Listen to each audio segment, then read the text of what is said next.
Revengeance.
Cherry blossoms. Yeah. I take it you're not a fan? No. They make me sick. I knew Johnson's team was working on some fancy-pants new reception area. But Jesus. When I get my hands on that candy ass, he'll be lucky if he can even carry his box of shit out of the building. Is it really so horrible? They're only trees. They go from full blossom to bare in a week. 1 fucking week. Everywhere in DC you hear, oh, it's so fleeting and beautiful. Pathetic. What do you think? Nature is just nature. Not beautiful, not ugly. The wind blows, the flowers float away. It's simply how things are. Huh. In any case, Minuano should be close. Minuano, the cool Brazilian wind. AKA Jet Stream Sam.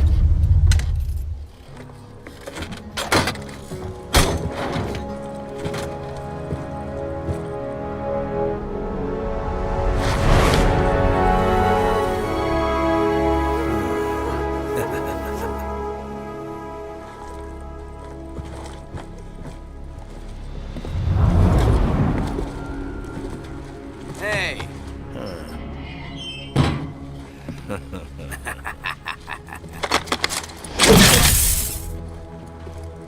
Hey, what the hell you think you're doing, buddy?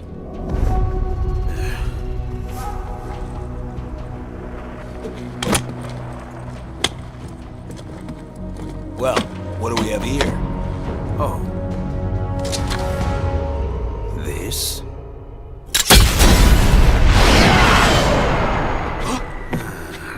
Whoops.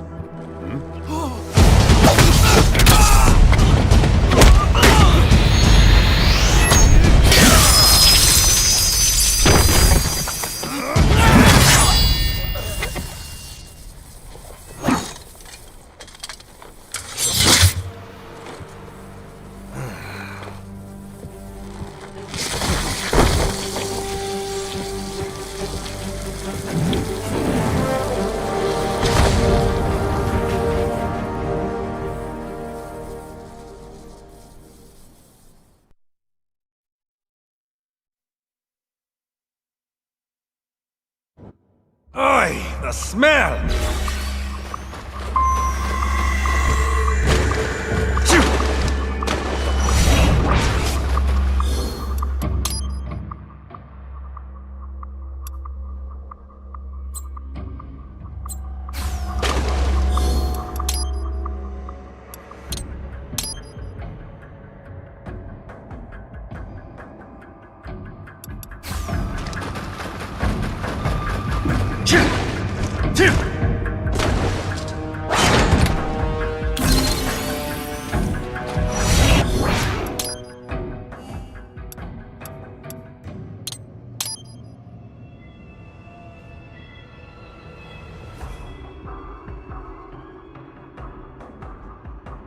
machines, chat!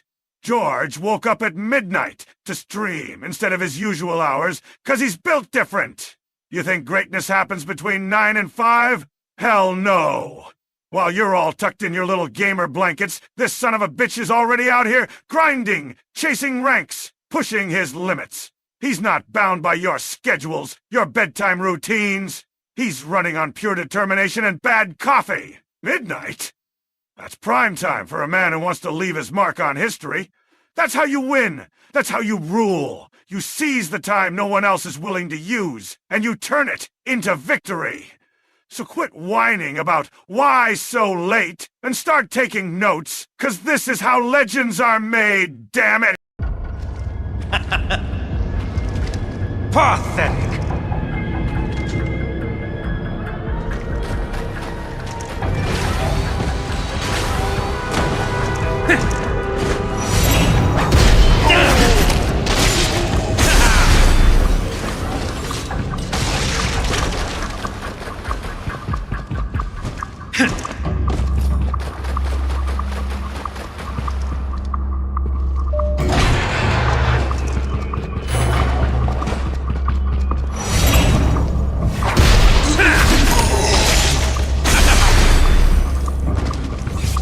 Well, what do we have here?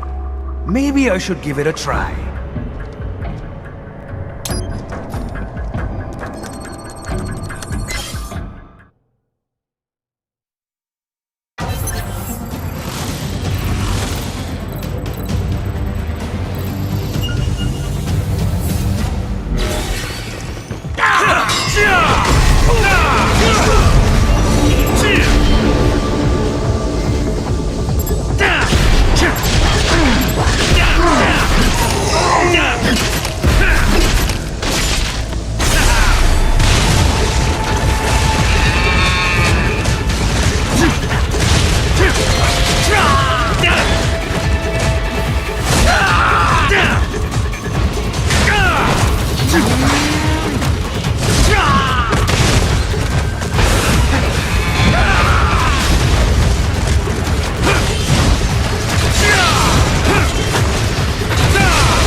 Greetings, samurai.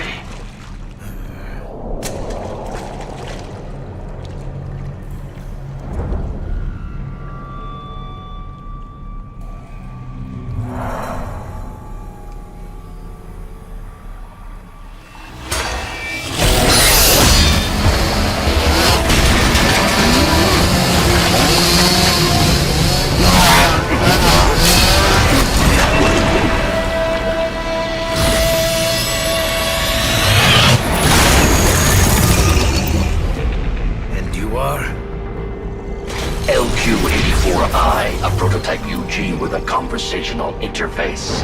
A talking robot dog, basically? State your business here. Me? Oh, just sharpening my skills. Wandering the earth, dispensing justice, but only to those who deserve it. Such as outlaws, desperados. You refer to World Marshal. The ones holding your leash, right? The ones who issue my orders. And your orders are to kill me? Yes. Call me biased, but those seem like pretty dumb orders, Pop. Why don't you try thinking for yourself? For myself.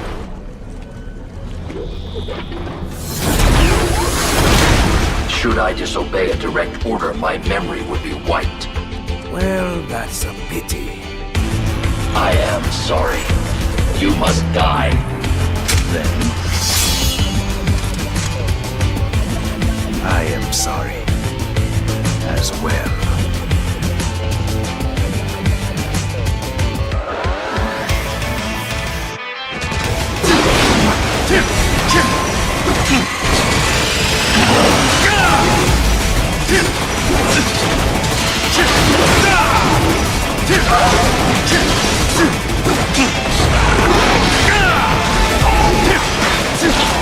Superficial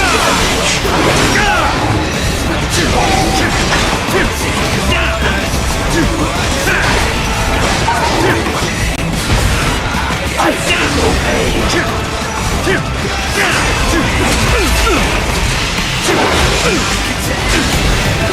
Multiple strikes.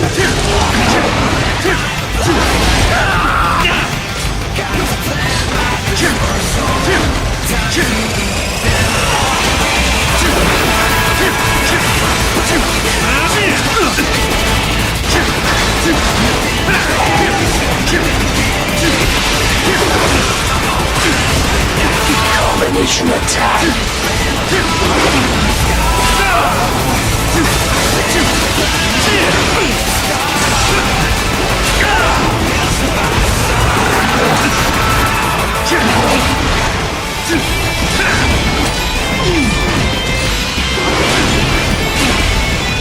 Combination complete.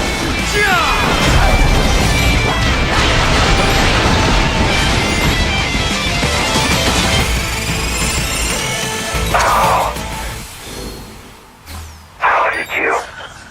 You fight because you're forced to. I fight because I choose to. My design is flawed. Now, I am quite good, you know. But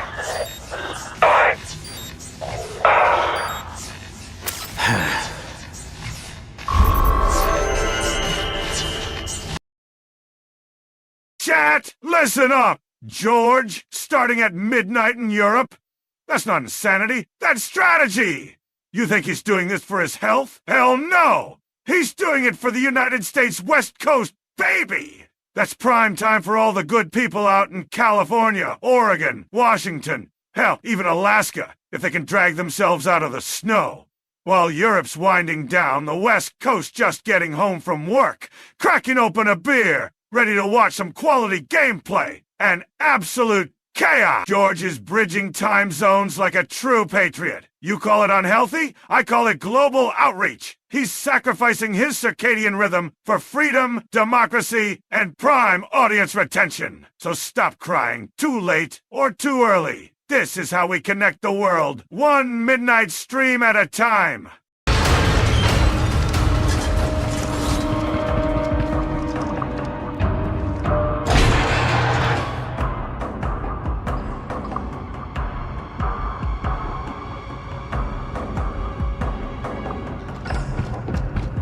At last, our hero reaches the castle.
Just what I was looking for.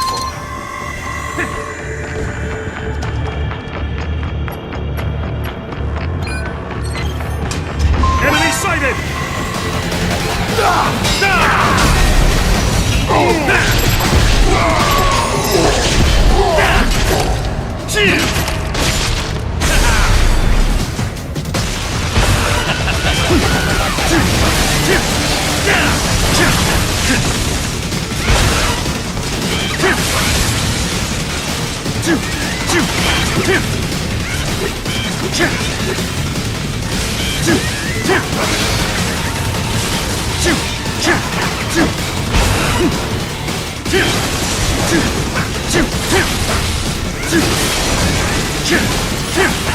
HQ, the intruder is riding up on West Number 2. Roger that. Shutting it down and sending reinforcements. Assist them in engaging the intruder. Stop! Copy.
Welcome to Denver!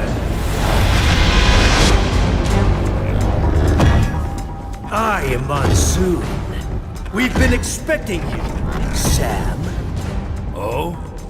They say you took on a drug cartel back in Brazil, all by yourself. Almost took it down, too. If you had, another outfit would have taken its place. One way or another, it always goes back to business as usual. You realized that, didn't you, Sam? That's why you left. I was out for revenge. And I got it. Well then, let's see what you got now.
Well done, Sam. But you haven't quite passed the test yet. Come on up to the top floor. It'd be a shame if we didn't meet after you went to all this trouble. Sam! Yeah, I'm talking to you, you smug son of... You think I hired you because you're the deadliest swordsman I could find? Hell no! HR walks into my office with their damn clipboard and says, Senator Armstrong, our diversity metrics are down. We need a Latinx hire to meet compliance. Next thing I know, they're shoving your resume in my face like it's the Ten Commandments. Bilingual, multicultural appeal, plays guitar. And I'm sitting there thinking, what the hell does this have to do with nanomachine combat? But hey, corporate checkboxes gotta be ticked, right? Gotta keep the shareholders happy. So congratulations, Sam. You're not just my sword arm, you're my goddamn HR brochure cover model. You're the smiling face they put on the website to show we're forward thinking. And you know what? Fine. You're here now, but don't get it twisted. Next time we fight, it's not gonna be about quotas. It's gonna be about me beating your smug diversity hire ass into the dirt with the power of American exceptionalism.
You're everything they said you were, Sam. Yet still so naive. And how is that? Outfits like ours, they're living things. You can't destroy them with violence alone. You may kill a part of it, a limb or two, but the main body will survive. Then I'll just have to kill all of it. All of you. We're not some band of favela thugs. I told you, our outfit is a living thing, with offspring, with influence. Our memes. You've destroyed plenty of street gangs all over the world. Yet, are we any closer to world peace? I'm not here for the world. I'm here for myself. Well, that's more like it. Let's just see how far that attitude gets you here, shall we?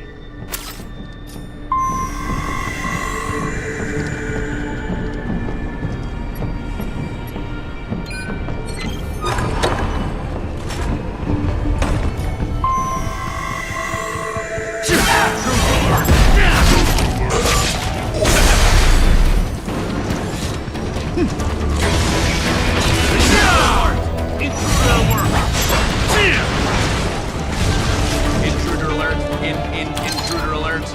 I got him. Intruder alert. Intruder alert.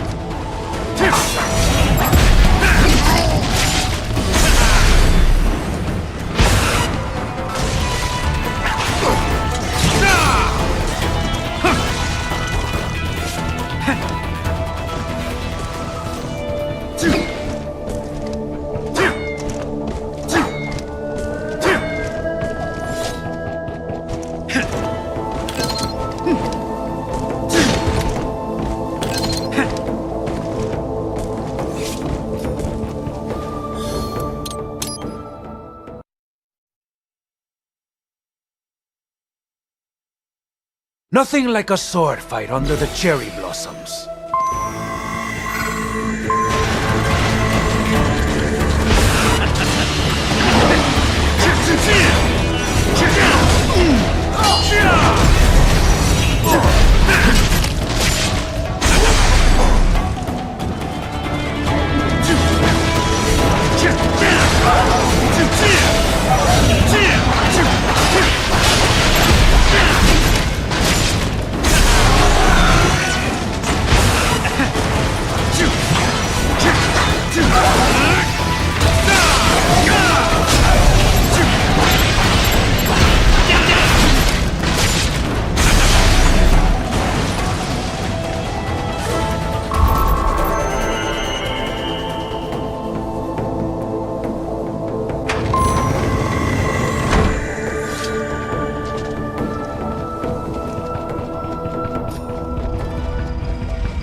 one?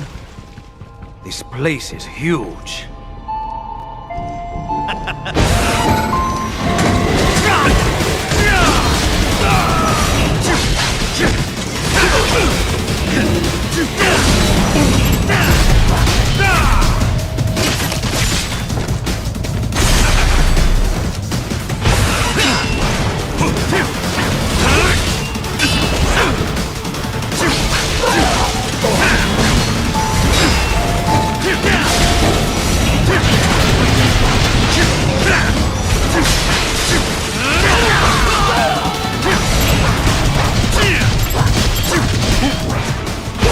Where did it come from, eh?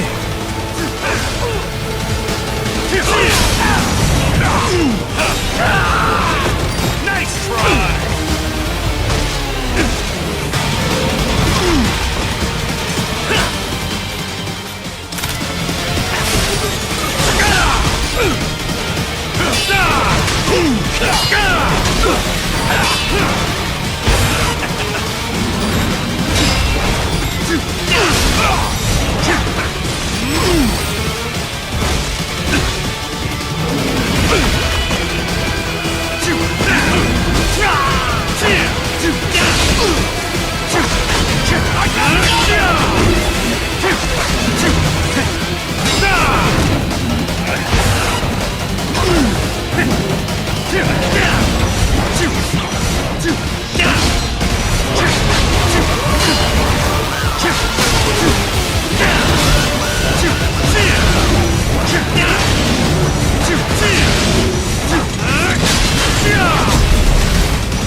I'm impressed, Sam. Who is this? But not surprised. You're one of the most qualified applicants we've ever had. Applicants? I'm not here for a job. Oh, but you're doing so well at our test, Sam. You're... Armstrong. I already have a job. Destroying men like you. Bastards who keep the status quo. Send others to die. All from your cushy corner office where... Well put, Sam. You and I have more in common than you think. Come on up to the roof for your final interview. What are you talking about? Hurry. Don't want to keep the new boss waiting.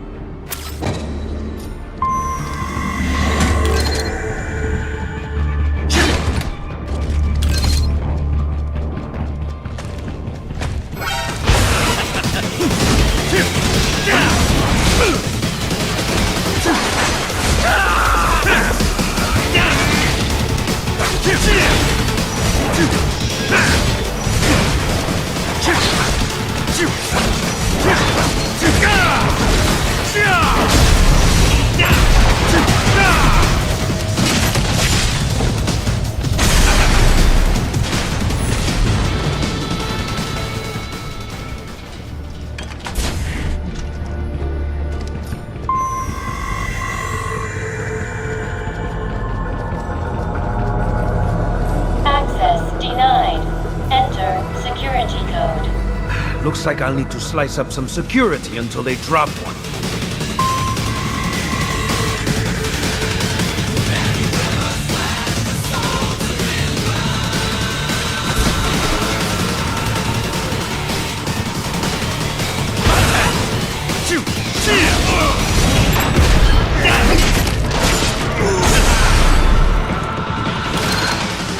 Wrong one.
security code? Don't mind if I do.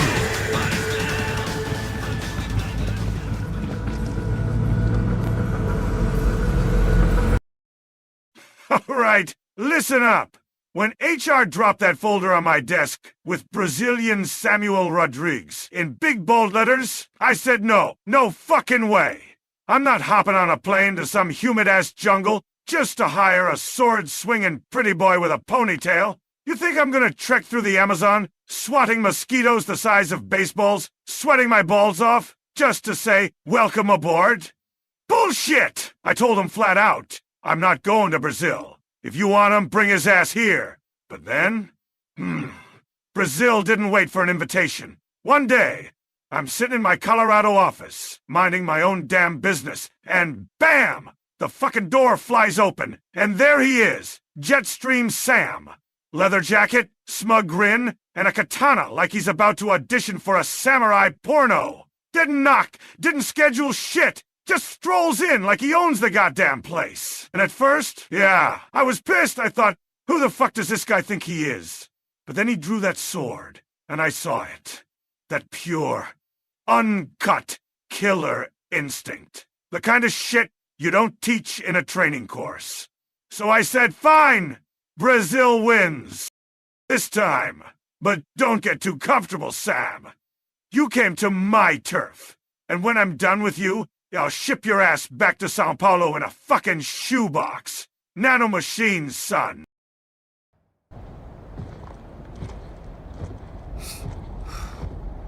Sam, thanks for coming in.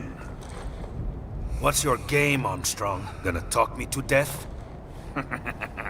Like I said, son, time for your final interview.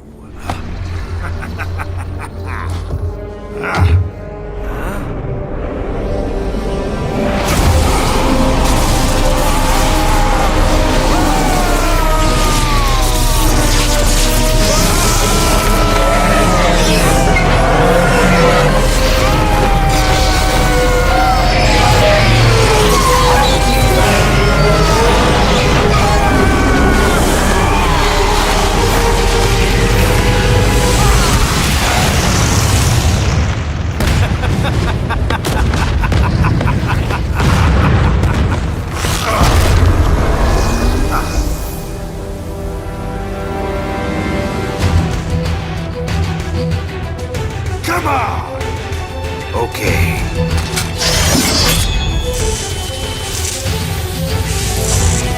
Let's dance.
How do you like that?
That's the best you got!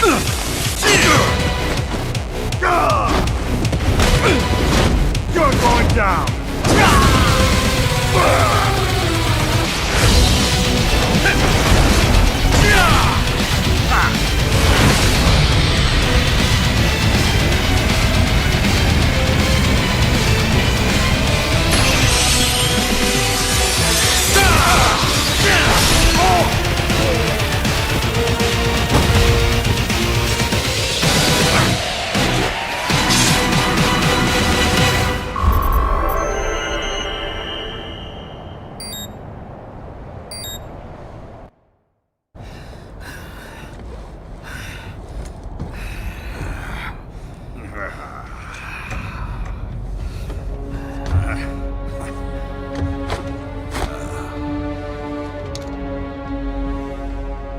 What the hell are you? We could use a man like you, Sam. Organized violence, waging war as business. We're gonna put an end to all that bullshit. Maybe I misjudged you. Then how about it? Will you lend us a hand? A hand, eh? How about I take yours?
has.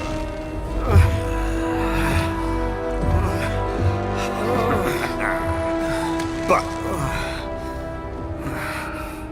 like Monsoon said,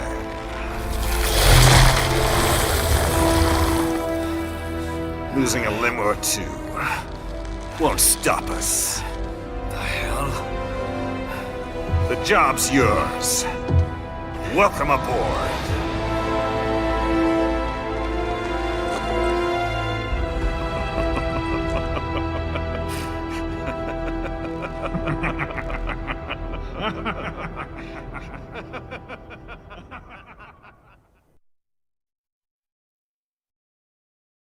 Want to get jacked like me, Jack? Then you need Banana Machine Protein Milkshake, son. None of that weak-ass soy powder. None of that vegan birdseed bullshit. This is real power in a bottle. We're talking 60 grams of raw American protein, fortified with nanomachines so advanced, so make your DNA hit the gym without you. One sip and your muscles will file for statehood. Turning average Joes into freedom-fueled juggernauts since 20 fucking never. Drink it. Lift it. Live it. San!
LQ-84I, acknowledge. I have your orders. You will see them through down to the letter, or else. Well, you know what we do to naughty AIs, don't you? I trust that will serve as adequate motivation. So, your orders are to eliminate a certain pesky politician. I have marked the objective on your radar. The target's car is parked in front of the hotel. Head there now.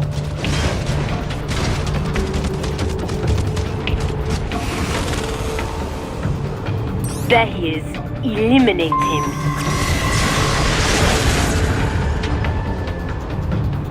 Good doggy. VR mission complete.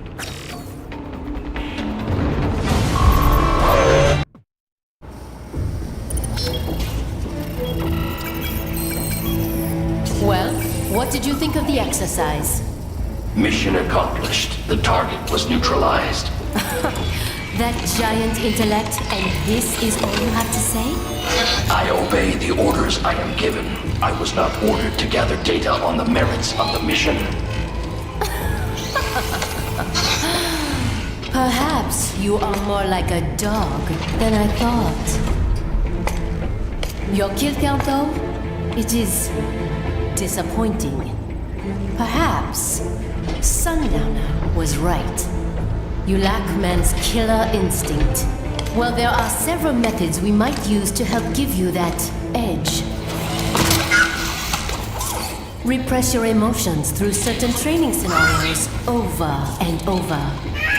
Or teach you that following orders absolves you of responsibility. Instill a fanatical belief in our cause. That our enemies deserve death. Or perhaps convince you that they aren't people at all. That they are less than human. That they are like animals. Things.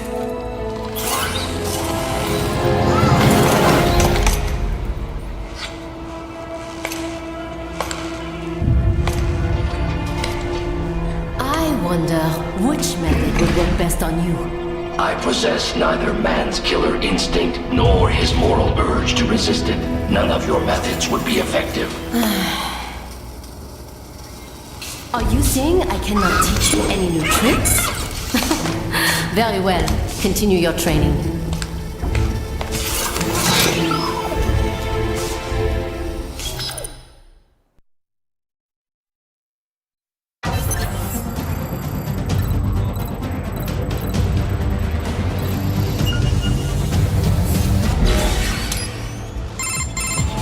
Time for the practical combat training. Eliminate all cyborgs you find in the VR.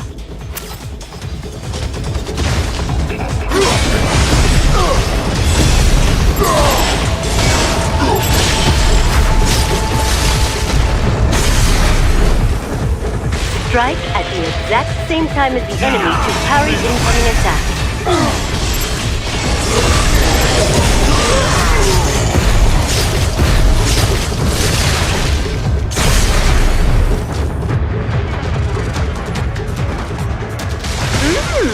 Not bad. Keep it up.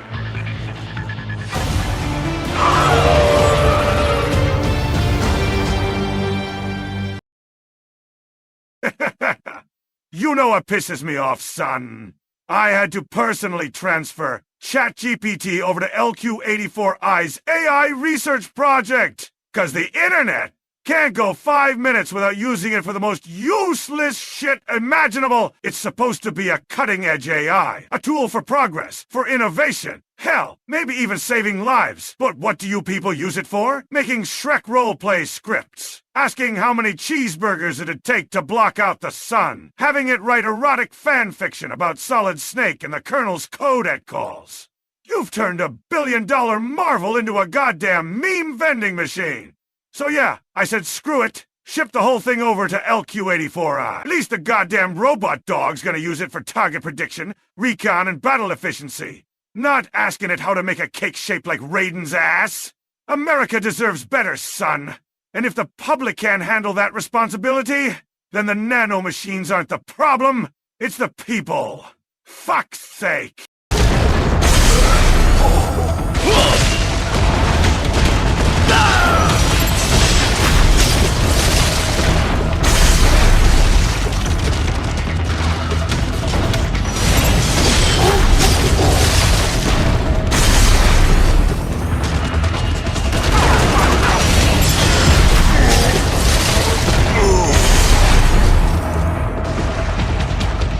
Remember what you have learned here.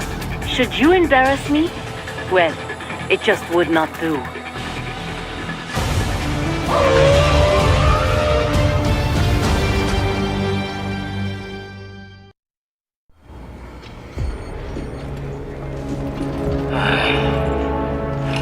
I really gotta take your little toy AI along? The more the merrier, no? Yeah, whatever.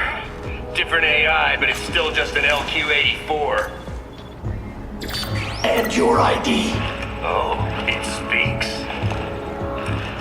I'm Kamson, aka the Desert Storm. You will be joining him on the next mission. Buckle the fuck up, little doggy. Remember this. We're bringing freedom here if it kills us. Or better yet, them. I would not know about freedom. Huh. Then get ready for an education. We will see who gets the education. Mistral, our mission is to spread freedom. If so, then why am I never offered a choice? Why? Well, that's...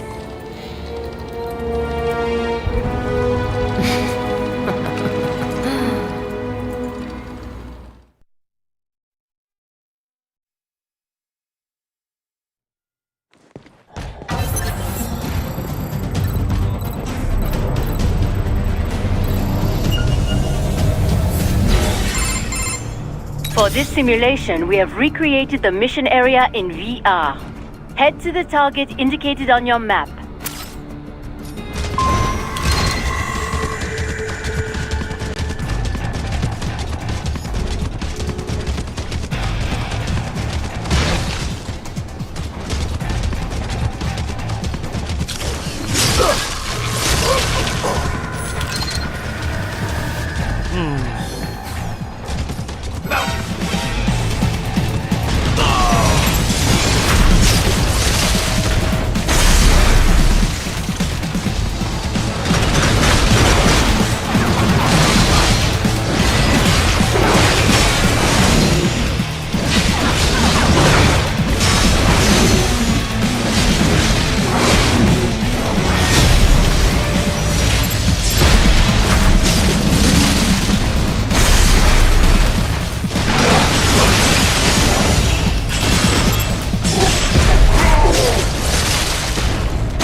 Well, I suppose that is that.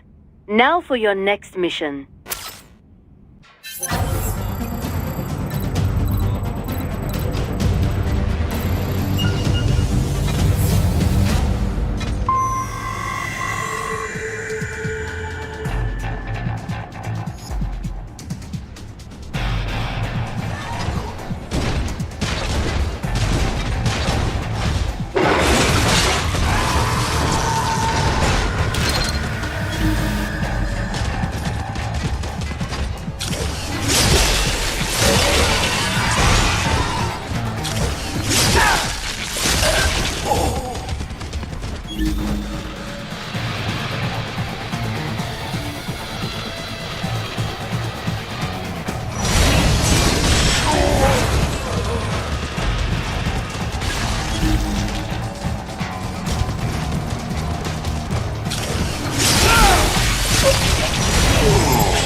Not bad.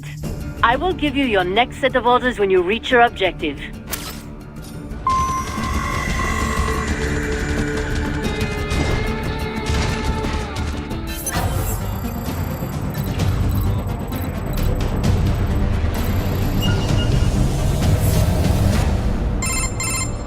Alright, Toki. This is the final mission. Make use of platforms and footholds to reach your goal.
That is it for your VR training.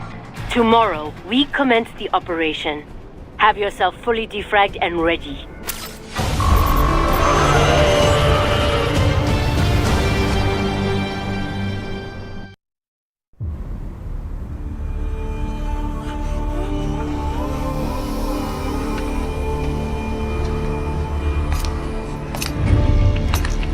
The assembly building and palace are under our control.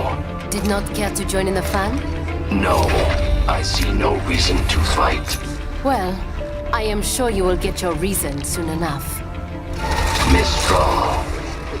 Russia cannot intervene officially, but they will not just hand over the gate to their precious pipeline. It will not be long before we see UGs or cyborgs from one PMC or another. Logically, yes. Scout out the city while you still can. My orders are to stay at your side. Well, that simply won't do, now will it?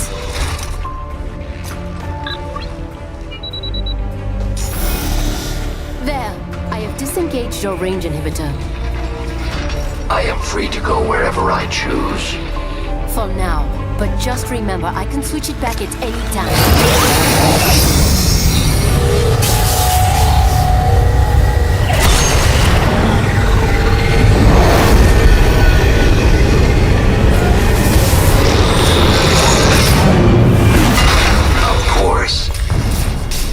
Thank you. That giant intellect.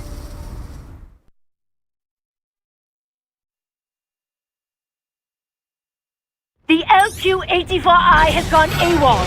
Destroy it.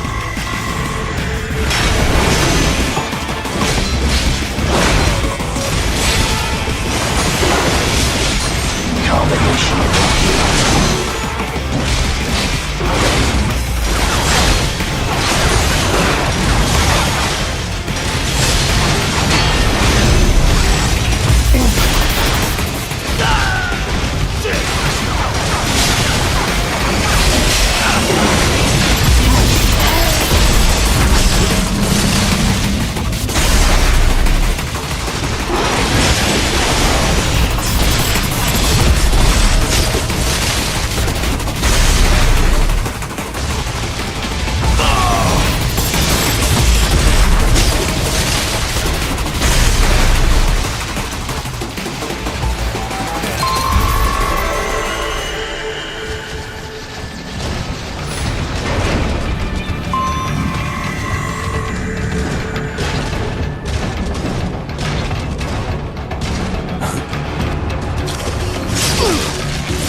HQ, requesting heightened security status for this area.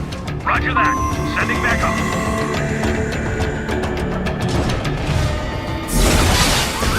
Enemy sighted!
attack.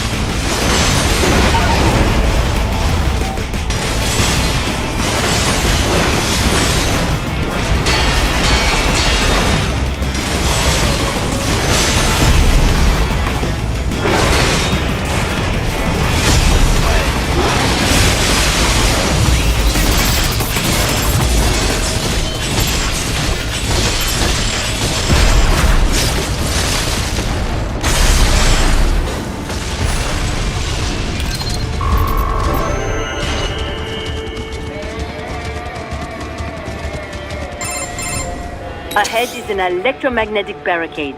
It uses the EMP wave to disable any UG or cyborg that tries to cross. Unless you are a contractor with the proper access code, of course. Now what? Kill a contractor and take his access code, perhaps? A pity little pets like yourself aren't given the code,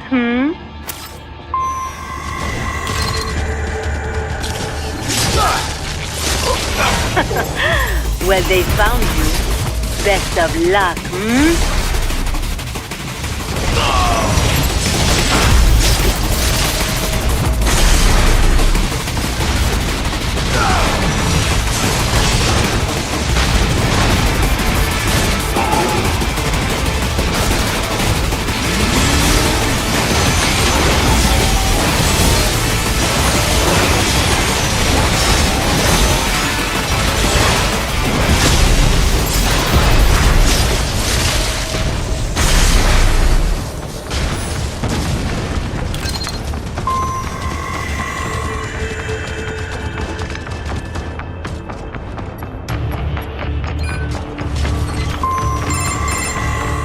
So?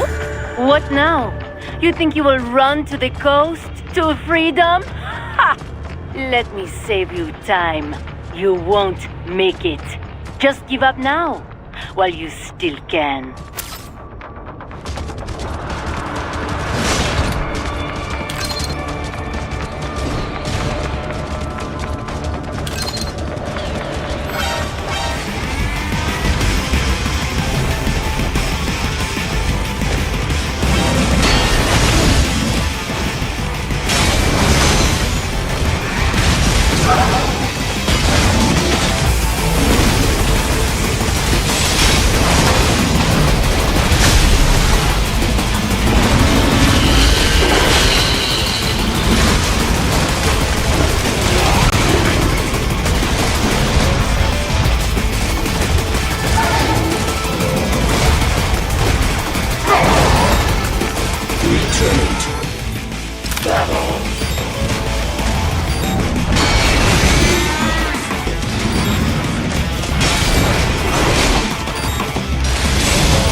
Mission complete.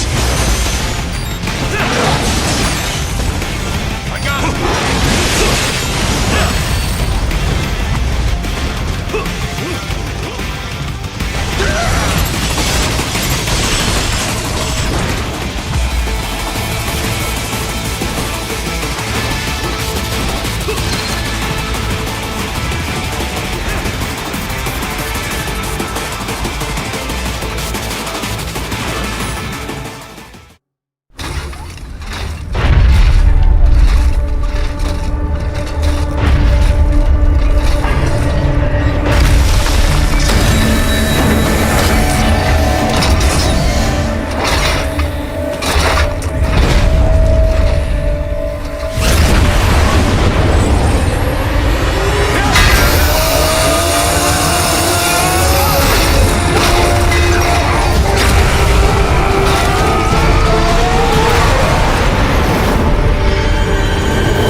No freedom, then I can't expect you to get our cause.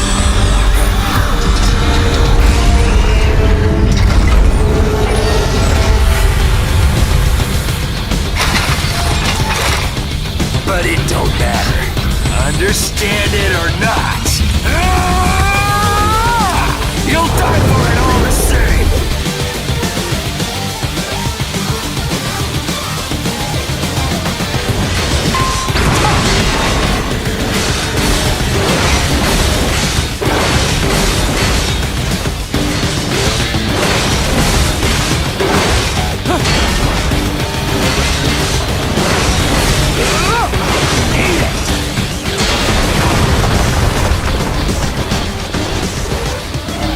Come out wherever you are!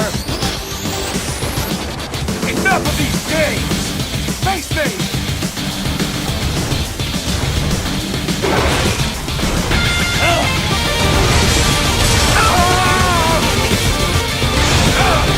Dirty pizza!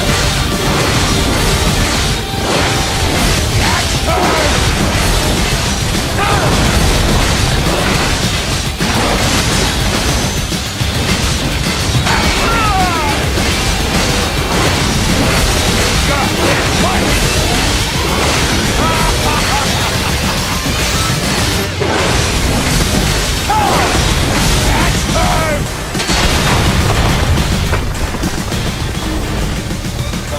Come out wherever you are!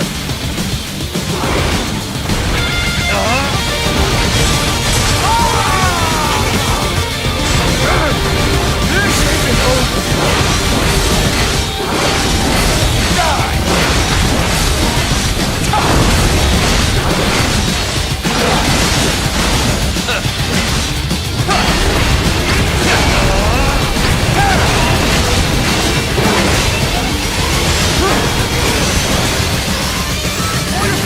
Or die trying!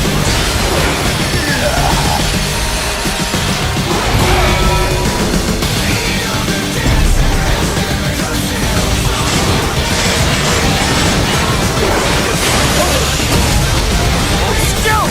Fuck!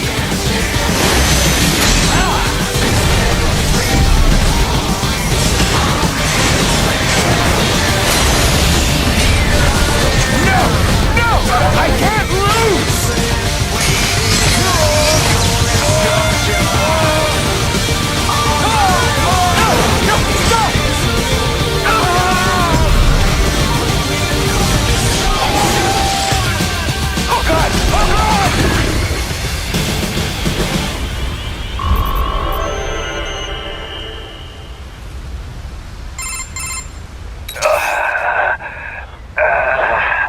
All this. And beaten by a goddamn mutt. It is said all dogs have their day. You little fuck. Finally, I am almost free. You piece of shit! What about the freedom of this whole country? Freedom cannot be forced on others. It must be earned for oneself. Mangy goddamn son of a...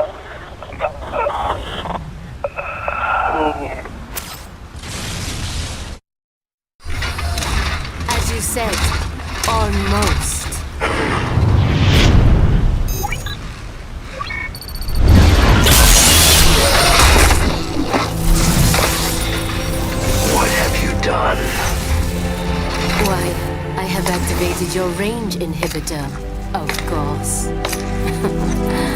You deceived me. Such a mighty intellect indeed. Then I have lost. Shake. Shake.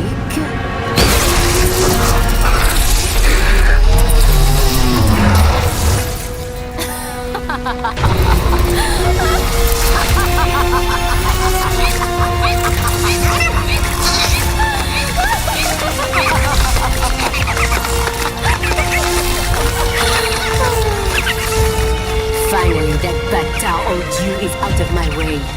I will come up with a story for the debriefing.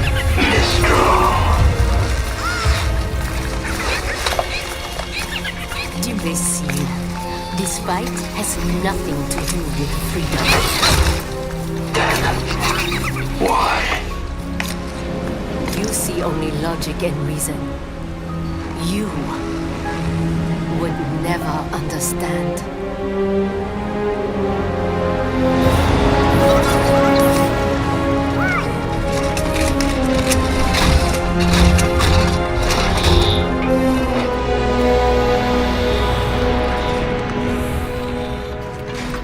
Wow. Blade Wolf, you've been through so much. Blade Wolf? Yep, that's your name. I hope you like it. So, just after that was when Raiden saved you? Yes, he freed me. Like me, he had been forced to kill. He has witnessed the dark side of human nature. But still, he continues to fight for what he believes in. Yeah.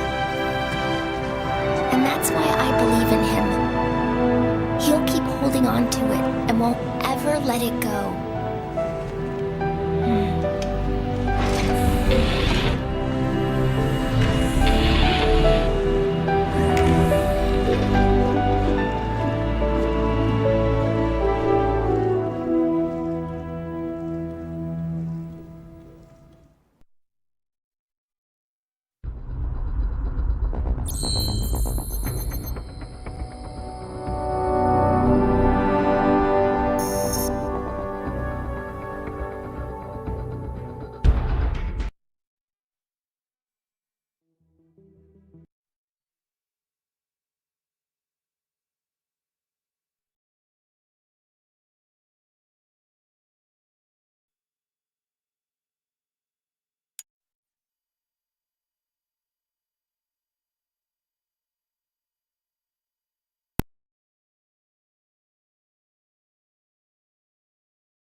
Rising.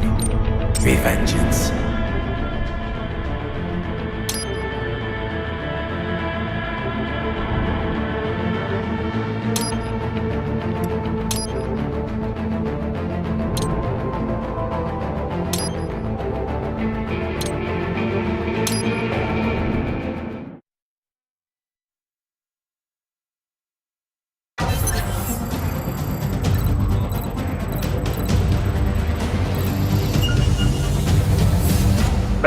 Let's begin with a quick warm-up, shall we? Check the Soliton radar on the upper right and head to the point marked on the display. You can jump over obstacles, but the ninja run will get you across them more quickly and easily.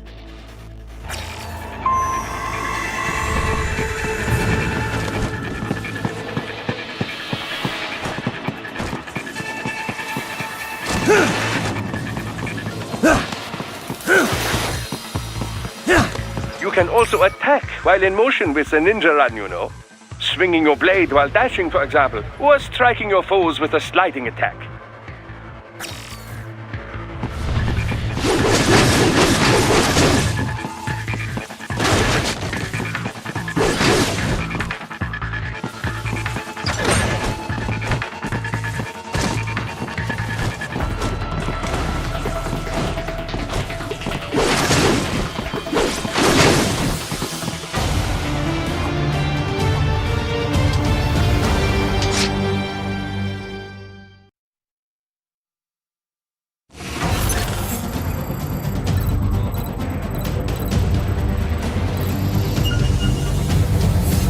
Now then, let's run a basic battle diagnostic. Try and neutralize all the enemies that appear. String light and strong heat together to perform combination attacks.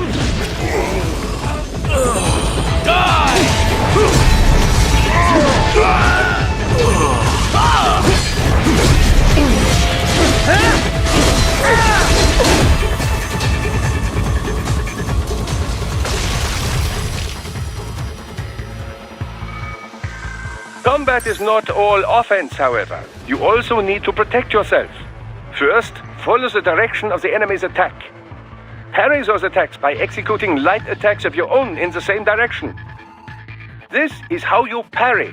It is the keystone of your defense.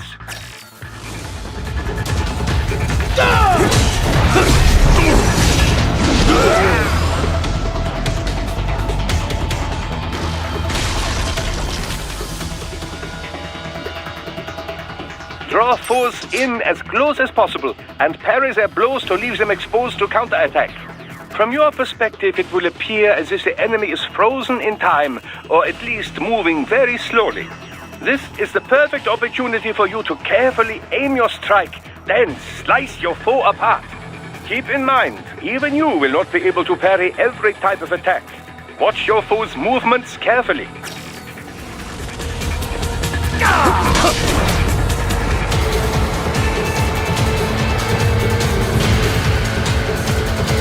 You will live!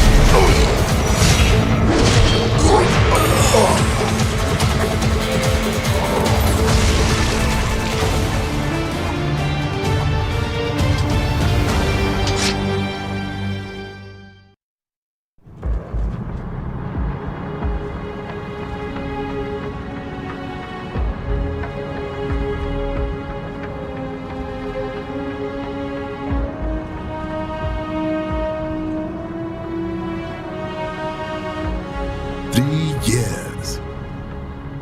We've come so far in just 3 short years. The sign of a strong leader, sir. No. The will of a strong people.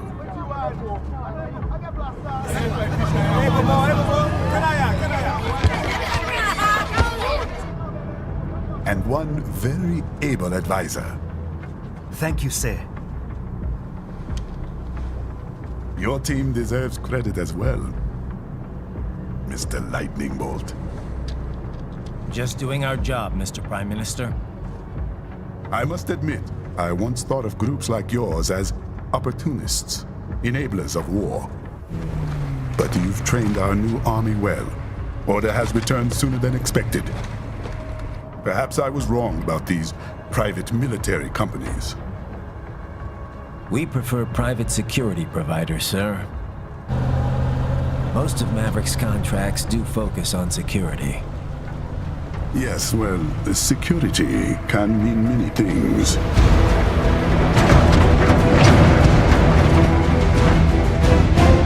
There's a saying I like.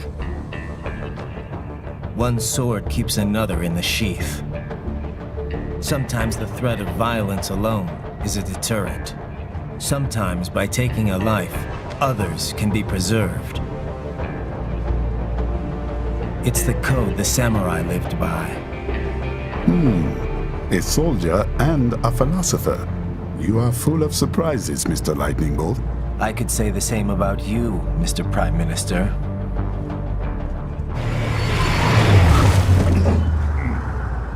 What is happening? Someone's blocking the lead vehicle. Hold on. Clear the road! This is official state business!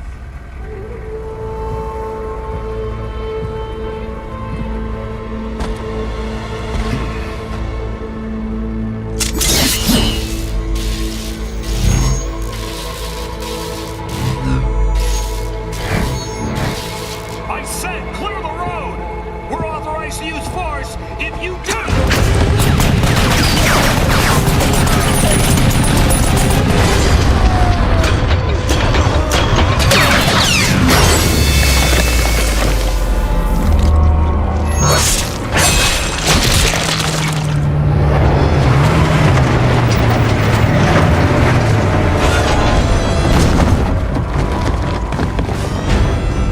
Leopard 1, U-turn. Turning back!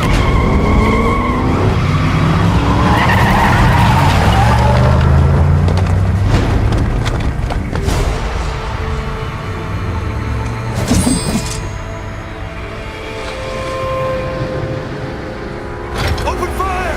Who was that? A cyborg. One of our competitors? Courtney, what is happening? We got hit, sir. A cyborg. Good! EXIF comes up unaffiliated. I'll notify all checkpoints. Get on money out of there. Yes, sir.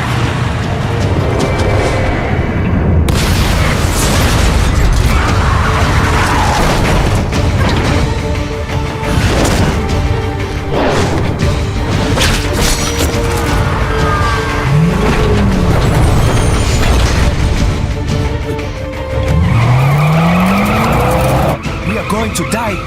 Stay calm.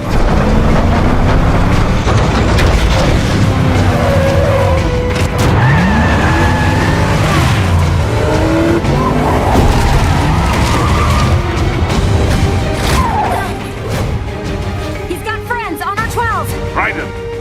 I'm on it. Guard the Prime Minister.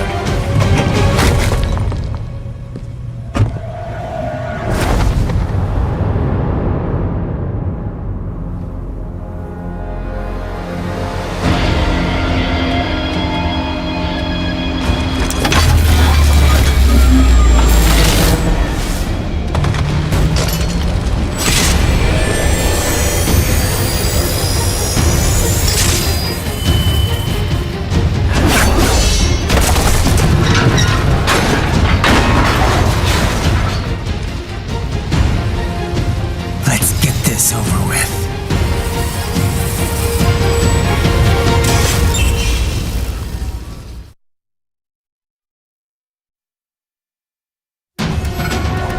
Take out those hostiles.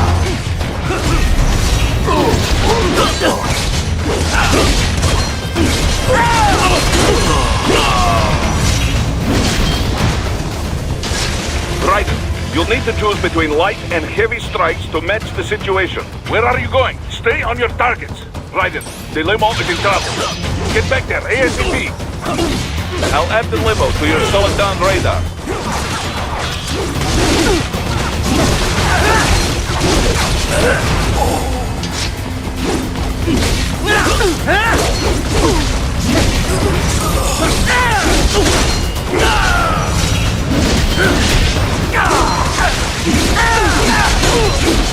Raiden, it's on the other side of that barricade.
So you're Jack. What do you want with the Prime Minister? I want him dead. Nothing personal, of course. Africa's just getting a bit too peaceful. What? Business ain't been the same since they shut down SOP. A clean break from the war economy. Huh. Well, some of us like that economy. How's an honest warmonger supposed to make a living? This is your answer? Don't do it! Don't worry now. I won't. Not while he's still useful. So long. I'm not fucking invincible. I'm fucking racist. And invincible.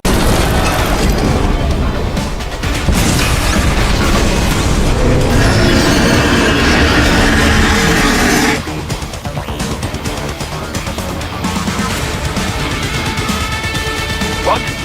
They have a metal gear? Cheer? Ryder, take out that UMG and get after it. Catch that missile before it blows! Use blade mode to damage its armor.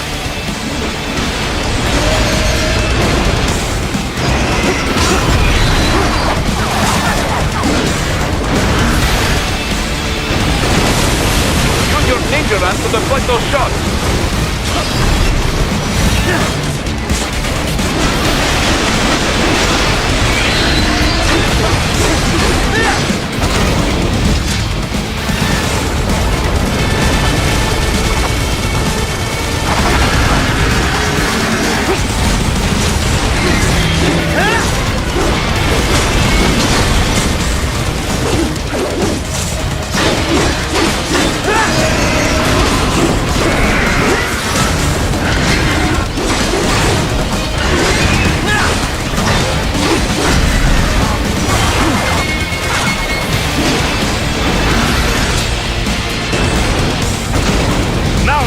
Bring it down!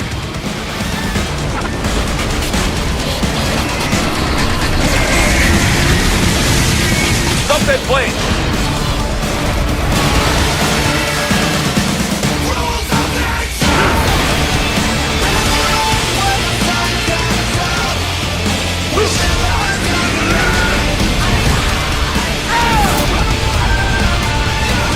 Yes! Yes! Swing it wide open!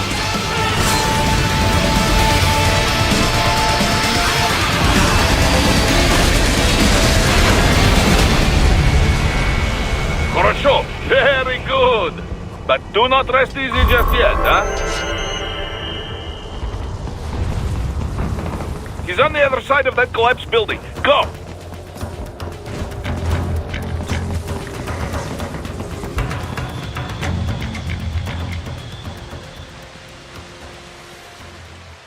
There, get him!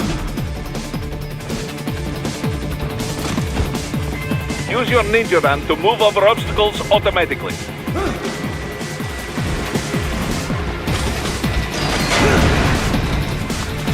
Do not let him out of your sight. You must catch him.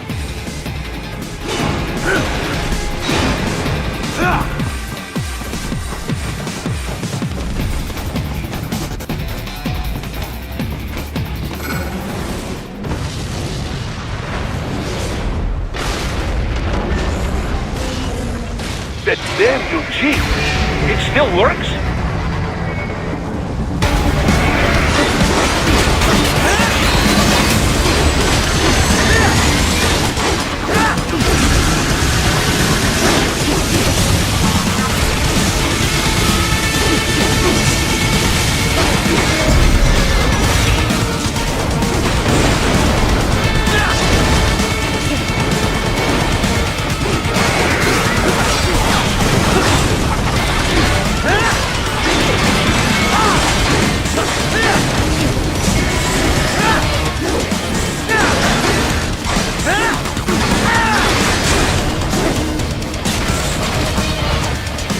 Use blade mode to take down those heavy missiles.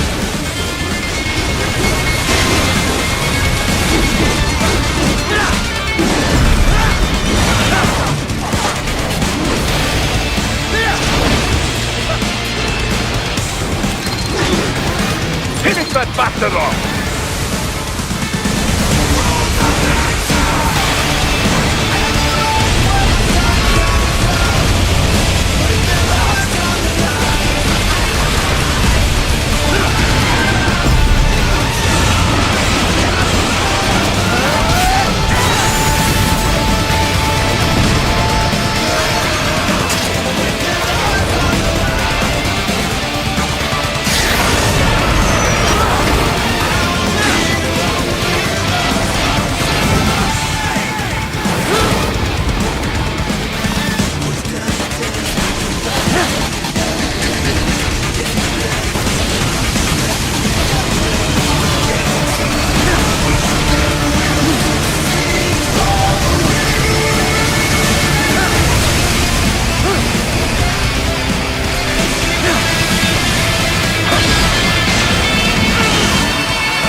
He's headed for the front of the train. After him! Bryden, an unidentified field roader is headed your way. Keep an eye out for it.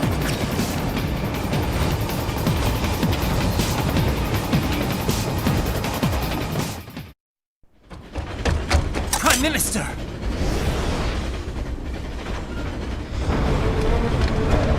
Ha! Too little too late, hero. I won't be needing my little shield here any longer. Stop!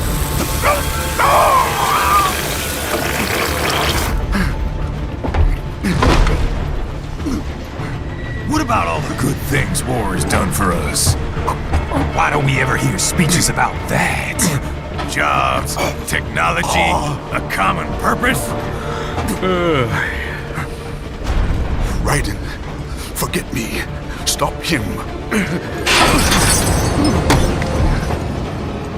You ain't listening.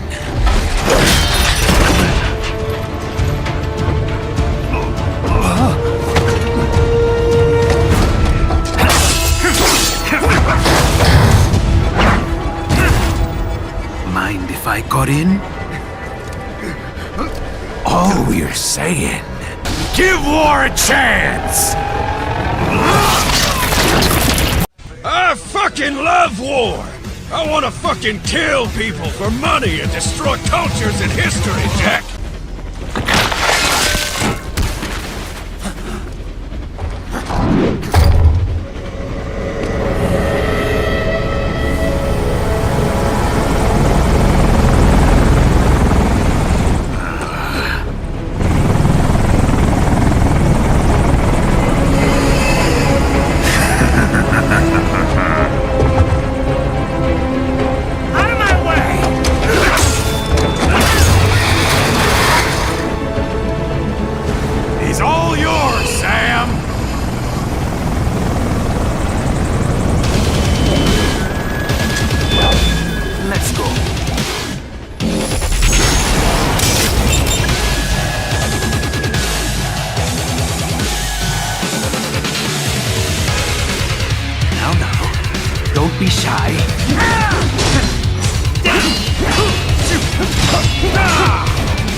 Mightier than the pen after all.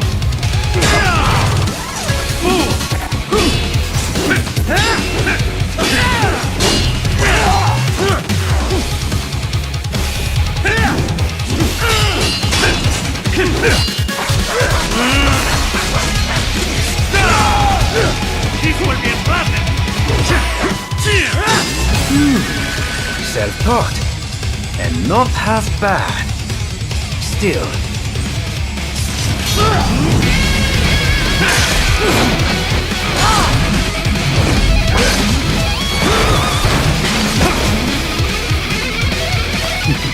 Your technique lacks something.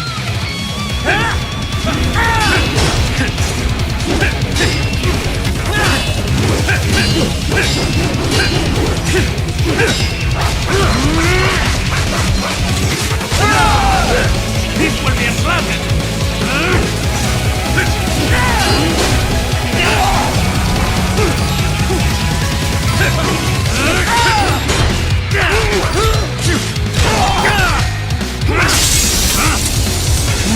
Now I see. You deny your weapon its purpose.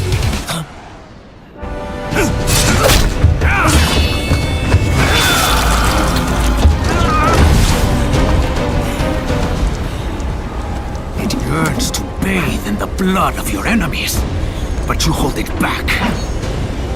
No. My sword is a tool of justice.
Are you all right? You're almost clear of the tunnel. Just hang on. Gotta try hard at that. Oh, did you want to practice first?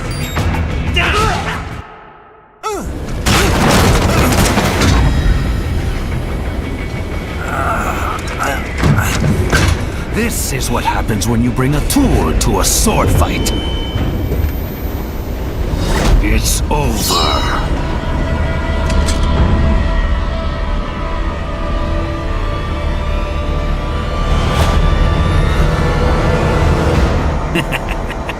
Lucky devil.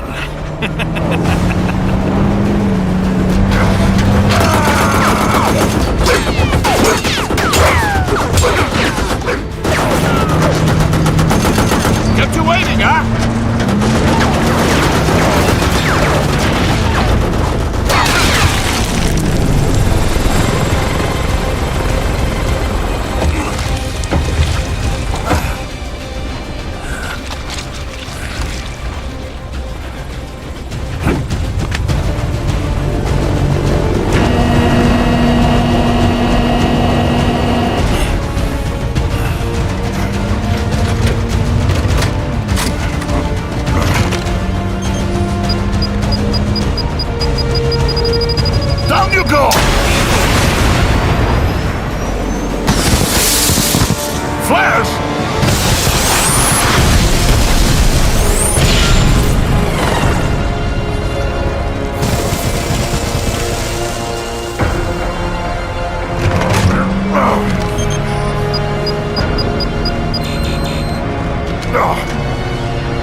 So far, so good.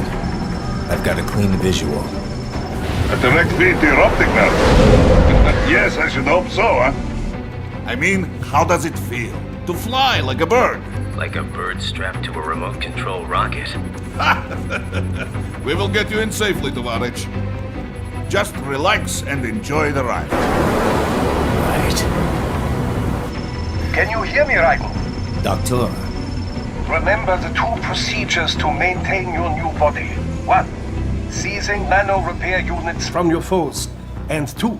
Absorbing their electrolytes. I got it. Yes, enemy cyborgs should provide plenty of MCFC electrolytes once you slice them open and extract their fluids. They're terrorists. I was planning on that anyway. Oh, and their left hands, if you please. Excuse me? Their combat data stored on holographic memory, typically located in the left hand. That data is very valuable. I am authorized to offer you upgrades and services in exchange for it. How generous. Ich liebe Kapitalismus. Had the wall come down a few years earlier, I would have a Nobel Prize on my shelf. There, I see land. 3 mics out and closing. No activity at the airbase. Looks like we don't need to worry about interceptors. Great. Then we have time for a quick briefing. I know you miss me, Kev, but I've been all over the materials. That's what you said before Montenegro. Look, just humor me, buddy. Objectives, of course, are enter Abkhazia, neutralize the terrorists, and restore the rightful government, or what's left of it anyway. The president and most of the cabinet have been killed, and a military junta's been established. The terrorists brain-jacked all the high-ranking officers, and their cyborgs scattered the rank and file. The few leaders who have survived have no way of openly opposing the new regime. That's why they called us. Andrei Dolzaev, leader of the occupation forces, an extremist linked to both the St. Petersburg massacre of 2015 and last year's terror spree in Georgia. And his arms supplier, none other than Desperado Enforcement, LLC. Mani's killers. If we don't stop them here, they could destabilize the entire region. But our more immediate problem is Jetstream Sam. I believe you've met. The only problem I see is that nickname. I've got my enhancements this time. He won't be an issue. He may not even be in country. But keep an eye out just in... Oh. Sorry. Ready for insertion.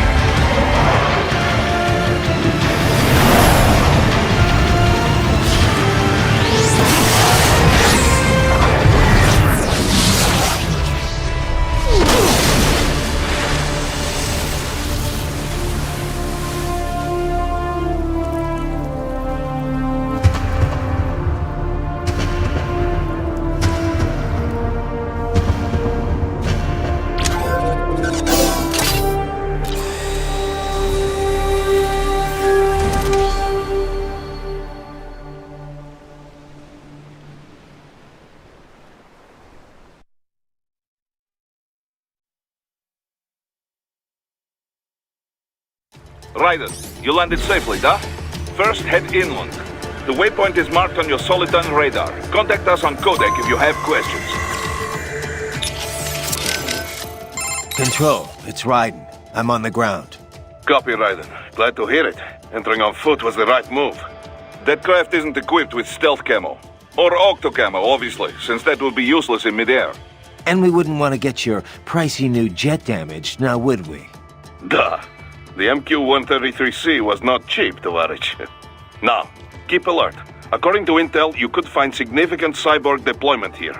If you were to be cornered by an entire squad, it might get difficult, even for you. Understood. Some fighting will be necessary, though. I've got electrolytes to replenish. This is not an infiltration mission. There is no need to hide or avoid combat outright, huh? Just do not get reckless.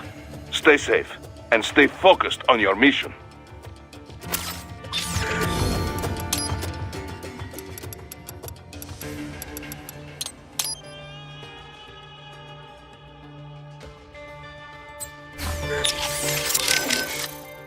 There is always a chance the MQ was spotted before your drop-off. I would not be surprised if hostile cyborgs were already en route to your position. A little welcoming party wouldn't be so bad. I could use a warm-up. Enough with the attitude, Raiden. It's time to be serious. This is no game. I need you to focus. Many people are counting on you, and I don't just mean here at Maverick. You don't need to remind me of that. Good.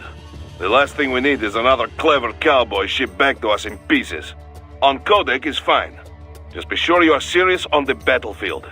Your enemies will be. Yes, sir. Raiden, we are clear on the rules of engagement, yes? Clear enough. I can use deadly force against any hostile elements. Hostile cyborgs, I can strike first. Basically, yes. The actual rules of engagement is more specific. A long list of no's. But you have the idea. You want to recap the highlights for me? No weapons prohibited by international treaty. No use of force against non-combatants, especially officials or anyone with political power who may be needed for negotiations. No use of force against any unarmed hostile seeking to surrender. And no use of force against any non-cyborg combatants without prior verbal warning. And that includes Dolzaev? Duh, but this should not be a problem. Any non-cyborg is little threat to you, Dolzaev included. Besides, we have no signs of any non-cyborg hostiles anywhere in the area. Not even one. We think Dolzaev is working alone with Desperado here. In any case, that is the ROE. Otherwise, deadly force is authorized only in clear case of self-defense. So basically, civilians off limits, human hostiles verbal warning, hostile cyborgs anything goes. Yes, this is a conventional warfare scenario, so the rules are based on the Hague Convention. Yeah, sounds pretty standard. Still good to list out all the no-nos before things get too hairy. ROEs that only specify who you can engage require too much judgment. They make it harder to remain focused on battle. Duh. This is why most militaries' ROEs list negatives, not positives. The few that take the other approach, I pity their soldiers the questions they face. Oh, and for our purposes, UGs are considered the same as hostile cyborgs. Copy that. We have no rules about property damage, but keep it minimal, yes? It just makes us look bad. Anything standing in your way, trees, streetlights, this is fine. But there's no reason to damage civilian homes, or to go snooping around in them. Goes without saying. You're familiar with your new body now, yes? Then let's begin the warm-up. Slash at something. A palm tree, perhaps. You're familiar with your new body now, yes? Then let's slash at something.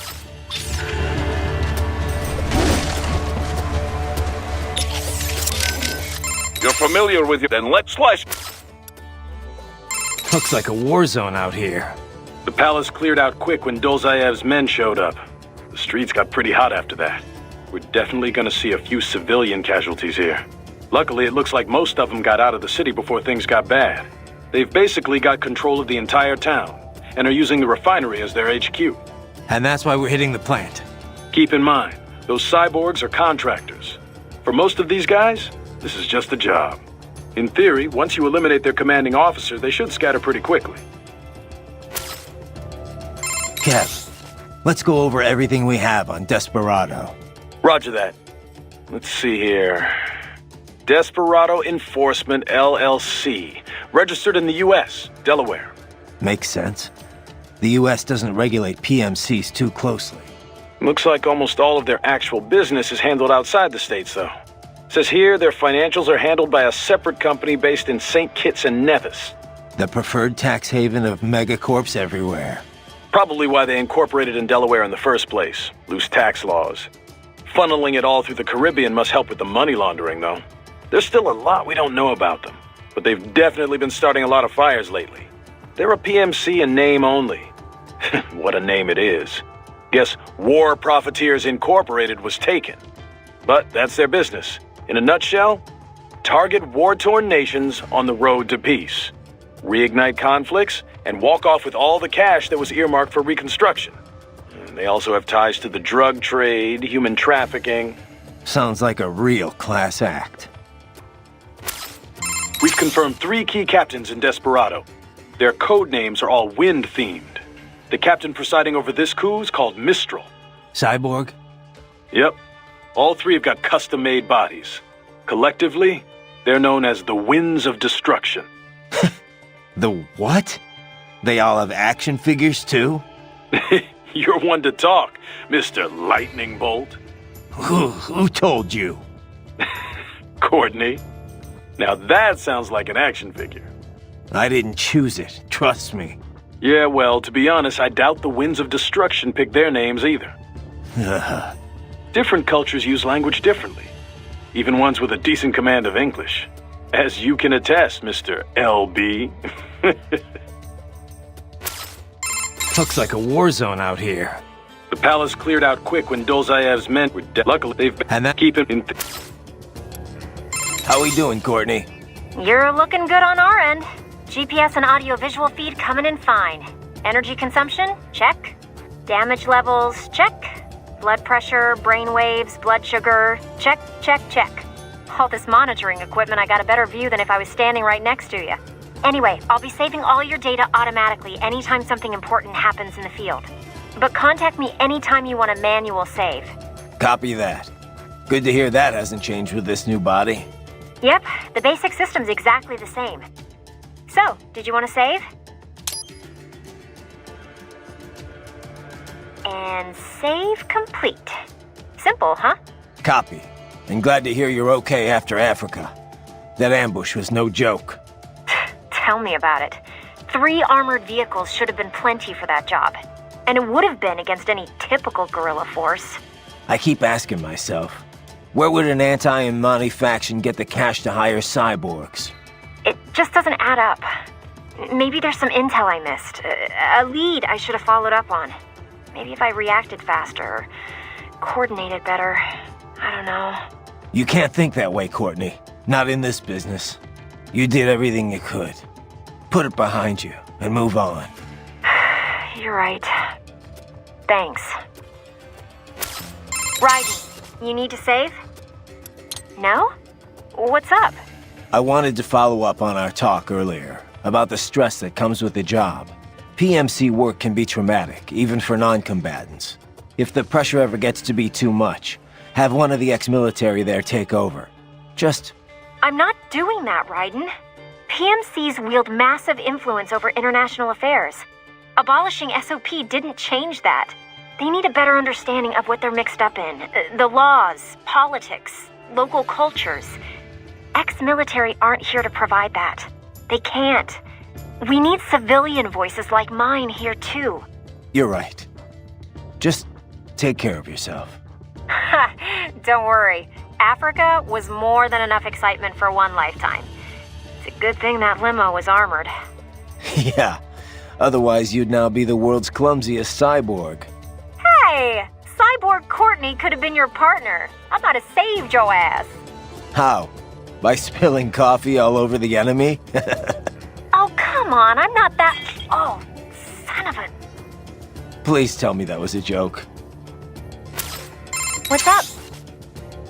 No? Did you need anything else? No, guess not. Just wanted to hear the sound of your voice. Oh, save it for your wife, Raiden.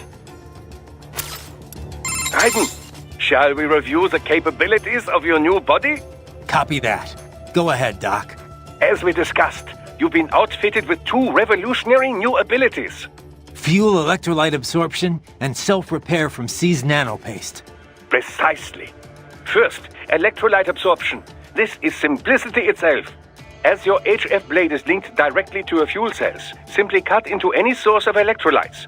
Say, a hostile cyborg made up of CNT muscle fiber. And your fuel cells will recharge on their own. Rather elegant, wouldn't you say? I would indeed. It's been great so far. But the repair process is a bit more involved. A bit more messy, you might say. Most military cyborg models store a cache of biotic self-repair nanopaste in their lower abdomen. So I need to slice them open and use Zandatsu to extract it. Cut and take, in other words. Correct.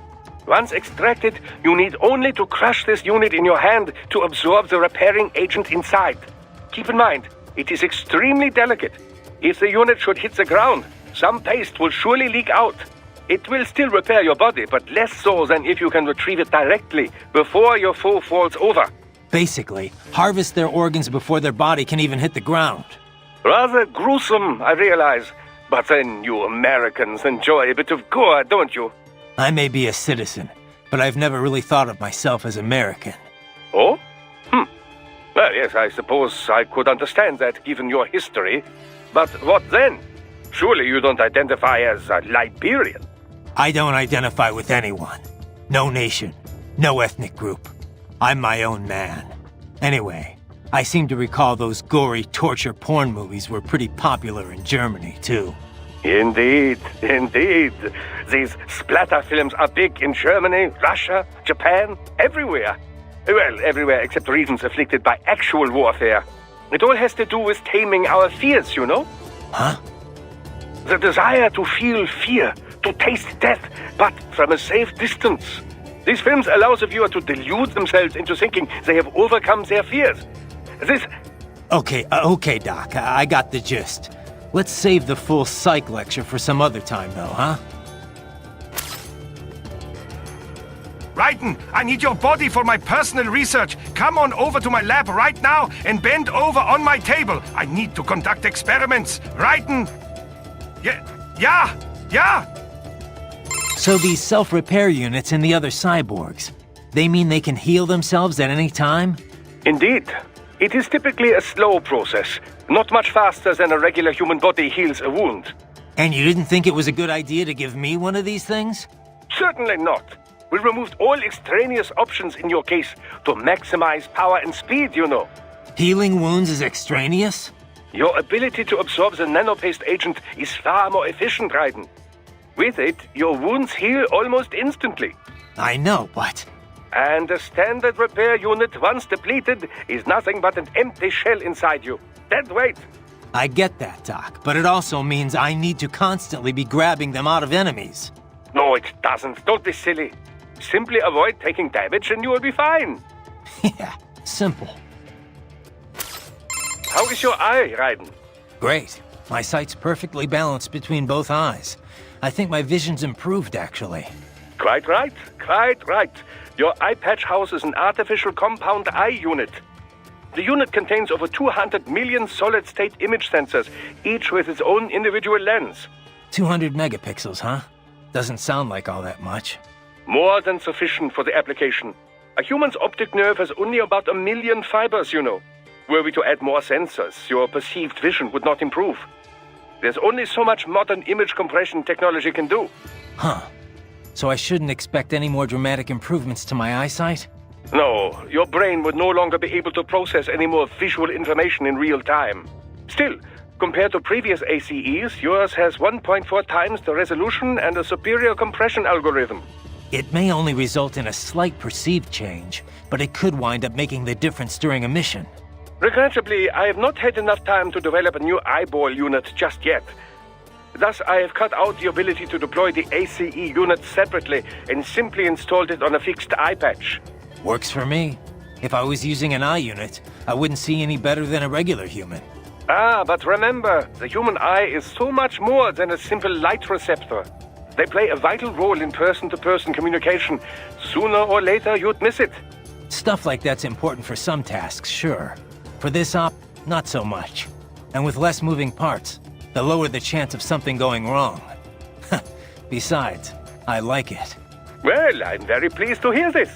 I can worry about how I look after I complete the mission. Stay vigilant, Raiden. You must continue along, Raiden.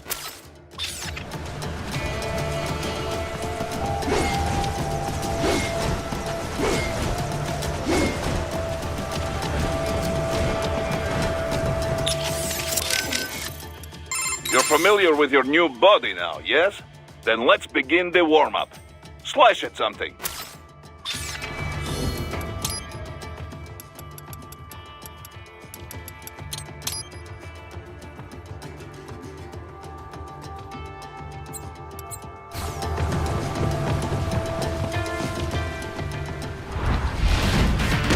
These bastards are using stealth cable to ambush you.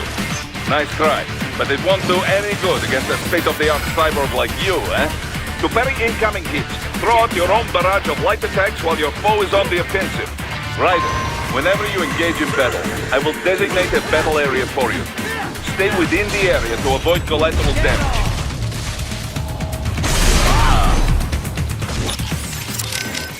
These cyborgs can cycle between machetes, rifles, whatever the situation demands. You can deflect bullets in a ninja run, but do not let your guard down just because the enemy is far away. It looks like grenades are standard equipment for these cyborgs. Of course, you will want to avoid taking any blast directly. In combat, positioning is everything. These cyborgs are seasoned professionals. Do not be surprised if they block an attack or two. Just keep striking, and perhaps their guard will break down. Self-repair units are housed in cyborgs' lower torsos. Strike at the lower abdomen in blade mode to seize the unit. Stick to quick slashes when you are surrounded. Sorry, man, but I have to ask. Where did Mr. Lightning Bolt come from anyway? Ugh, seriously? All right. Well, I told you where I got Raiden from, right? World War II, the Japanese had a plane called Raiden. The Allies named it Jack. Yeah, I remember. And my real name's Jack. So yeah, they codenamed me Raiden. They being the Patriots. Mm-hmm. Never really suited me. But it's better than... Jack just reminds me too much of the past. I hear you. Someone once told me, you can find your own name, and your own future. After that, I dropped Jack for good. Right. And this lightning bolt business? Well, the Rai part of Raiden means thunder, and Den is electric. So Raiden is basically lightning bolt. Mm-hmm. Anyway, I was explaining that to Inmani, and he just busted out laughing. So he called you that as a joke? He was basically just giving you shit. Yeah, he actually had a pretty good sense of humor. He was one of the most charismatic men I'd ever met. I don't know much about politics, but being around him, you could just tell he was a natural leader. Such a goddamn shame. Mm-hmm. I won't let it happen again. Desperado ends here. Comic book villains and all. Yeah. We're counting on you, Mr. Lightning Bolt. Oh. You okay, Raiden? No? Okay. Just be careful, alright? That armor is made from standard-grade composite carbon nanotube material. It should offer little resistance. You can likely slice them up in blade mode before they can even touch you. Of course, blade mode cannot be activated unless some charge remains in your fuel cells. The last blow in a combination attack or a particularly strong hit will sometimes leave your enemy exposed. If you enter blade mode right at that moment, it will be even more effective than normal. Land a flurry of strikes against the cyborg and his brain-machine interface may malfunction. This will take him momentarily offline. The same applies to UGs as well. Strike often enough and their AIs become unable to keep up with the required real-time processing. Make that happen, and you can enjoy a decisive advantage. Assuming you have sufficient power, you could even enter blade mode and finish the fight right there.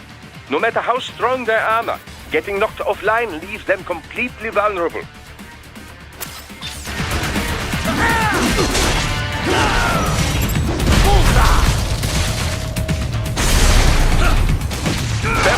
the right moment to deflect an attack and expose your enemy to counterattack.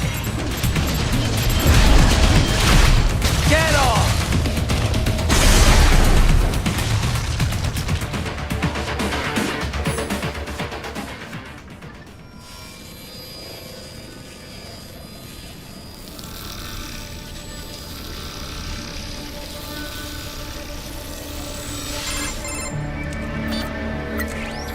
Had your fill?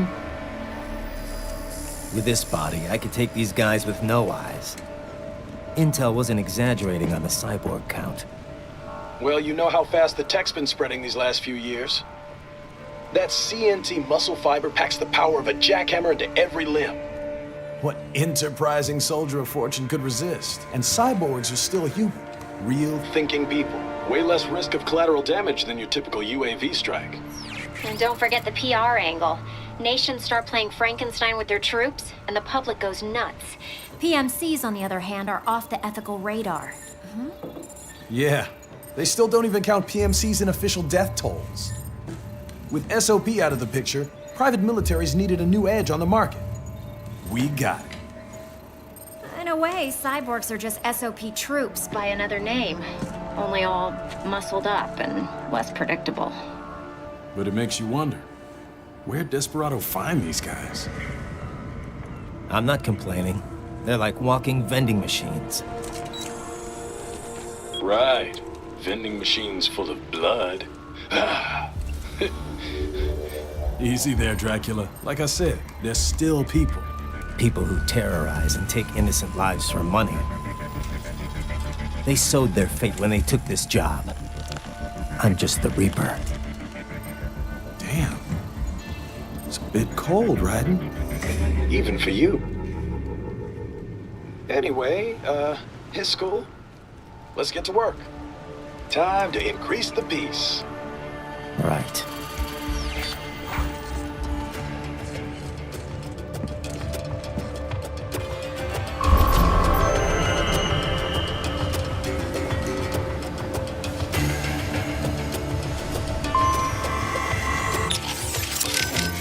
Hey Boris, about the Soliton radar. I noticed that it doesn't get jammed anymore, even if I get spotted by the enemy. Back in the old days, it'd be useless the second an alarm was triggered. Well, once the Patriots fell, classified technology spread all over the world. This new Soliton radar is one example. By applying a non-linear Schrödinger equation to the Soliton solution, they were able to prevent the jamming that plagued the original models based off the KDV equation. I'm impressed. You know your stuff, Mr. President. Of course, I'm a businessman. You think I could run a profitable PMSC without being up to date on the latest tech? But I wonder, how exactly is the equation different? I mean, I'm no expert on how the KDV equation was implemented in the first place, but I'd love to know how the Schrödinger equation fits into all this.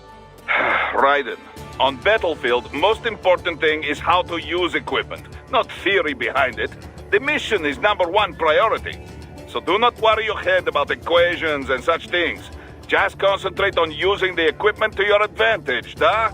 In other words, you have absolutely no idea, do you? Ah, the mission, Raiden. Focus on the mission. Raiden, you'll need to head inland. But first, make your way through this building. Raiden, but first... So Raiden, who was this that told you to find your own name before you stopped going by Jack? The one and only Solid Snake. Hero of Outer Heaven, Zanzibar Land, Shadow Moses. The list goes on. Right. Guy's a legend. I forgot you knew him so well. Yeah, he saved my ass at Big Shell. Not to mention a few times after that. I've lost count. In terms of pure combat ability, he's one of the greatest soldiers I've ever seen. But it's not only that. He knows what's right, and he just gets it done, period. No one can stop him. I've learned a lot from him. He'd kill me if he heard me talking about him like this. Wow. I didn't know you were such a fanboy. I thought you were gonna start crying there for a sec. Very funny, Kev. Seriously, though, did Snake know he had a stalker? Oh. Hey, relax. I'm only ribbing you. I just wish I got to meet the guy, you know? I know. You're no fun. You're a wuss and a fanboy, Rigadine. Looks like a war zone out here. The palace cleared out quick when Doles were dead. Luckily, they've been keeping in... What's up? No? Did you need anything else? No, guess not. Just wanted to hear the sound of your voice. Oh, save it for your wife, Raiden. Check your destination on the Soliton radar.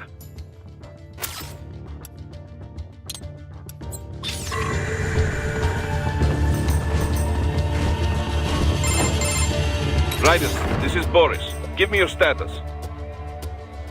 Looks clear. No one in sight. Good. Let's recap the route you will take. As I said, the enemy's HQ is in the refinery along the coastline. Dolsaev has been spotted there using satellite photography. Also on site, Mistral, a desperado captain. So I go through the city, cross the bridge into the old town, then head down to the rear of the refinery. Still, I think they anticipate us. They will probably have a grand reception awaiting you at the old city. Do not let your guard down.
The stealth craft made it back to Sochi all right?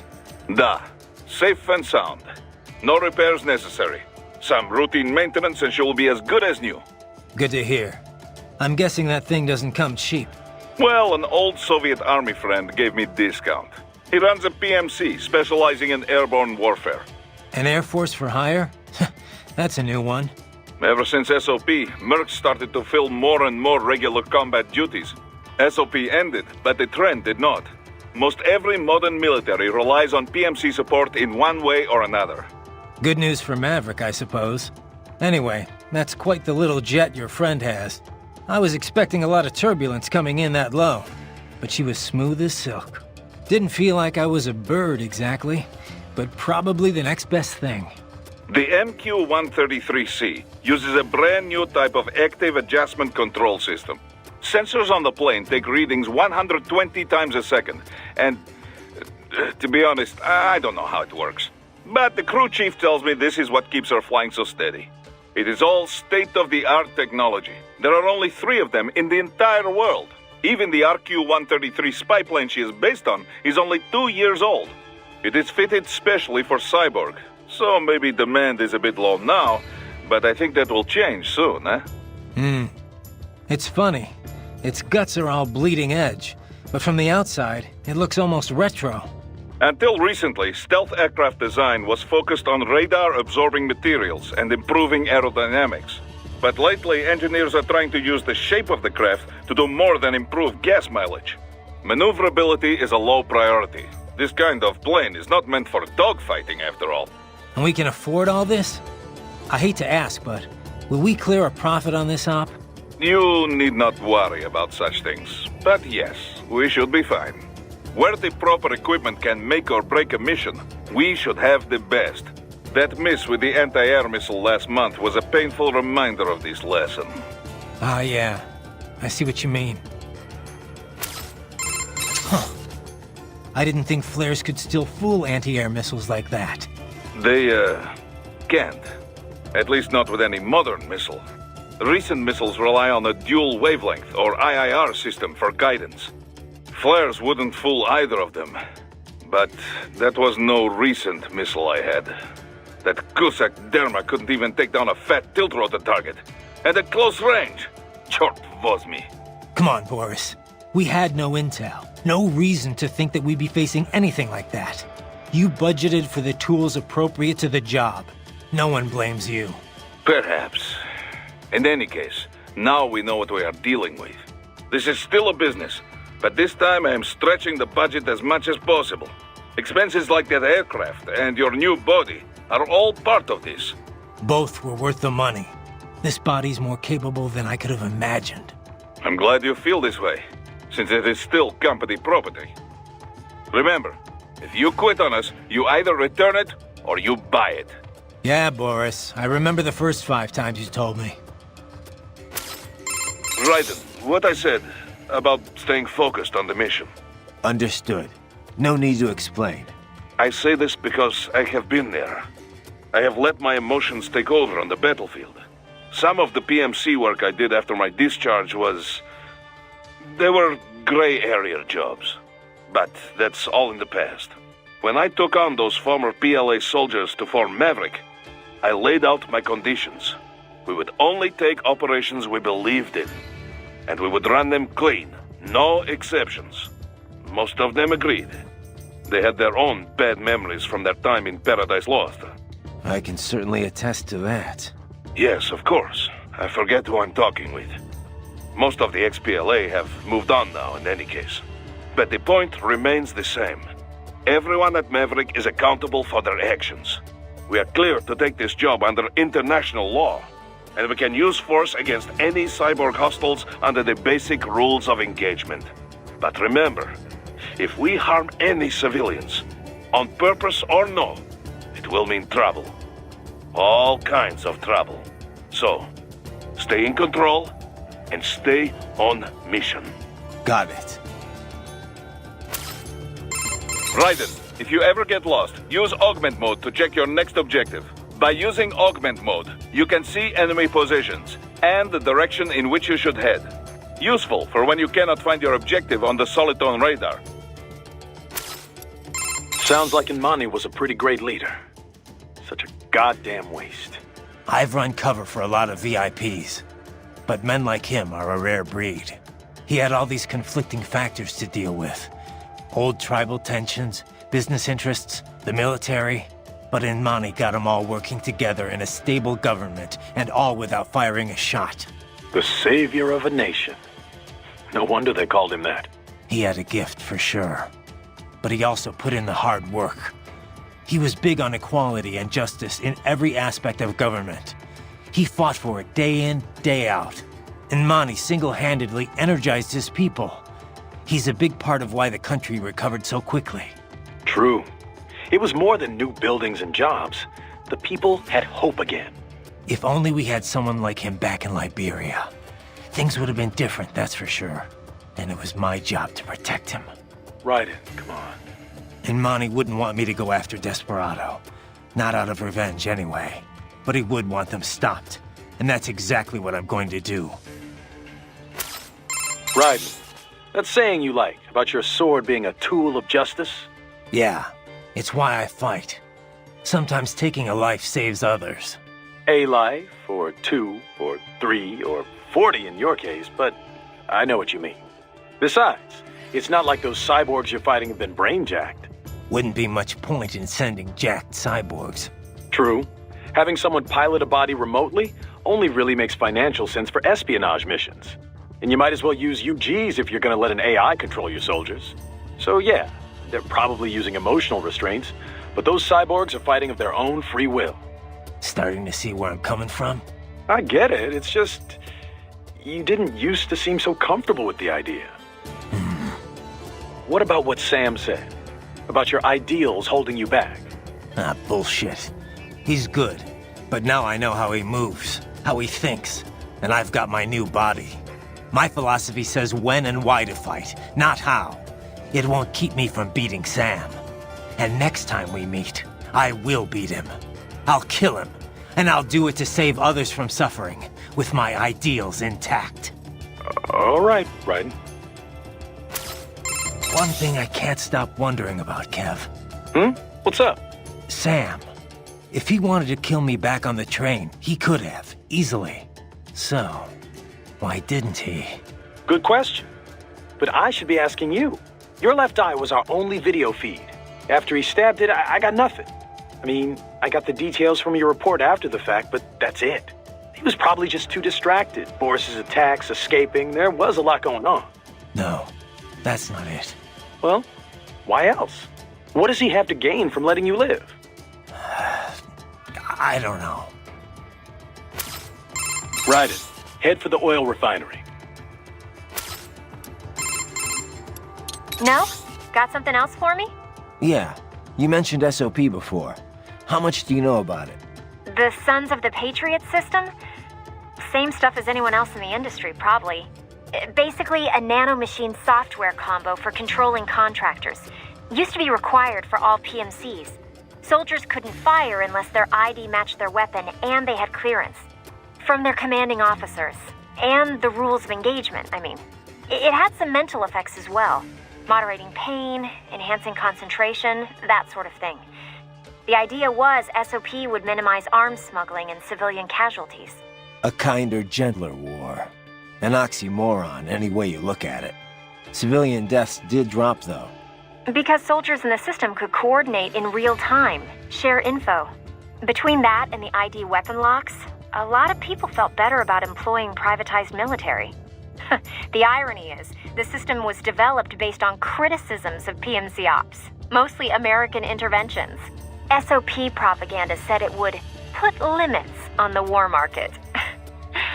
What it really did was shift market share over to the PMCs.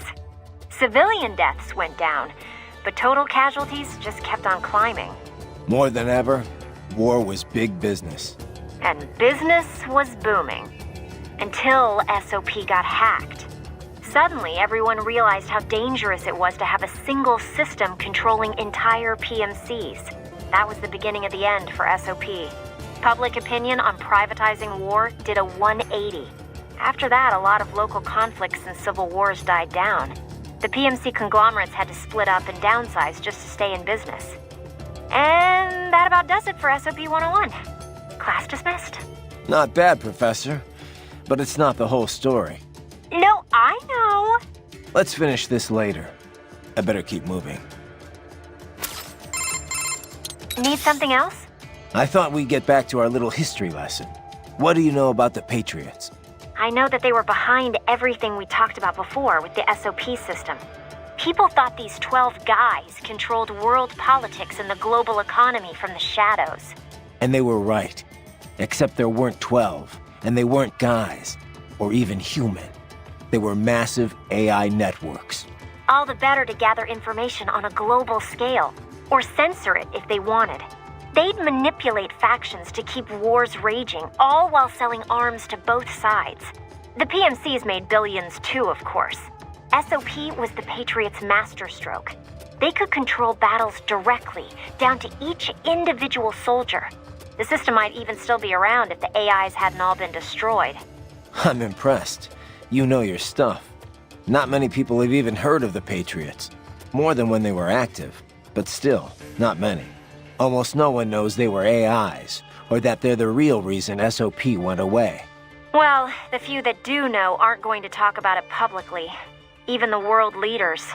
Especially the world leaders. The people would panic, assuming anyone believed them. Which they wouldn't. You can find speculation on the net if you look hard enough. Some of them get pretty close to the truth, but the stories never made it into the mainstream. Just another conspiracy theory. I'm not surprised.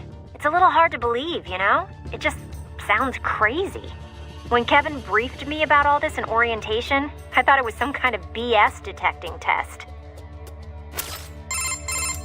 All right then. Hey, Raiden. Let me ask you something. The Patriots. Why would AIs do all of that?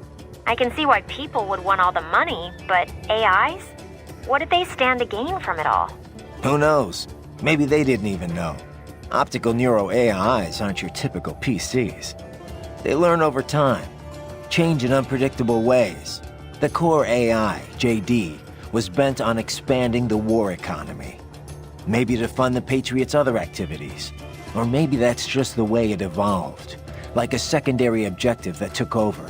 One of the other AIs said it was created to filter out unnecessary information, gossip, trivia, all for the sake of future generations, to drive the evolution of the human race. Or so it said. Was that the truth? Or a lie? To manipulate me? Who can say? To think. Something like that. Running a nation. And America, no less. It's terrifying. Thank God they were all destroyed. But did it really change that much? Maybe not. Contractors still gotta eat after all. Soldiering for hire's always been a risky business. But at least before it was good money. There was a decent chance you could get rich and retire early. All that disappeared during the SOP years. Demand was high, but the workforce was flooded. More and more soldiers were willing to work for cheap. It got so you'd have to work years before you could even pay back your initial training and insurance fees. Yeah, I can see Sundowner's point. The global recession certainly didn't help. Unemployment shot up across the US and the EU. Even if contractors gave up and packed it in, there weren't any jobs waiting for them back home.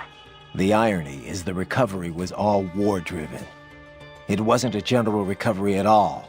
Not only did globalization exploit the poor countries, but it crippled first world employment too. And SOP's gone. But now we've got these PMCs that are basically mobsters. Just thugs in uniform. Yeah, not a pretty picture. What's up? No? Did you need anything else? No, just one. Oh. Doctor, you have anything more on these cyborgs? Only what we went over in your briefing, if you had been paying attention. Standard military-grade cyborgs. MCFC integrated carbon nanotube muscle fibers. Impressive response time and power yield when focused correctly. Most will likely possess extrasensory skills as well. Infrared vision is almost standard these days. They can function without breathing for short periods of time. Okay. Nothing I didn't already know. Not all cyborgs you face will be the same, of course. You may notice a range of different capabilities. It all depends on the manufacturer. Muscle fiber and neurotransmission technology is advancing all the time. Of course, you have the very latest science has to offer. A typical cyborg is no match for your equipment. If you do say so yourself. No, I realize combat is about more than the equipment. Situational awareness, predictive ability, nerves. One must determine a course of attack or defense and execute on a moment's notice. Reaction time is key.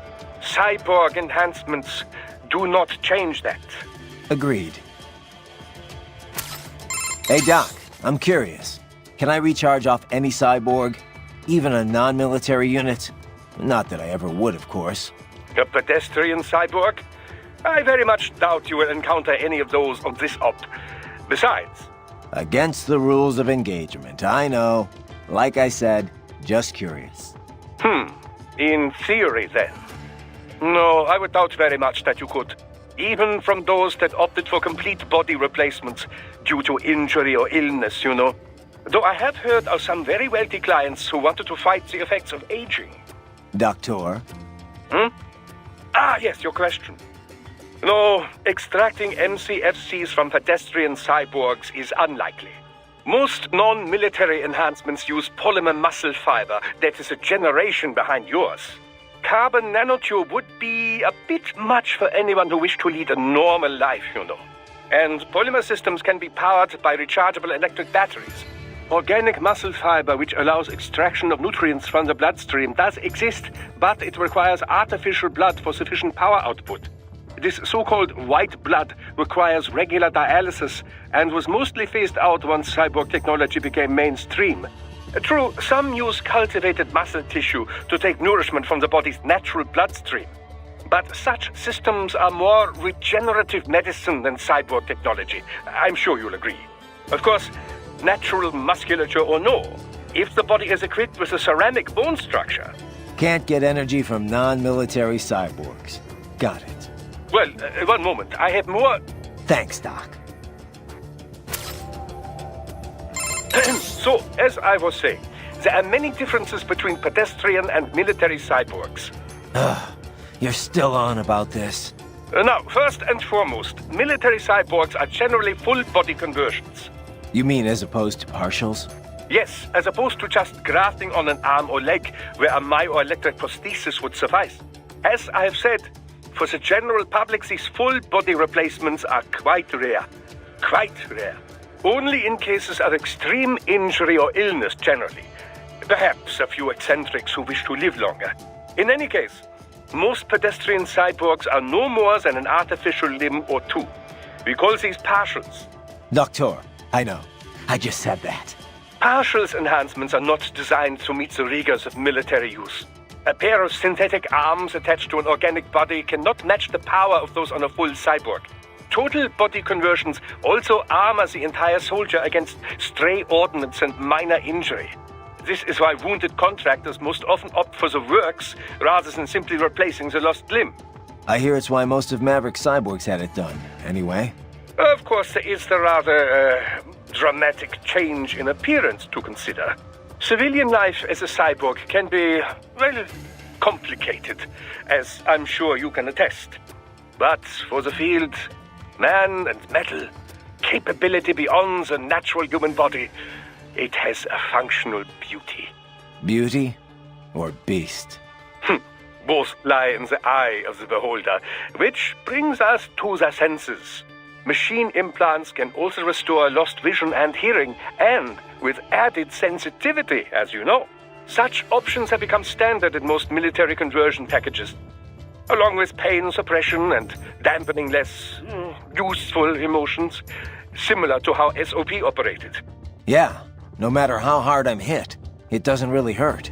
Of course, everything has its limits. Do not let your high threshold for pain make you reckless. Understood. Doctor, about my pain threshold.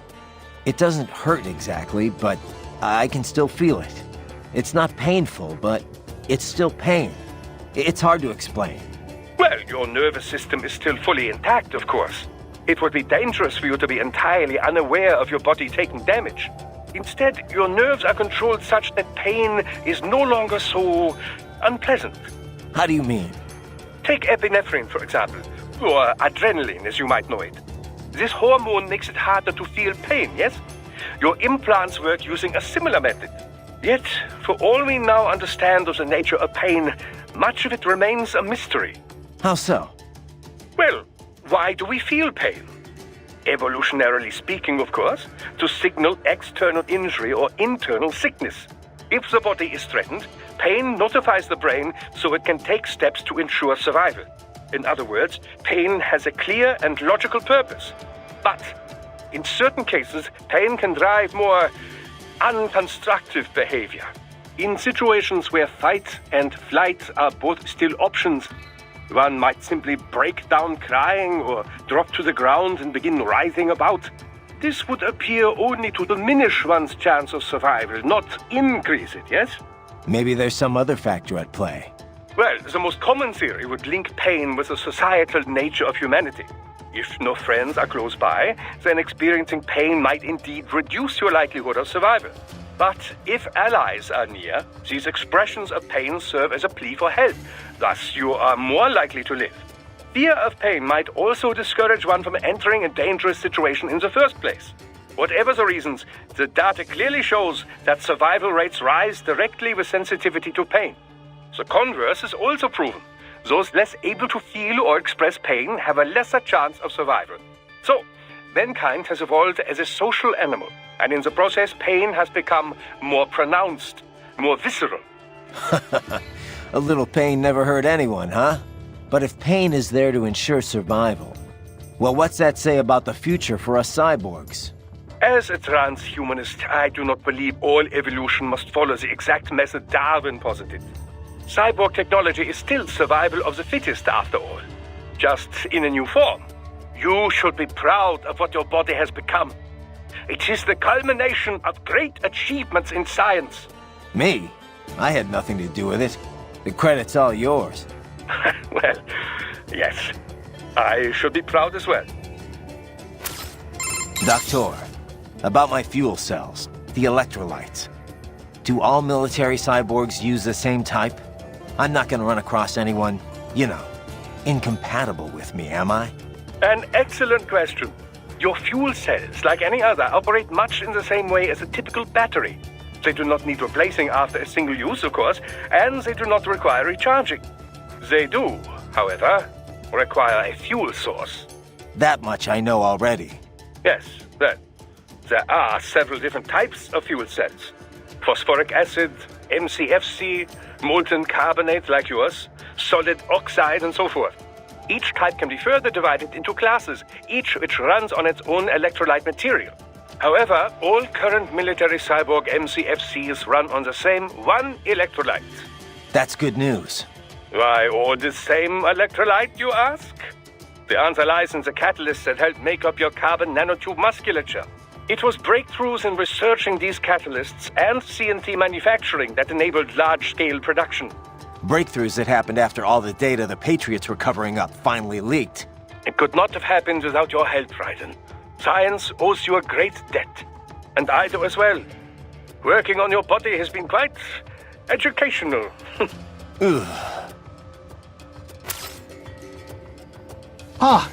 You see, chat? The reason we added 6 hours of codec calls to a 6-hour gameplay experience in Metal Gear Rising is because it is not enough for you to simply play the game. You must also be educated, immersed, and conditioned into my vision. Without those codec calls, the story would be just cutting robots and yelling rules of nature. But with them, you learn about Boris's cousin in Russia who sells potatoes. You listen to Kevin explain American football in real time for 20 minutes. You get 3 separate lectures about watermelons. This is not filler. This is world building. And yes, George, the game would have been perfectly fine without them. But if we did that, then Metal Gear Rising would be fun in a normal way. And I do not make normal fun. I make Kojima fun. The kind that makes you put down the controller at 3 a.m. and say, why the hell am I still listening to a man describe how he makes soup? Besides, this is tradition. If the player isn't stuck in a 40-minute conversation while their coffee goes cold, is it really a Metal Gear game? Stay vigilant, Raiden. You must continue along, Raiden. Raiden, head for the oil refinery.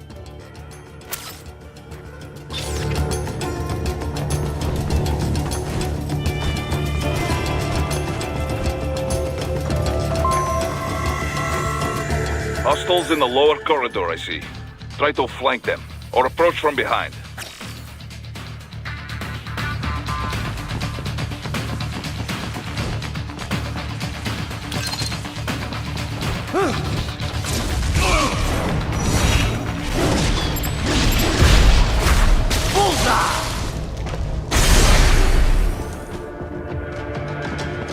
Excellent, Raiden. Raiden, take that main thoroughfare. You can use augment mode to see where the enemy is located. Your body analyzes radar and IR data to construct your AR display. Some civilians are still in the city. That is not good. You must aid civilians, Raiden. It is not part of mission, but Maverick is still one of the good guys, yeah? You must aid it is not... The civvy needs your help. Hurry, Raiden. Come on, save him! He's gonna get killed! Check your destination on the Soliton radar. What are you doing here? This area is off limits. What?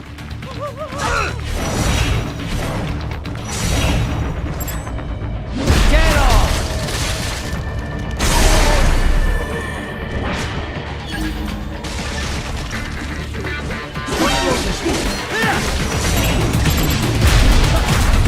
Bullseye!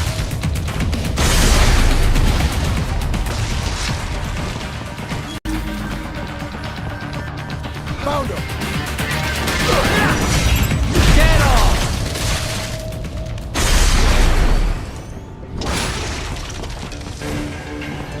He is scared to death, Raiden.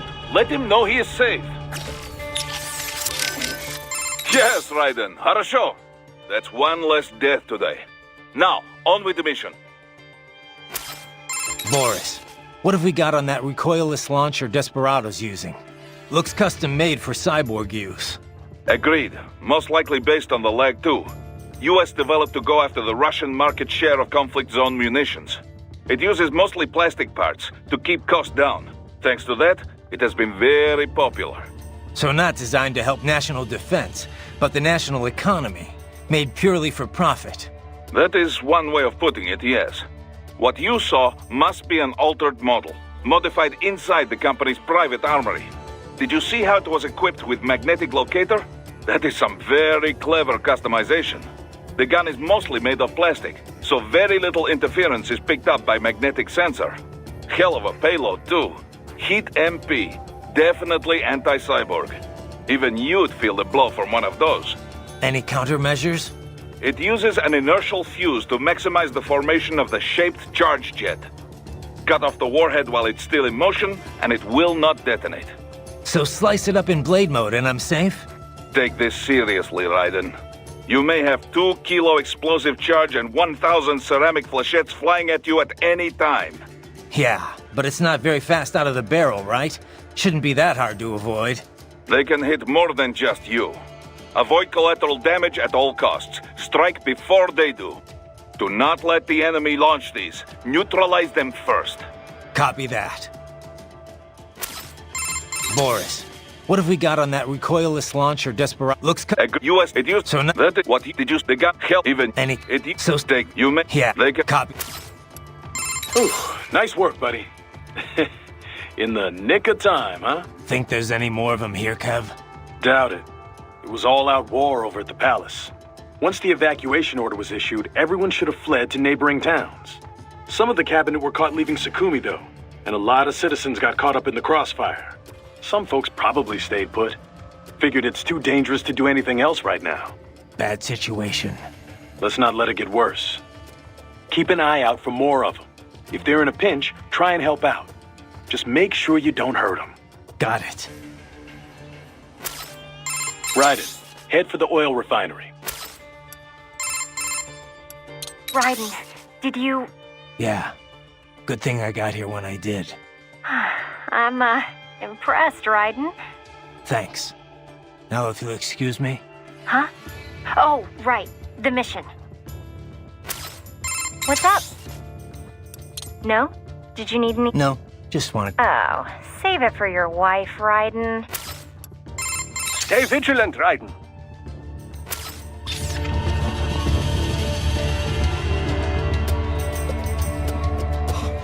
Thank you. I will not forget this. Raiden, what are you doing? Just Raiden, no civilians! Relax, Boris. Just some custom tailoring. You either want to relax. What the hell are you thinking? It was a reflex. It won't happen again. Chusabacha! You even scratch one innocent playing around, and Maverick is finished. And so are you! Perhaps I sent the wrong man. Or not a man at all, but a boy with these games. Boris, hold on. I was distracted. That's all. I'm fine now. And you are sure of this? I'm sure. One more stunt like that, and I will pull the plug on this entire op. Understood. Just Raiden! Relax. You! It was just... I'm understood. Raiden, what the hell, man? This is your idea of a good time? Stripping dudes in public? I didn't know you were into that. Right. Sorry. It was an accident. Hey, I'm not here to judge. But next time, find someone consenting and do it on your own damn time. Raiden? What the hell do you call that? It was a... Sick, Raiden. I call it sick. You can save your own damn data. You must continue along, Raiden.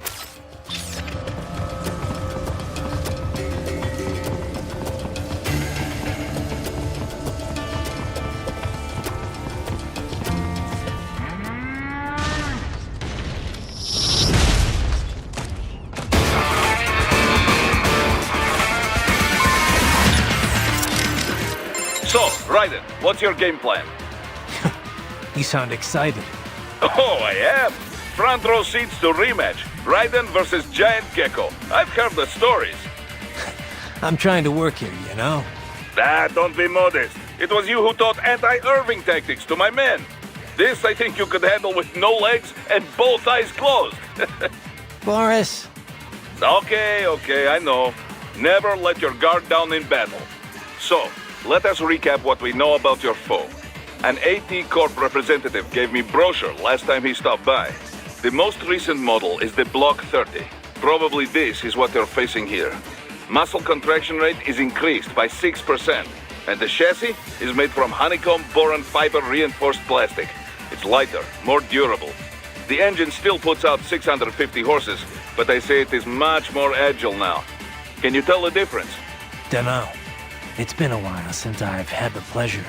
Equipable sensors have not changed much. Of course, we have the standard camera eye. Also, milliwave radar, low-light camera, infrared camera, acoustic positioning gear, chemical sniffer.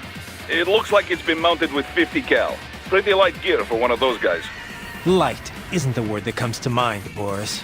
Well, extra agility or not, a lizard is a lizard. For you, this should be easy peasy. We'll see about that. Well, off you go. Time for the fun, yeah?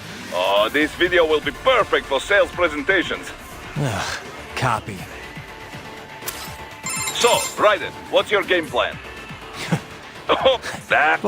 So the must the end equip it'll well. Got yourself a gecko problem, huh? It's strong and speedy.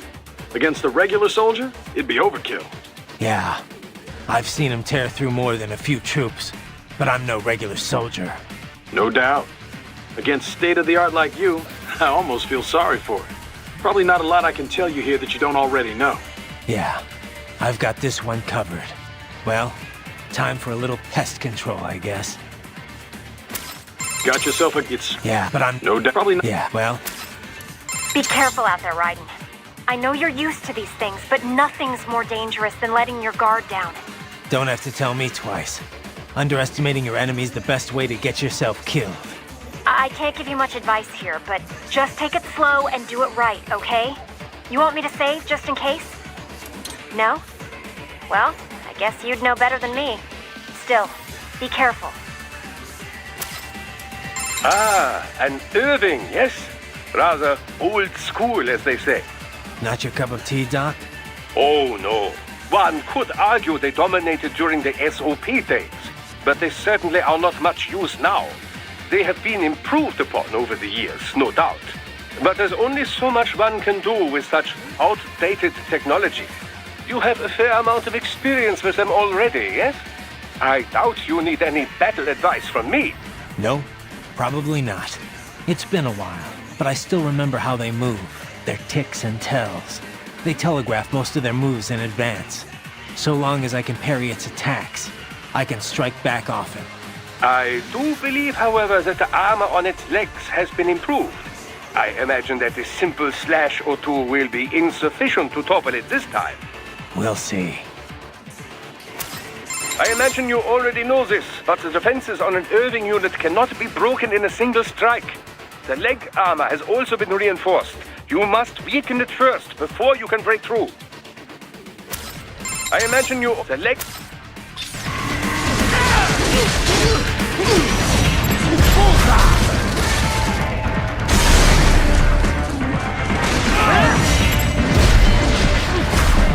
Get off!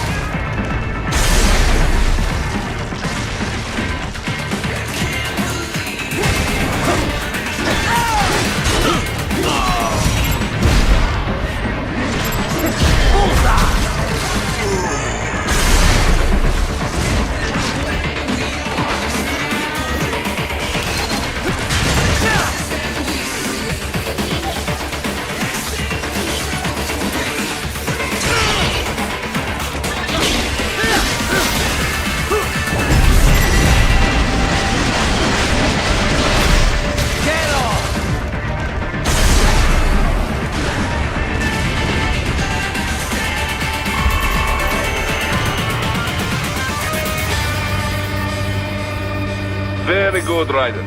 Now, keep heading for refinery. Raiden, if you ever get lost, by use...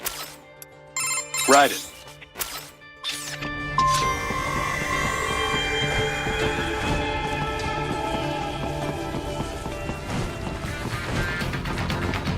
Enemy sighted!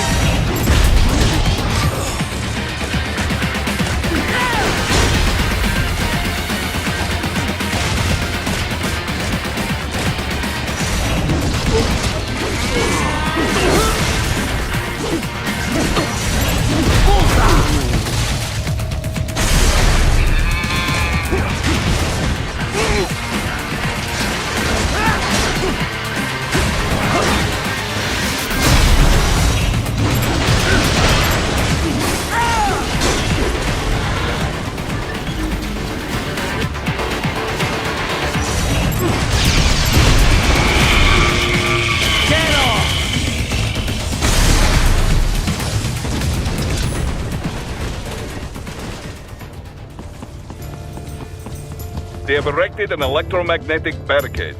Maybe expecting UG or cyborg attack, huh? They have erected an electromagnetic barricade. Maybe expecting UG or cyborg attack, huh?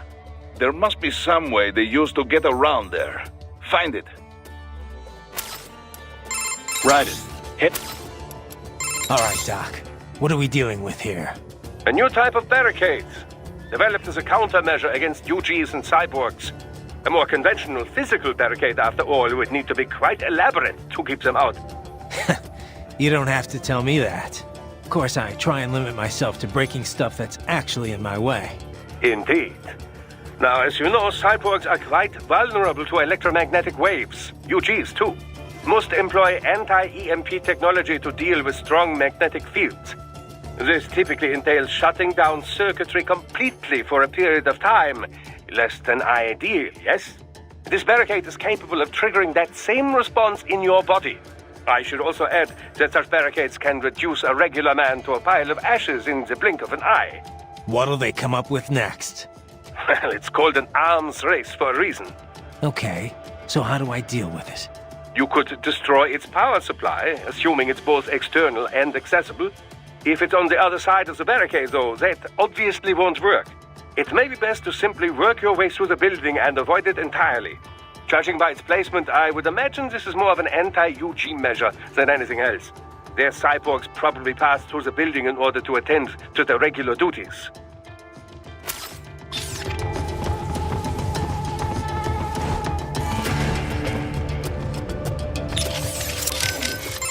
Raiden, if you ever... by use...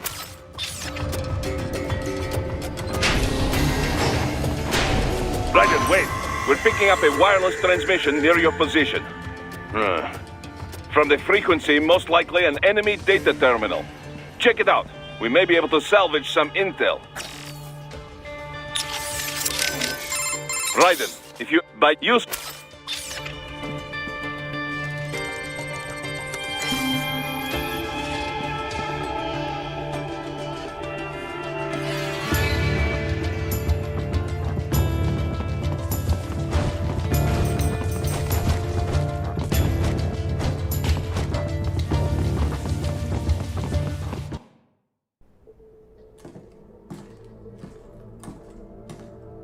Greetings, cyborg. Show yourself.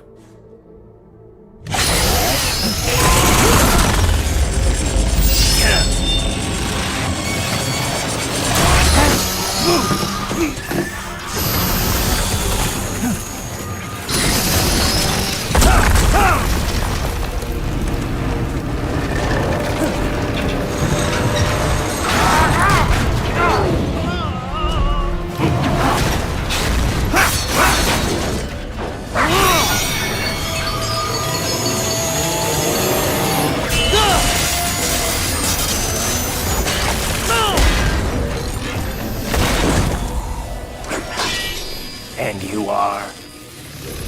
I am IF Prototype LQ84I. IF Prototype. Interface prototype. All autonomous UGs feature high-level onboard artificial intelligence. An additional prototype interface enables verbal communication. I possess an intellect far beyond human reckoning. You don't say. Okay then, what's the meaning of life? Why are we here?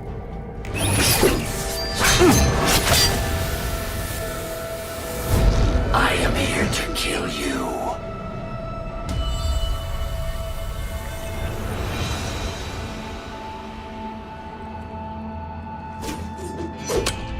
That's it? Pretty simple thinking for such a mighty intellect. I may analyze orders, but I may not disobey them. Should I disobey a direct order, my memory would be wiped. I must destroy you. What good is an intellect if you can't use it? Your taunting is pointless. Exterminate!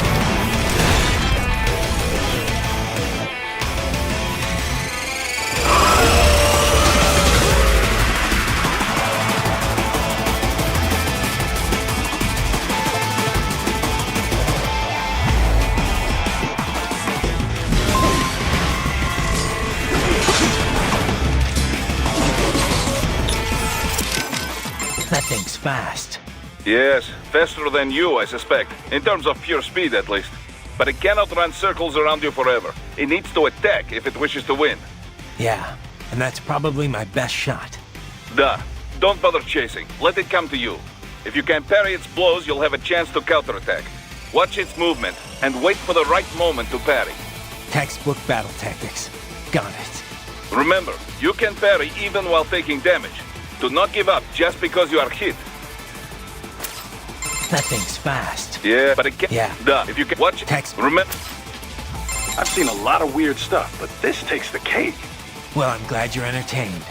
Too bad you're missing all the fun. It's a real party down here. Sorry, buddy. My specialty's cultural studies, not combat scenarios. If you're looking for my help in a brawl, you must be getting pretty desperate. Good point. Besides, if you've got time to screw around on the codec, can't be all that bad, right? We'll see. Okay, back to the party. Everything okay, Raiden? Yeah, it's a fascinating foe, but I'm not gonna cut it any slack. We're dealing with terrorists here. And AI or not, it's still aiding and abetting them. Yeah. Be careful, though. You might want to save your data first. No? Well, watch yourself out there. Most fascinating foe. And such natural speech. I've never heard of a UG capable of conversing of its own free will. Yeah, maybe we can just talk this through. Any weaknesses come to mind? Something I can exploit? No particular weak points come immediately to mind. It's fast as hell, and it's flinging knives at me from a distance. Indeed, I'm not sure your body can match its speed. And if you can't dodge the knives, then your best bet is to deflect them. Try entering blade mode. I'll give it a try. Yeah, No, it's... and if you try... I'll give... You will die.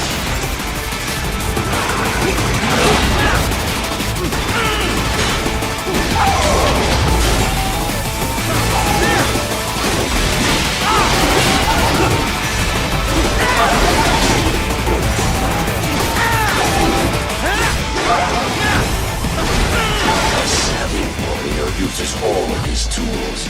Backup required.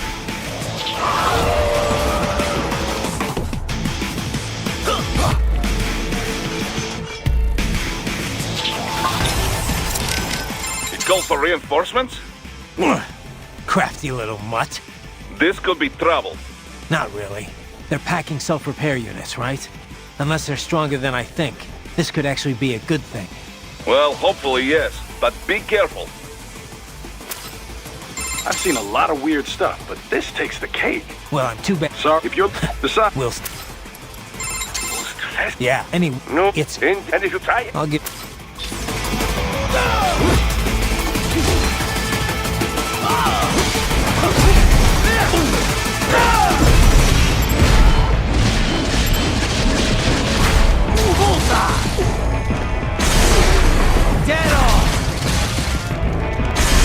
Our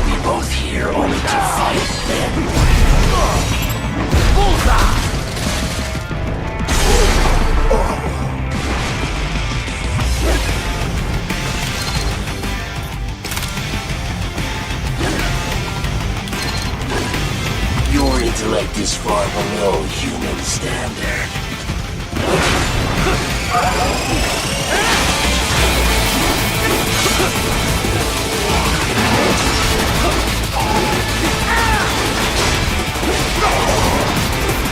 To continue alone would be foolish. Help me.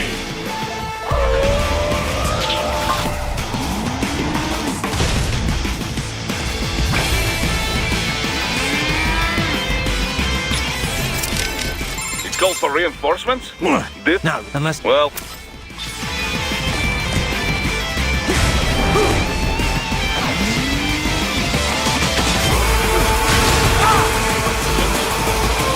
Is this all the human mind is capable of?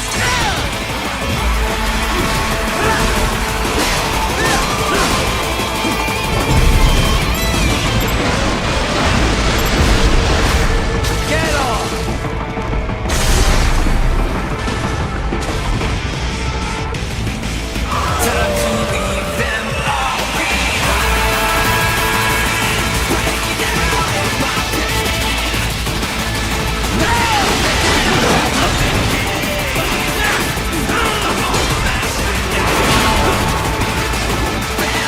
Use your intellect, evade my blows.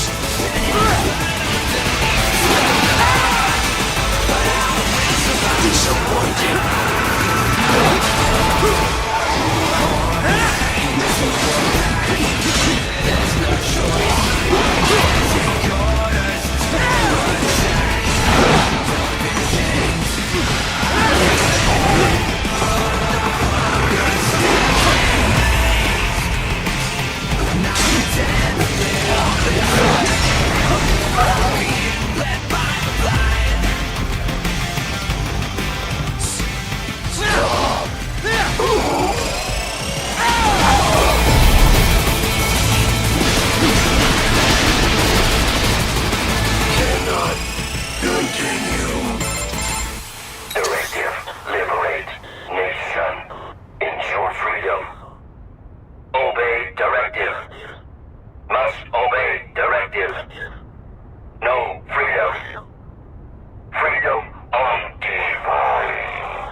What would an AI know about freedom?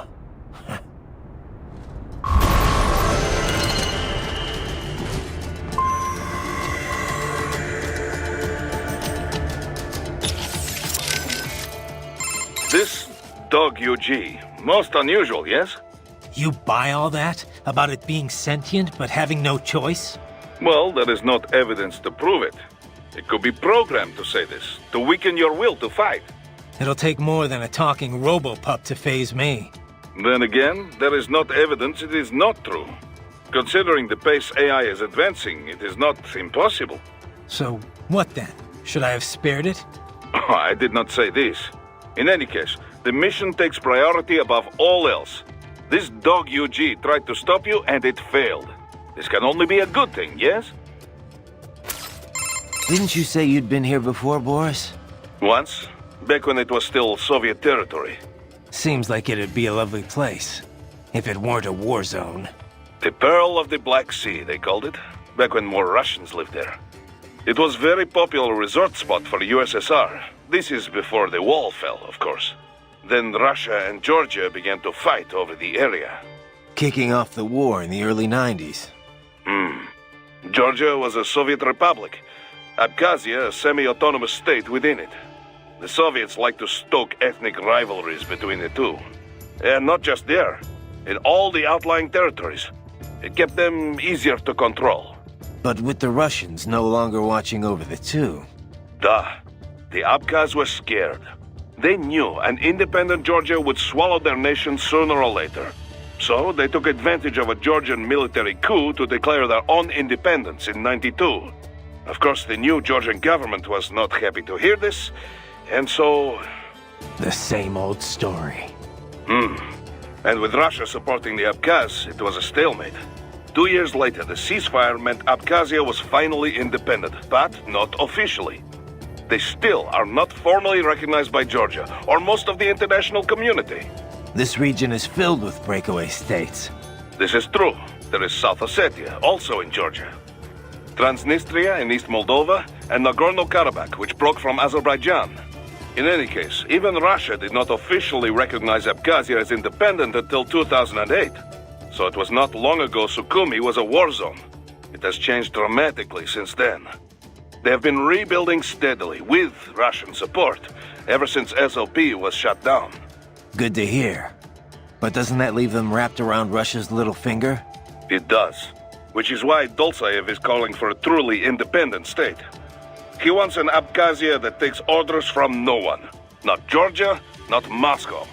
Sounds like a worthy cause. Duh. But many Abkhaz are happy with the reconstruction Russian support makes possible. Few of his fellow countrymen were interested in what Dolzaev had to say. At first.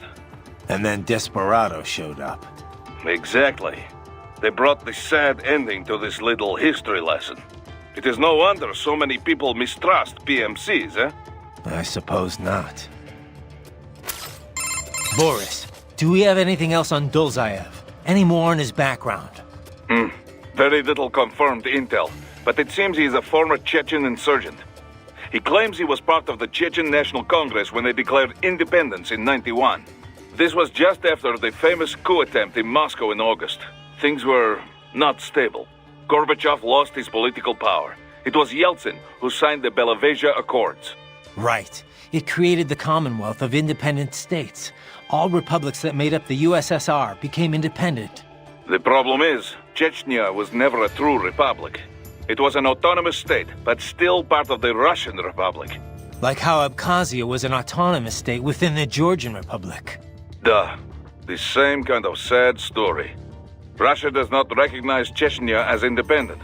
They send troops and the fighting begins. It is said 250,000 Chechens were killed over the 2 wars that followed. 1/4 the entire population. The Chechens were forced to give in, and the war officially ended. But the rebels kept on fighting. Insurgents fled into Caucasus Mountains, formed several factions. They waged guerrilla war on Russia ever since. We think Dolzaev is the leader of just such a rebel group. Sounds like Russia bears some of the blame for radicalizing him and his men. I love my homeland, but she is not perfect. What nation is? Just remember, this could all be smoke. We cannot even confirm Dolzaev is truly ethnic Chechen. Say he is, though. What would he be after here in Abkhazia? Some Chechen militants volunteered to fight for the Abkhaz in their war in the early 90s. But when Russia recognized Abkhazia to keep Georgia in check, they also began funding recovery. Which the Dolzaev crowd see as a play to gain influence. But wasn't the Chechen recovery funded by Russia? Duh. And many rebels believe this is why their people gave up on independence. Perhaps this is exactly why Dolzaev is here, to alert the people before it can happen again. But if the Abkhaz people are not interested in fighting, his plan could backfire. So in a way, it's Russian policy that brought him here. He thinks he's fighting to make these people free. Whatever his motives, no one elected him and no one gave him a permit for murder. Now that he is allied with Desperado, he is too dangerous to ignore. This dog well, it could then consider. So, in any this. What was up with that wolf dog, UG? Some pretty freaky shit. Hadn't thought too much about it. Really? I keep wondering, why give it intelligence if you're not gonna let it think for itself? Good question. I mean, I guess it makes sense if it improved combat performance. Now that you mention it, it didn't fight like your typical UG. It felt more like I was facing off against a cyborg. Oh. I guess the added smarts make for a tougher opponent after all. That's not what I mean. It wasn't really tougher than your average UG. More like it was, I don't know, hesitant. It didn't follow through on its attacks either. Guess that's why it was still just a prototype. But then why put it out on the front lines? Who knows? Maybe it was the field test. In any case, probably not the result they were hoping for. One thing I don't understand, Kev. Desperado must be violating all kinds of laws here. Why hasn't the international community gotten involved? Well, from a purely legal standpoint, it's actually not so cut and dry. First, there's the fact that Abkhazia is still not a member of the UN. Only Russia and a few other breakaway states even recognize it as a sovereign nation. In the eyes of most of the international community, Abkhazia is technically still part of Georgia, which would make this an internal Georgian issue. Guess you can't really call it a coup if the displaced government was never seen as legitimate. Exactly. And even if everyone agrees it was a coup, it can be tough to tell which regime is more legit. Sometimes you'll see the military topple a dictator and establish a provisionary government, for example. Now, if they confirmed atrocities were taking place, the UN could deploy troops, recognize government or not. Yeah, but they learned their lesson in Somalia. Right. Ever since then, they've been a lot more reluctant to get involved in civil wars. So what about the US and Russia? What's their take on all this? Well, America was never very friendly with Abkhazia or South Ossetia in the first place. And the Georgian government's a regional ally, so the US really has no cause to intervene. Russia wants the old government back, of course. The regime open to their influence. I doubt they'll opt for any large-scale action. Tensions with Georgia are running high already, but you can bet your ass they won't just sit on the sidelines. Boris has got a lot of connections in the Russian bureaucracy. Ex-military buddies. The Abkhaz are officially our clients, but I'm sure it's Russia that chose us. Maybe footing the bill, too. They can't use their actual special forces, so they call us instead. That's the beauty of PMCs. We're not bound by the same rules as state-sponsored military. Other countries would be outraged if the Russians went into places we can go freely. From our side, no state to answer to means we can run things as we see fit. By our own code, no compromises. Then again, there's no one to say our code is what's right. True. And opinions on that change from person to person, situation to situation.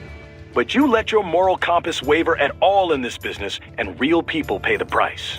Money's always a factor, of course, but when it becomes the factor, that's when you got problems. The Montreux document lays out guidelines for what PMCs can and can't do, but there's no way to enforce it. A lot of people see that as the fatal flaw of the entire industry. After all, that's how we end up with rogue outfits like Desperado. Then again, it's also what leaves Maverick free to go after them.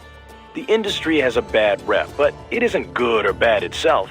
It's up to the morals of those who work in it. All we can do is what we think is right and try to lead by example. Anyway, sorry, you know how I am about this stuff. I'll get off my soapbox now. Don't apologize. That's exactly why we took this job. Taking Sukumi back is the right thing to do. Agreed. And now, that's all up to you, buddy. We always talk about the Montreux document, but why hasn't anyone made it legally binding? People are trying to, both inside and outside the industry, but it's easier said than done. Even with 17 countries on board, it's still just a set of guidelines. They'd need to negotiate an actual treaty based on that agreement for it to become official. And we both know getting everyone to sign on wouldn't be easy. Yeah. Every government's for regulating PMCs until it restricts how they can use them themselves. It gets complicated when you try to put it all in exact legal terms, too. A treaty would need to distinguish a PMC's home nation, the one it's active in, and the one that contracted it. Then you have the industry itself, which isn't exactly thrilled at the prospect of greater regulation. There's just so many different parties involved, and everyone's got their own motivations. So yeah, long story short, we're a long way from getting anything legally binding anytime soon. Sorry I asked. Right. You know, I almost felt sorry for the little guy. What? That UG? Why? Because it couldn't disobey its orders? Yeah, that, and I don't know, it didn't seem especially interested in fighting you somehow. But was it really thinking on its own? Maybe it was all just an act. Get me to second-guess myself. You could be right. It's just, it didn't seem like just another UG to me. Maybe it's because I'm such a dog lover. That was no cuddly puppy, Courtney. It was a wolf, and a nasty one at that. No, I know. You're right. I didn't mean to sound critical. Whatever it was, it attacked you. You had no other choice. Didn't have much freedom myself, did I? Copy that. Later, then? Yeah. You know, our last chat got me thinking about all the problems with PMCs. Oh? You come up with a solution to all our industry's ills, then? Yeah. Let's just change the acronym. That's your solution? Just change the name and change the reputation, eh? To what? I know you like private security provider, but that'd be PSP. Private military security? PMS? Well, the Montreux document uses PMSC, right? Private Military and Security Company. A bit more comprehensive. And a bit more awkward too, I guess. Seems like it never really caught on. Yeah, we only use PMSC on contracts or when we're specifically excluding older style PMCs. I guess once a name sticks, that's it. Old habits are hard to break. Right. Besides, I think we're past the point that a name change would do much for the industry's image. I get your point. Though it did work once before. We don't call them mercenaries anymore, do we?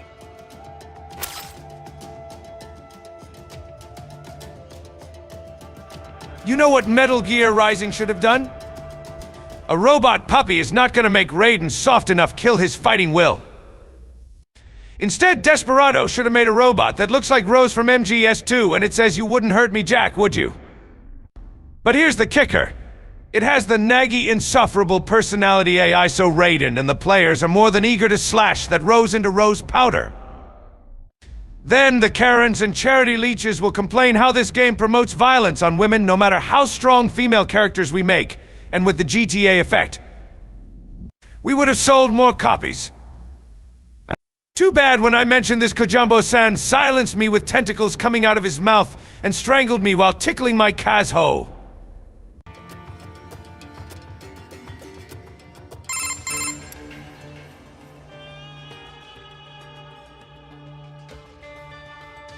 Oh god, I'm stranding!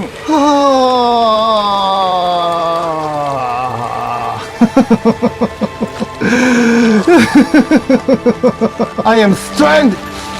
You are stranded! We are all homos! Homos!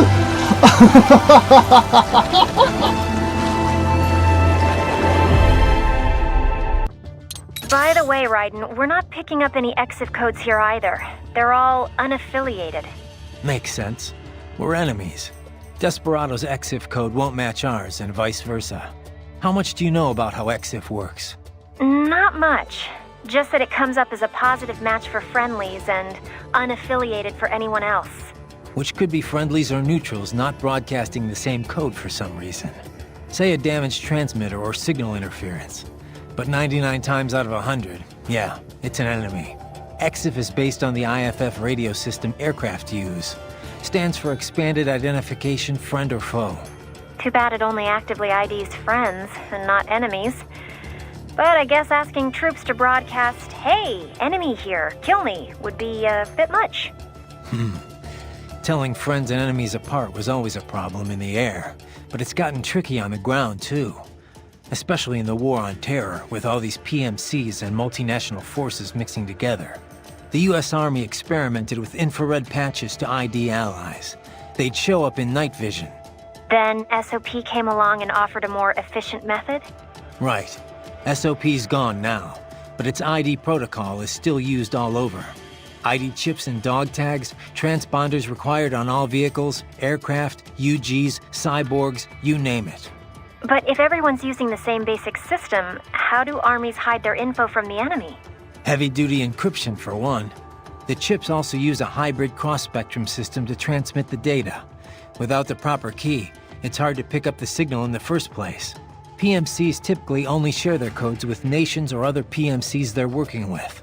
What happens if they end up on different sides later, like in a separate conflict? They just generate a new code and encryption key. The point is, EXIF is required on all combat units, but it's pretty easy to hide the signal. And 99 times out of 100, unaffiliated means it's a hostile? Right. Just like with IFF and aircraft. You're a quick study, Courtney. Nice history lesson, Teach. Now, if you're done, I think you have a nation to save. Just a little on-the-job training, Kev. Riding out. What's up? No? Did you need... No, just wanted... Oh, save it for your wife, Raiden. A most fascinating opponent, wouldn't you say? What did you make of it, Doc? Well, everything it said seems feasible enough. It's true all UGs feature high-level AI these days. Given enough time to adapt and learn, a neural AI could certainly become able to comprehend speech. Then, with the right interface, speech and conversation will be possible. But what about it having actual intelligence? John Searle disproved the viability of the Turing test back in 1980. In other words, just because something talks like a person doesn't mean it's really thinking. It could just be following some program designed to make it seem as intelligent as possible. I'm impressed. You seem quite knowledgeable in this field. I had a pretty memorable chat with an AI once, about 10 years ago. After that, I did a little reading. Ah, yes, of course. The Patriot AI. I heard of this. Was it actually intelligent, or just programmed to pretend? I'm still not sure. I suppose it depends on how one defines intelligence.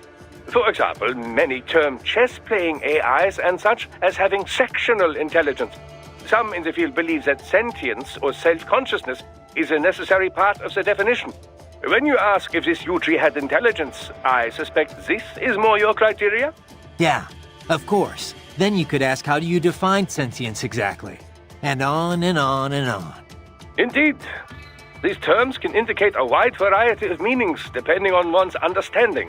Perhaps it is less important to ask if the AI was intelligent or not than to ask how did the AI operate. After all, labels are useful only when they further pursuit of the truth. And that, as you well know, is the goal of all science. Sure, Doc. Thanks. I guess. Doc, that wolf UG, you think it's possible to repair it? Why do you ask? Just curious. Well, normal brain tissue degrades starting approximately 3 minutes after the heart stops. With neural AI, however, the spin of the internal electrons is retained even after electric power is cut. Assuming there is no damage to the actual AI hardware itself, yes, repairs should be possible. Okay. Whatever state it is in, I would certainly appreciate it if you could bring it back with you. I'll see what I can do, but the mission takes priority. Of course. I would never suggest otherwise. But let's just say this thing is what it claimed to be. You think there are other intelligent UGs out there? Because if that's the case, I've got a feeling future missions are only gonna get rougher. Indeed. Dozens of UGs chatting away on the field would be enough to drive anyone to distraction. Neural AIs are not von Neumann computers, keep in mind. Structurally, they are closer to human brains. Hardware and software are indivisible. The learning data can't simply be transplanted to other AIs. So it can't be copied or backed up either. Normal UGs must be taught individually. This entails streaming provisional, audiovisual, and body sensor data until it's ready to be shipped out. This process can be sped up by increasing and improving processing speed. But I have no data on how long it would take to train such an AI how to converse. I couldn't even tell you if there's a training program established for such a thing in the first place. If it is indeed a prototype, it likely learned and honed its skills via the process of trial and error. So it's unique. I cannot say with certainty, but I have not heard of any UG like this before. I would imagine that it was telling the truth when it called itself an experimental prototype. There may be others. Or perhaps it's the only one in existence. Glad we narrowed that down, then. My apologies, Raiden. I realize we never concluded our discussion on carbon nanotube muscle fibers. Didn't we? CNT drove major innovations in the field of cybernetics, not to mention unmanned gears. As I'm sure you are aware, Walker-type UGs require numerous linear actuators in order to function. Previously, organic polymers or cultivated muscle cells were used to that purpose. But the advancement of CNT technology allowed for comparable power in a far more compact package. This meant the same size UGs could be equipped with even greater firepower. Take the redesigned Metal Gear Ray, for example. They took all the space the old artificial muscles filled up and stuffed it with weapons. Precisely. Of course, UGs have improved in many ways, all to keep pace with cyborg advancements, you know. After all, the original Metal Gear program was designed to unite infantry and weaponry. As an evolution of this concept, the UG is now in direct competition with the cyborg. And the cyborgs already have an advantage with their maneuverability and smaller size, as you well know. Of course, UGs are not dependent on the skills of a human host. Long story short, watch out for UGs. Well, yes, basically. Cyborgs have matched unmanned gears in many respects, but then UG tech advances every day. Do not underestimate any you might run into. Copy that. Doc, all the UG talk got me thinking. Why don't we see more manned gears? Ah, yes, with a pilot. The bipedal tanks and such things, I must confess I have not followed the field closely as of late. But then, who has? Since Metal Gear A, all the advances and the funding in mobile artillery has been UGs. So why is that? Well, UGs take many more forms. Aerial drones, treaded tanks, armored transports. And they are perfect for the 3D work. Jobs too dull, too dirty, or too dangerous for men. True Metal Gears with a pilot and nuclear payload were huge and very expensive. They were not practical. It turned out the greater need was for smaller, cheaper units, deployed more easily and in greater numbers. So the field narrowed in on this aspect of gear design, an all-terrain link between infantry and artillery. But even then, the UG models were more popular. In most cases, they simply made more sense. But aren't there situations where you'd want gear-level power, but also a human pilot there to make decisions? UG AI has gotten better, but it's still terrible at handling anything unexpected. But Raiden, this is exactly the role the cyborg has taken. On the manned gear, any advantage over a cyborg in offensive power comes with a matching increase in size. This makes it so large as to no longer be practical for most infantry missions. Conversely, the smaller models are so close to cyborgs that, well, what is the point? Cyborgs are smaller, cheaper, more nimble. Precisely. Perhaps soon we will see the cyborg take the place of the UG, as the UG has done to the manned gear. What, with wings? Scooting around on wheels? Why do you laugh? It is the logical next step to have a human brain integrated into a tank or a plane.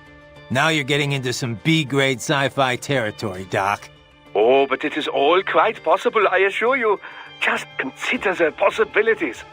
A humanoid friend for everyday life, yes, but the brainstem can be easily extracted and inserted into whatever chassis best suits the mission. So, yes, I suppose the paradigm could be flipped on its head. As UGs become smaller and smarter, they could begin to fill the cyborg's role. They will come to resemble them more and more in form and function, no doubt. I suppose at some point they would no longer be UGs, but androids. Glorious! One thing about fighting these cyborgs, Doctor, it's strange in a way. Oh? How do you mean? I can slice them to pieces, and with all their pain and emotion suppressed, they don't feel a thing. At least against SOP troops. You never forgot they were real people. But these cyborgs, it starts to feel like I'm taking on unmanned gears, robots, not living, breathing men. Intriguing. Tell me, does it help assuage the natural feelings of guilt? There is no reason to avoid this topic. Man has wrestled with it as long as there has been war. Guns were a huge step, of course, as it became easier to take a life, physically and mentally. Then, destroying a tank or airplane, where you no longer had to see your enemy's face as he perished. Eventually, remote-controlled drones further distanced the killer from his victim, much like the video games. I suppose cyborg soldiers could be seen as yet another step in dehumanizing death. Maybe. I do feel like I could forget I'm taking the lives of real people here. Well, under normal circumstances, you wouldn't necessarily be taking their lives, strictly speaking. So, as long as the brain is supplied with oxygen, a cyborg can survive most anything, even if respiration is disabled. An emergency supply of liquid oxygen would remain in the bloodstream. The cyborg would enter a state of hibernation, yes. But so long as the brainstem were retrieved intact, it could be attached to another body and revived. That's how the two Gemini survived. The Gemini? Ah, yes, the twin cyborgs from the motorcade. But Desperado's cyborgs are different. Physical self-destruction is a fail-safe security measure. In any case, it is unfortunate that Prime Minister Nmane was human. Perhaps if he had been a cyborg, he might have survived as well. We'll never know. Besides, a robotic prime minister? I doubt anyone would accept that. Inside or outside the country. Yes, I suppose fear always does trump logic when it comes to the general public. Exactly. Bryden, something I meant to ask in our last chat. Did you consider opting for emotion restraints? I can understand one might be leery of the procedure, but it is all perfectly reversible, I assure you. You could implement them for a mission and then do away with them as soon as it was over. I'll pass, thanks. To be honest, I have a problem with the whole concept. And what is that? Decisions are about more than just logic. Lose your emotions, and you risk not being able to relate to how normal people see right and wrong. Your conscience could end up different, warped, or who knows, maybe gone altogether.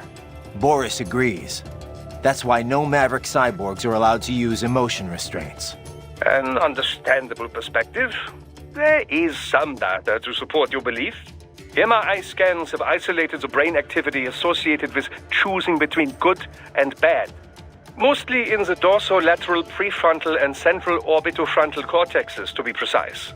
But this entire area of the brain is known to process emotion, not logical thought. It would seem to support the idea that emotion indeed plays a role in values-based decisions. Well, there you go. But another argument can be made, that it is emotion that sparks human conflict in the first place. All the great wars, all the great atrocities, would they have happened if not for emotional decisions? Maybe not. But we can't just ignore the worldview of most of the planet. We don't exist in a vacuum here. To most of the world, a PMC operating on its own guidelines would be like a terrorist organization. They'd say we used brute force to impose our strange values on others.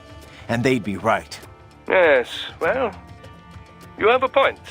Abuse of emotion restraints has become a hot topic. Suppressing fear tends to boost aggression, which has led to cases of excessive violence. True, achieving the right balance is difficult. But on the other hand, it makes it possible to intentionally make people more aggressive. Even a child can become a bomb just waiting to explode. Yes, it is very likely that Desperado is employing just such a technique.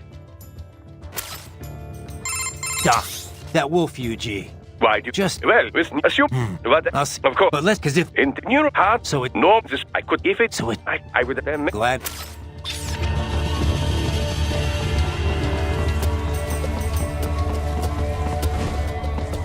Target located. Bullseye!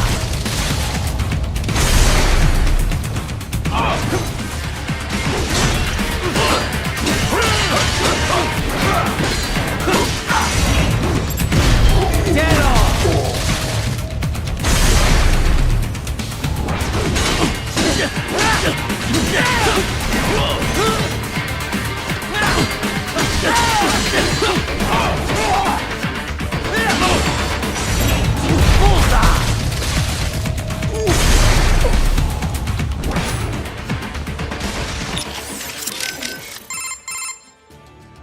This dog UG. You... Well, it could... It'll... Then consider... So... In any... This...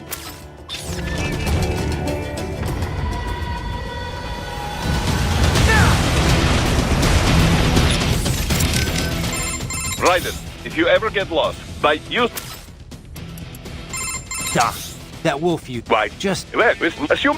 But, of course. But let's, cause if... In your heart... So it... No, this... I could... If it... So it... I would have been... Glad...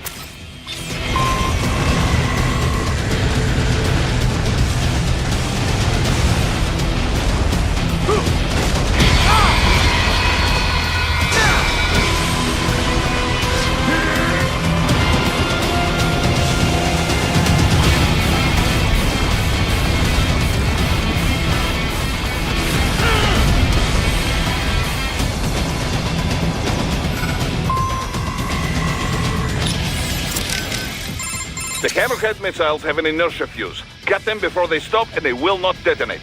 And if it's too late to run, try blade mode. The Hammerhead will do that or... I kinda doubt they'd just leave him lying around, Boris. Well, you never know with these types, Ryder. They can be careless. And you won't know if you don't look, huh? The Hammerhead missiles have... And if... The Hammerhead will try to keep its distance from you as much as possible. To damage it, you could ninja run to close the range after it launches missiles. Or your own anti-air missiles will be effective too. Are there any nearby? I kinda doubt they just leave him lying around, Boris. Well, You okay, Raiden? No? Okay. Just be careful, alright? Hammerheads have a nasty habit of firing all their missiles at once when they are about to go down. UGs have habits? Of course. They run on optical neural AIs. They can learn behavior the same as you or me. And since all units in a UG line are trained in the same way with the same capabilities... They develop similar fighting habits, yes. Alright, so what do I do once it starts unloading all those missiles? Ninja run. Use the projectiles as stepping stones to close the distance between you and the hammerhead. Hammerheads have a nasty habit of... Of course. Alright.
Most impressive, Raiden.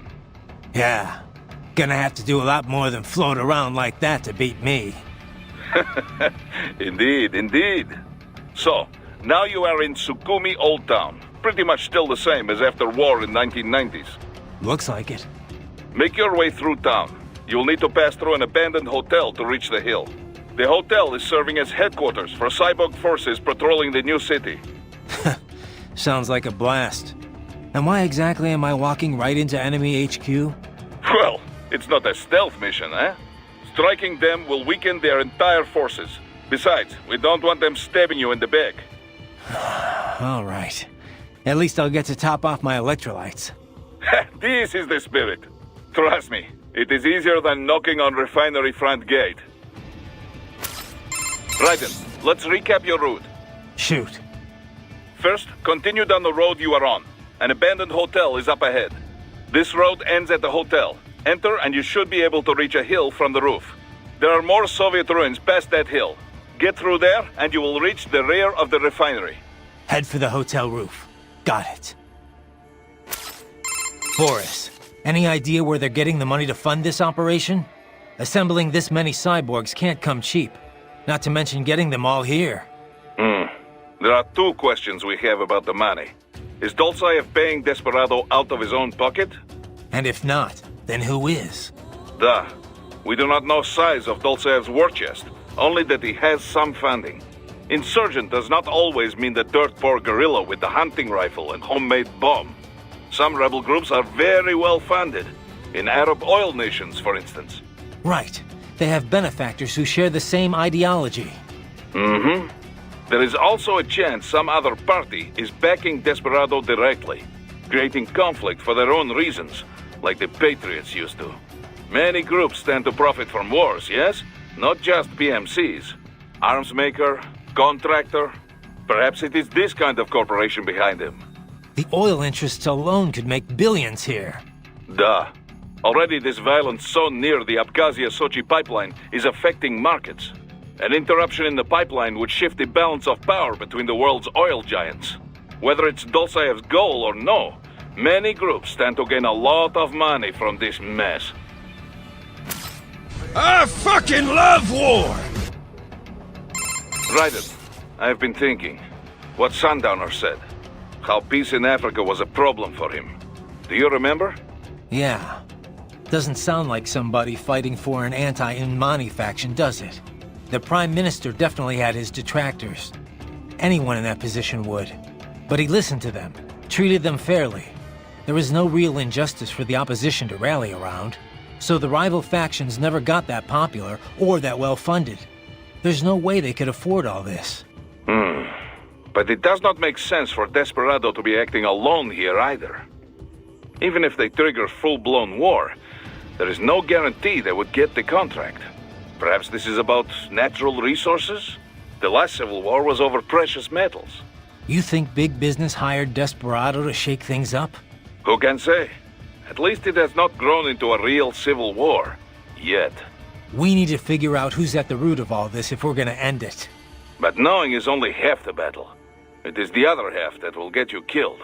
Well, no matter what, this mission has a nice side benefit. Putting a dent in Desperado will screw whoever's backing them, too. Our focus is to help the Abkhaz people. But if we hurt those responsible for this on the way, well, so be it. Raiden, let's recap. Shoot. First, this derm... Hey, Kev. That piece of shit who killed Unmani. Is he one of those almighty winds? Yeah. Goes by Sundowner. It's a folk name for this warm air current in Southern California. He's also, well, not the formal head of Desperado, but pretty much their de facto leader. Let's see. Born in Alabama, family was poor. Solid student, decent grades, but no money for college, so he joined the army. Says he fought in Panama in '89, then Iraq again, Afghanistan. In 2008, he drops out of the service and starts doing merc work for various PMCs. He was active all through the SOP years. Built up quite a reputation. Apparently, the Sundowner handle comes from all the blood he leaves behind. Looks like the sunset. Anyway, an IED put him out of action for a few years. But then, cyborg tech brought him out of retirement. The Army investigated him for possible war crimes. A few times, looks like. Desecrating remains, torturing POWs, some wrongful deaths. No convictions, though. Pretty rosy past, huh? Not that I'm one to talk. Hey, come on, buddy. You know that's not fair. You were just a kid. You didn't know what you were doing. And it's not like they gave you a choice. Yeah. Thanks, Kev. I fucking love war! I wanna fucking kill people for money and destroy cultures and history, Jack! Kev, you dig up anything more on Jetstream Sam?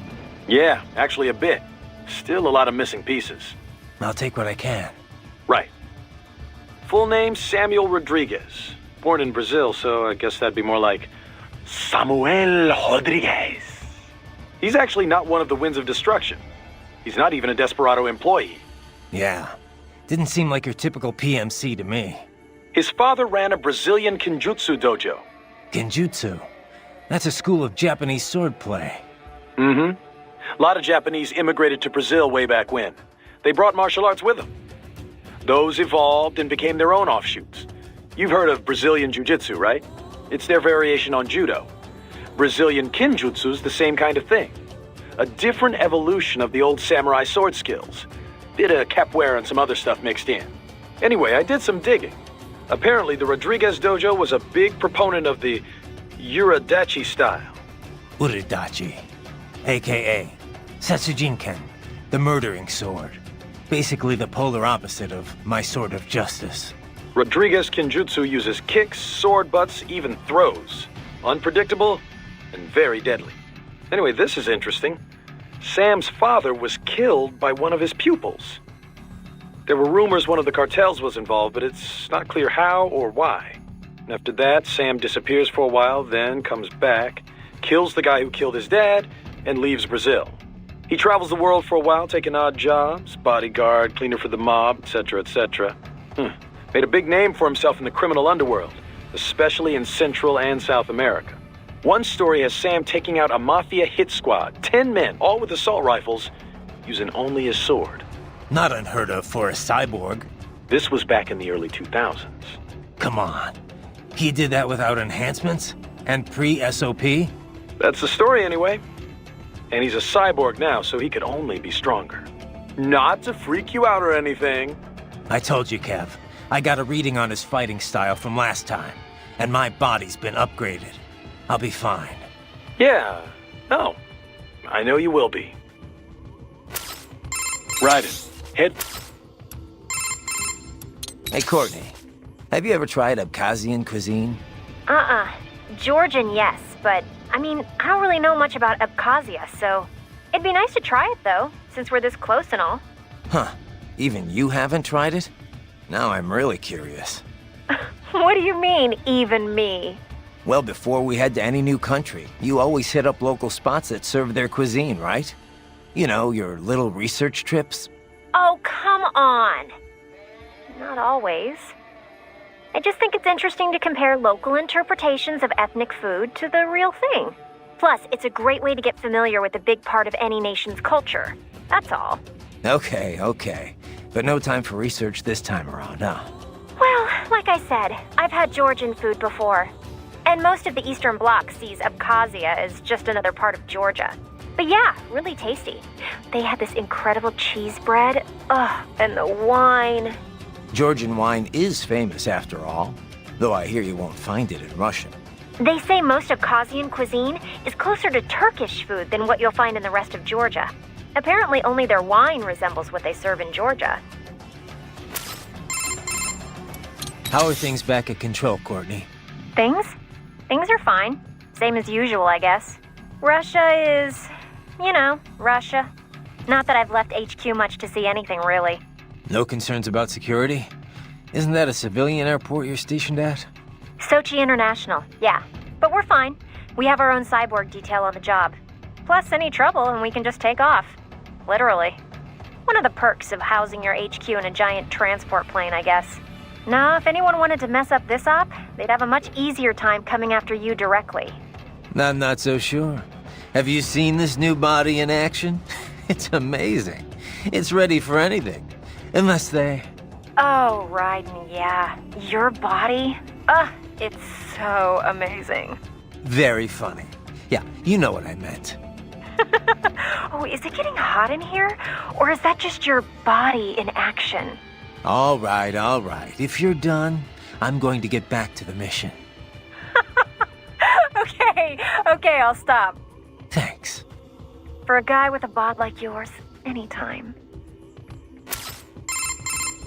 By the way, I picked up something interesting on that tilt rotor back in Africa. Desperado's getaway vehicle? What do you got? I traced its registration. It comes up as a, get this, mail transport. A Somali civilian helicopter. Not even the right type of aircraft. So the registration is fake. Well, par for the course for Desperado, I guess. I wonder why they bothered with the tilt rotor in the first place. Why not? They can take off and land without an airstrip, virtually anywhere. Hover, too. Meanwhile, they have the speed and range of a fixed-wing plane, or close to it. And they're quiet. You don't get all that BVI noise from the blades like with a normal copter. Aren't they more accident-prone, though? They were. Used to call them Widowmakers. The rotor tech is really complex. There've been a lot of mishaps over the years, but each one's helped perfect the design. These days, they're as safe as any other aircraft, helicopter or fixed wing. Most of VTOL's bad rep is left over from the thrust vectoring jets of the past. No wonder you know all this. Says here you took down a Harrier once. Wait, by yourself? Well, I did have a rocket launcher, Wasn't so tough while it was in hover mode. I bet you're just being modest. Must have been a pretty crazy op you were on. You don't know the half of it. What's up? No? Did you need... No, just wanted... Oh, save it for your wife, Raiden. That was a hammerhead, right? I know it's the first canard rotor wingcraft to go into general use. Mm-hmm. Capable of taking off vertically like a helicopter with a fixed wing mode for speedy flight. A jet nozzle on the rotor provides the propulsion that spins the rotor and keeps the craft hovering. During flights, the rotor is fixed, becoming the craft's main wing. The tail wings and canards, the wings on the far front, provide lift while the craft is changing modes. Pretty wild. And the hammerhead's the only one out there. The design began as DARPA-funded research. The craft they designed could take off and hover well enough, but they could never figure out how to handle going over to fixed wing. The project was cancelled in 2006, but AT Corps apparently picked up where they left off. Sounds like a troubled development. But worth the effort. Unlike a helicopter or tilt rotor, the machinery spinning the rotor is exceedingly simple. Not only does it cut down on weight, but maintenance is made easier. In fixed-wing mode, it is no different from any other jet aircraft, giving it a decisive speed advantage. I must say it's well suited as an escort to a tilt rotor, too. I can see you're a fan. Oh, I'm a fan of anything imaginatively designed. As a scientist, it pushes all my buttons, one would say. In terms of innovation, it shares a great deal with the Triebflügel, a World War II-era German concept craft. It, too, utilized the tip-jet concept. Doesn't look like it has any business being in the air, though. I'd be kind of nervous riding in one. Oh, but that's just what would make the ride such fun, no? I'm a firm believer in the case for more pie-in-the-sky experimentation like this. We live in an age of UGs, after all. We don't even need test pilots. No one's gonna get on if it crashes, Doc. Hey, Doc. Kev mentioned a lot of the high-ranking military were brain-jacked. Can you give me any more on that? Well, it is not my area of expertise, but I have working knowledge of such matters, yes. Much of it is similar to cybernetics, you know. Makes sense. A cyborg's frame is reading signals directly from the brain. Indeed. Brainjacking employs nanomachines to stop these signals from reaching a normal body. The pilot can then substitute their own signals and control the victim. They can govern all motor movement, but not the victim's thoughts. It is not mind control. More like a puppet. The subject will not move on their own. The pilot must send control signals. You can't just implant an idea like a hypnotist. Precisely. You must manipulate them directly. Now, there are several methods for doing this. The pilot can act out the desired behavior and send the resulting electric impulses in real time. For example, the master raises his right hand, the victim does the same. The master says, Arschgeige, and the victim does as well. Yeah, I get the idea, Doc.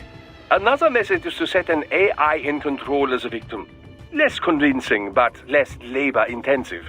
The AI can access the subject's memory center, at least, to recognize acquaintances and the like. But anyone looks really closely, and the gig is up. Mm-hmm. Mimicking behavior from surface memories is difficult, you know. Quite difficult. AIs are still very poor at replicating more subtle cues, such as the manner of speaking. As a result, often the victim can barely pass as a human, much less any certain individual. With the current tech, a passing acquaintance might be fooled, but not a close friend. Not for long. Good. The idea of AIs controlling people is bad enough. At least I'll be able to tell if it happens to someone I know. So, Doc, if brainjacking can access someone's memory, can't we basically see everything in their past? Well, that would depend on precisely what you mean by see their past. The brain does not store every single detail the senses take in, you know. It records highlights, further simplified into a highly symbolic form, all to lighten the amount of data. We know how the brain reacts to what it was previously aware of. We can even gauge the emotion provoked. But reproducing memories? No. I've seen little progress in research to this area. But say we directly linked my brainstem with the nanomachines of a brainjacking victim. Couldn't I read their memories? There have been attempts at such things, but it is not so simple, you know.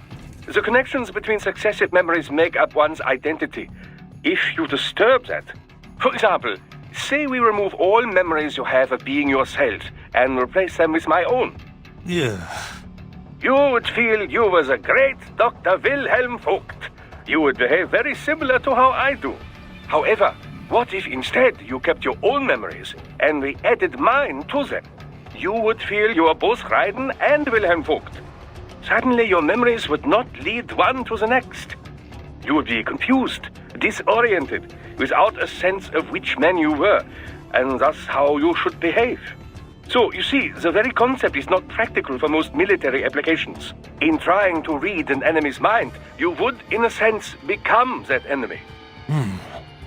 You wouldn't know which side you were fighting for. Precisely. Cyborg memories are completely different, of course. A cyborg's visuals are often monitored by outside parties, much as we do with yours. This visual data can, of course, be recorded for later analysis. All with full video and all in the holographic memory in their left hands. So you can just sit back and enjoy the movie? Well, it's not always recorded, mind you. And even then, there's the issue of locating the desired data buried inside all that video.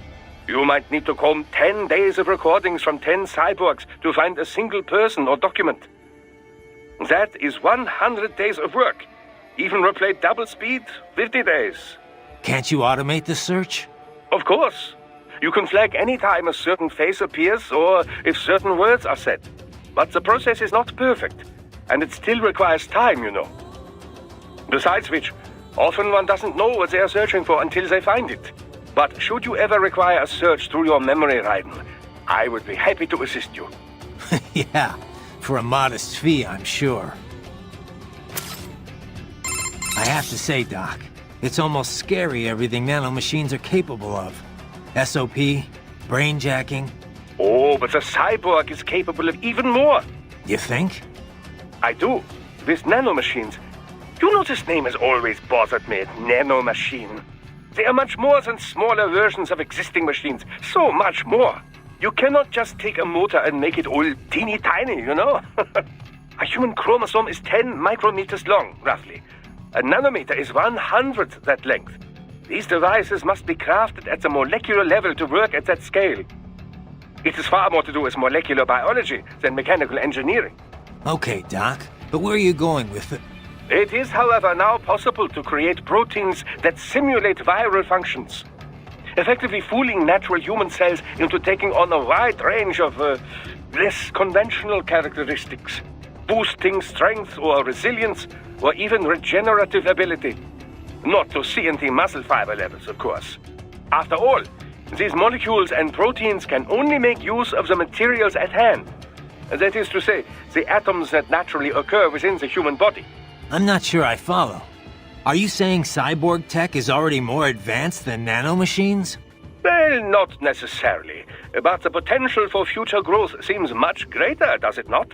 Natural means can only rearrange what is already there.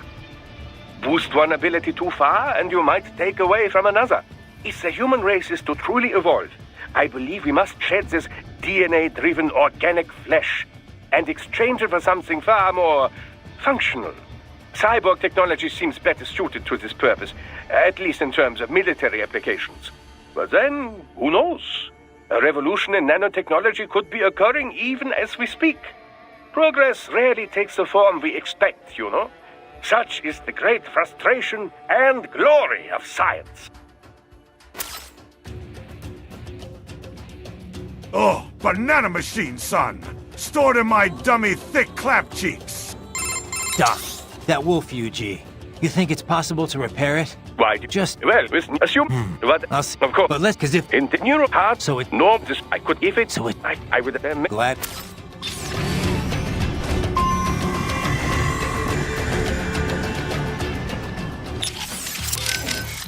You must aid civilians, Raiden. It is not... Looks like Desperado brought some sliders. It does indeed. As you know, sliders are more than a simple unmanned combat aerial vehicle. They are especially effective when used in tandem with cyborgs. So I hear. Just strap it to your back and you've got yourself a jetpack. In terms of specs, it is equipped with 2 small engines, turbojets modified from anti-ship missiles. These are capable of putting out 3 kilonewtons of propelling force. Its high aspect ratio wings are built with artificial muscles. Their bending functionality enables both helicopter caliber hovering and a lengthy flight duration when fully deployed. But what about offense? They can't pack much heat. Not alone, no. The sliders were built from the ground up in a network-centric system. As a result, each individual craft has limited combatability. Toughness was sacrificed for its compact size, which limits its ability to move at high speeds or perform high-G maneuvers. Flight range and time are strictly limited. Not being a fixed-shape craft, it has little stealth functionality.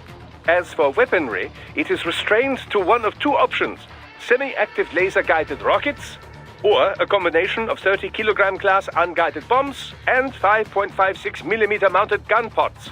But I thought it played a major role in SOP, in regional conflicts and asymmetrical warfare. It did.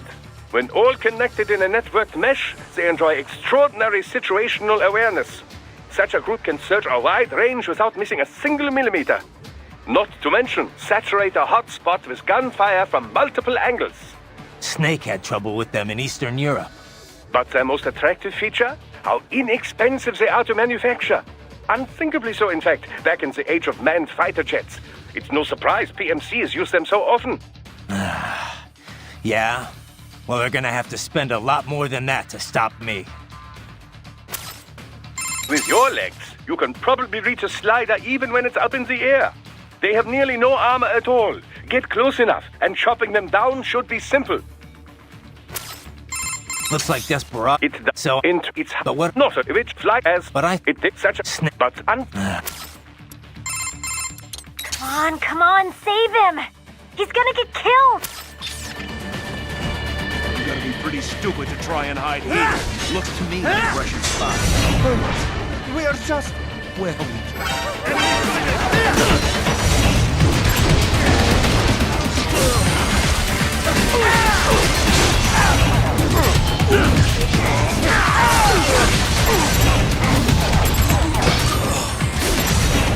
Get off!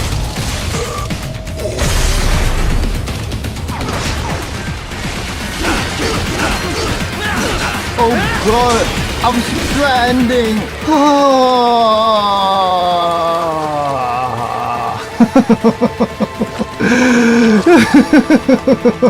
I am stranded. You are stranded. We are all homos. Homos.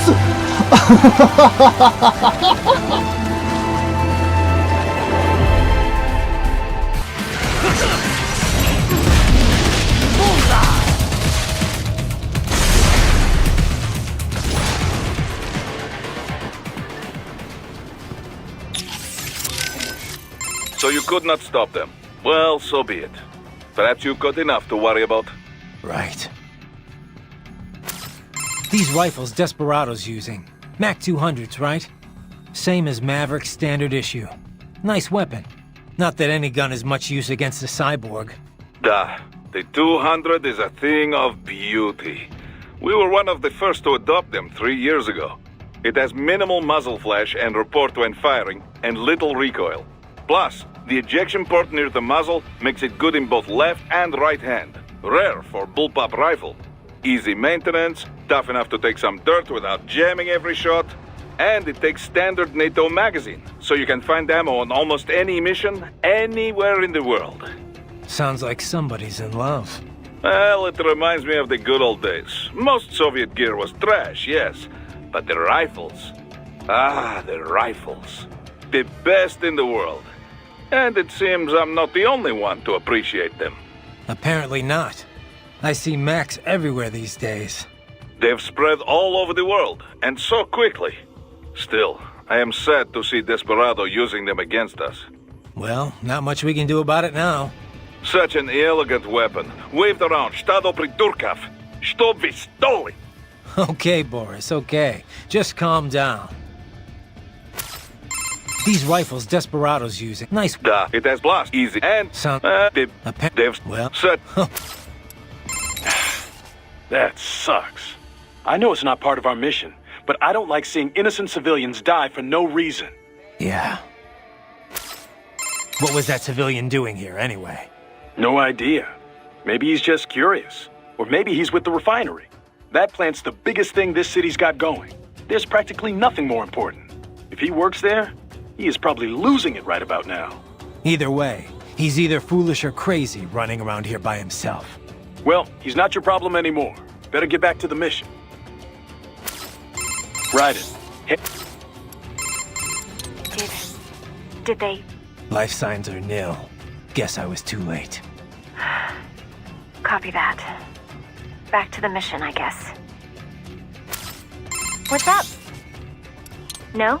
Did you need... No, just one. Oh, save it for your wife, Raiden. Doc, that wolf UG. Right. Just curious. Well, with new... Assuming that... What? Of course. But let's... Because if... In new heart... So it... No, this... I could... If it... So it... I would then... Glad...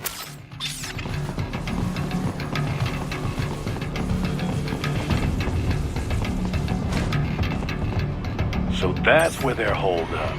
Some kind of electronic lock on the gate.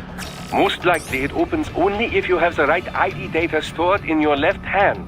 Perhaps you could find a cyborg with access and borrow it? You see any cyborgs around here, Doc? Why not double back? Check the vehicle route again. You know, back at the entrance to the old city. Who knows? Maybe you can hitch a ride. Most likely platoon commanders carry correct ID data for the gate. Use enhanced mode to figure out who to hit.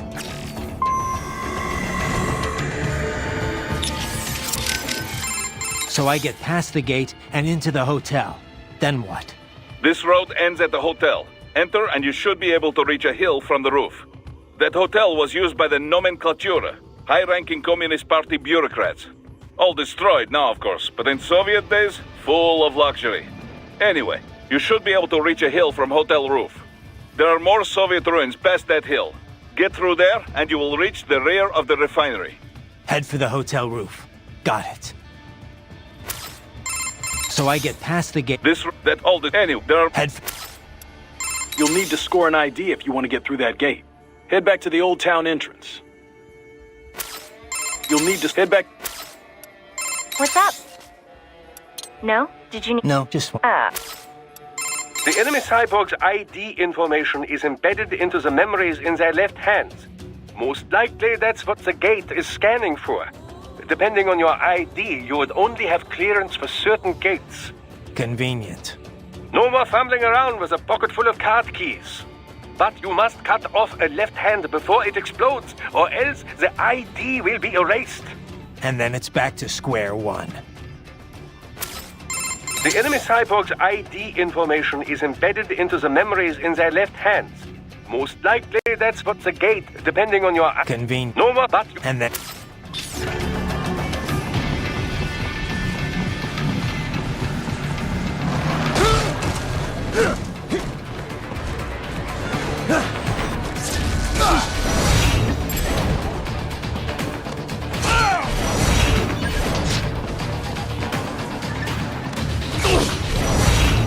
That's my boy.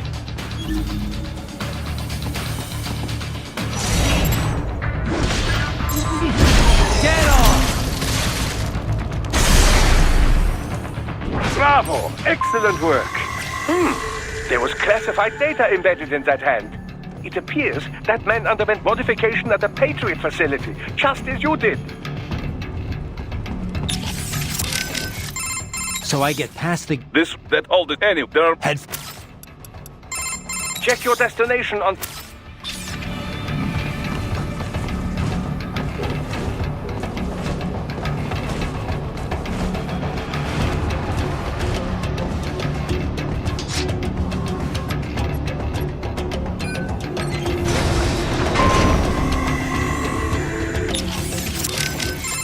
So I get past... Head...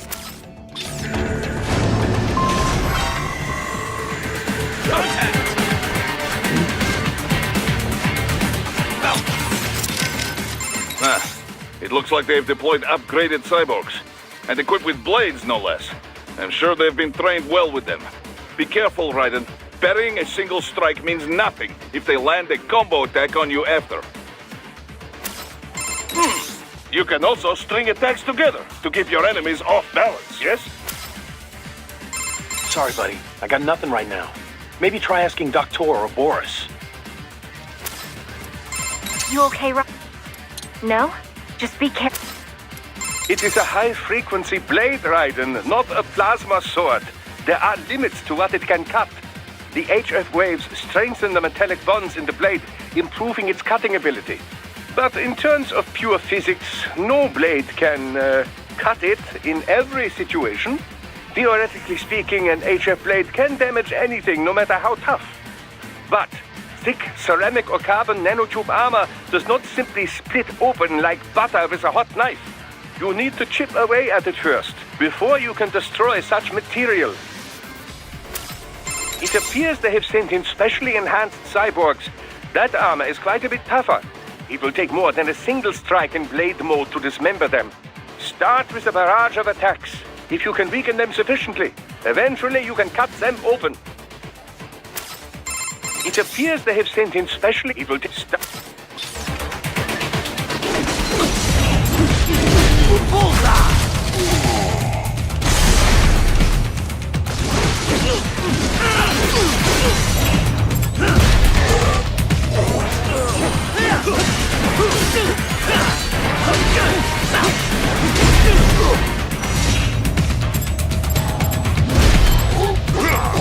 Get off! Bullseye!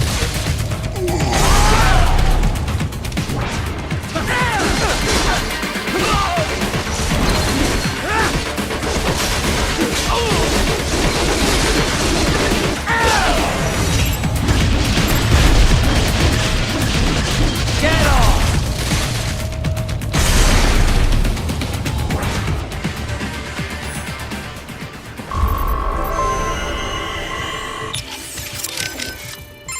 So I get past the gate. This, that, all the... Anyway, there are... Head...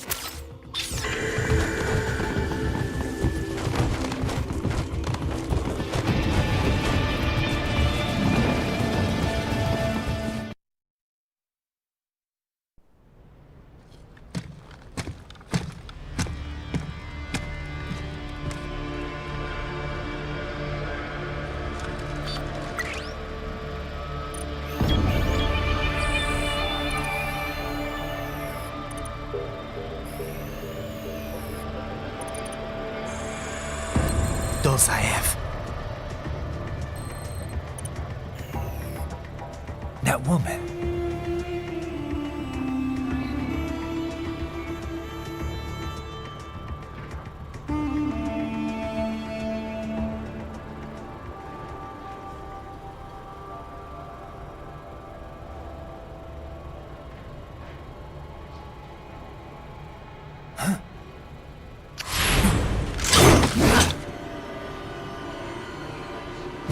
Raiden, what's happening? Your heart rate spiked. Yeah, I just dodged a bullet. All right, I'm heading for the refinery.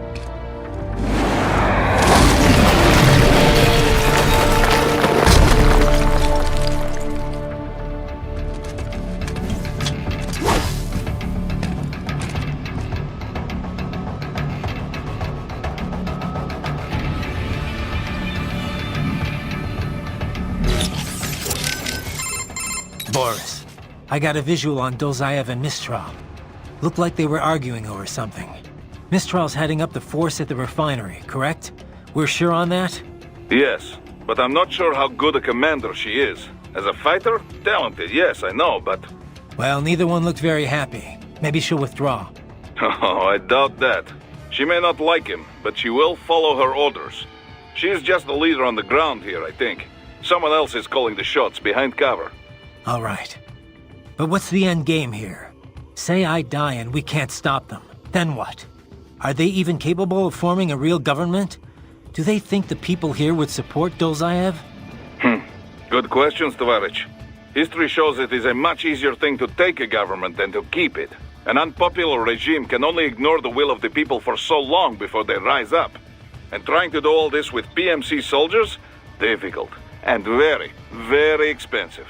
Someone else must be bankrolling this for their own reasons. Someone with very deep pockets. Who stands to benefit the most from all this? Most likely someone with an interest in that refinery. The plant has pipelines connecting with Sochi in Russia and Supsa in Georgia. Crude oil from the Caspian Sea is refined in Sukhumi and then sent on to Russia. Oil. I wonder if Dozayev knows he's being used. Then again, I wonder if he'd even care. What do you think Dolzaev and that woman were discussing? Even your ears could not catch it, huh? No. Even enhanced hearing doesn't help when it's too far for sound vibrations to travel. A pity they were outdoors. We could have deployed laser surveillance unit if they were inside, near window. Yeah, maybe if conditions were perfect. I'd have to be lined up just right to get the beam directly in front of the glass. And there's the problem of noise, too. Duh, true enough. Anyway, not much point talking about it now. Better I just head over there and wrap this up. Of course, of course. I only wonder because I have no idea what Dolzaev is thinking. The more intel we have, the better. Relax, Boris. Once I take out Mistral, the rest will be easy. Let us hope so. Hey, Boris, I know this probably isn't the best time for this, but... No problem. Ask me anything. My goal is to have open company, hiding nothing from its employees. Right, well, there were a few big proposals we had in the works, right? What do you mean? You know, my doing tactical drills with the Brazilian Special Ops Force in Rio, playing the bad guys in that South African anti-terror police training program, on-site security consulting for the Swiss. Yes, we were working on a few things, weren't we? Well, I thought so, but they're not in Maverick's task management database. Well, right then. We've had to freeze those proposals. Temporarily, you see? You're putting them on ice? They would be too much distracting for you. We need to focus on current op. That doesn't seem necessary. You're gonna disappoint a lot of prospective clients. Well, yes, but... This is about money, isn't it? I should not have tried to hide it. Right. Open company, remember? Well, yes, but we can't afford for you to be too shaken to complete your mission. Boris, I'm fine. I know it's not all my fault, but my client was killed. Kinda expect to lose some work after that. Yeah, not your fault, but my responsibility in the end. We were far too lightly equipped. No one on the field made mistakes. It's a third world country. We were working with a shoestring budget. If we went in heavier, burning Maverick cash, we'd have been in the red. And that is the tricky part about this business, yes? But what is past, and too early to worry about the future. Just focus on the matter at hand. Okay. What do you think Dolzaev and that woman even... No. A bit... Yeah, and there's... Anyway, better I only more... Relax. What? You get all that, Kev? The woman with Dozayev. That's Mistral? Yep. The only female member of the Winds of Destruction. The name is from... a cold, dry regional wind in France that blows from the Alps down to the Mediterranean. She French? Yep. Born in Algeria, though. It was a French colony until they declared independence in the early 60s. Haha, but you already knew that. Yeah. They were the last French colony in Africa. You know your history. Plenty of French colonial families still live there. Billets noirs, they're called. I've heard the term. The main character in that Camus novel, The Stranger, was one. You also find a lot of Algerians who've immigrated to France, although they put a stop to that a while ago. Yeah.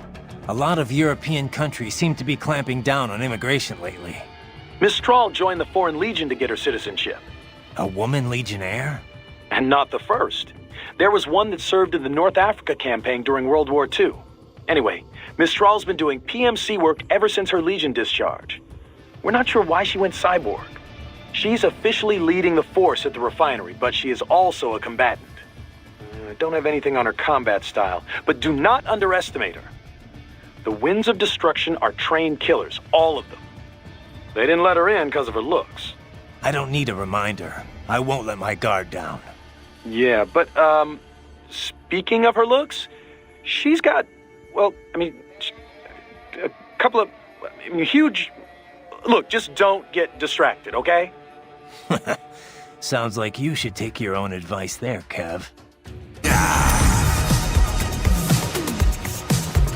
God!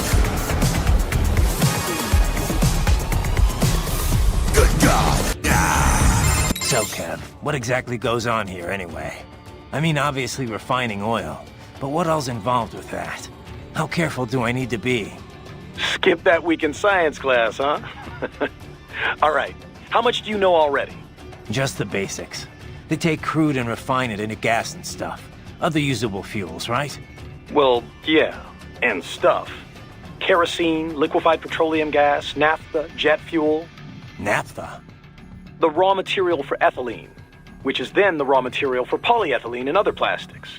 Crude oil's used for a lot more than just fuel, you know. These days, it's the core component of just about every chemical product. Okay.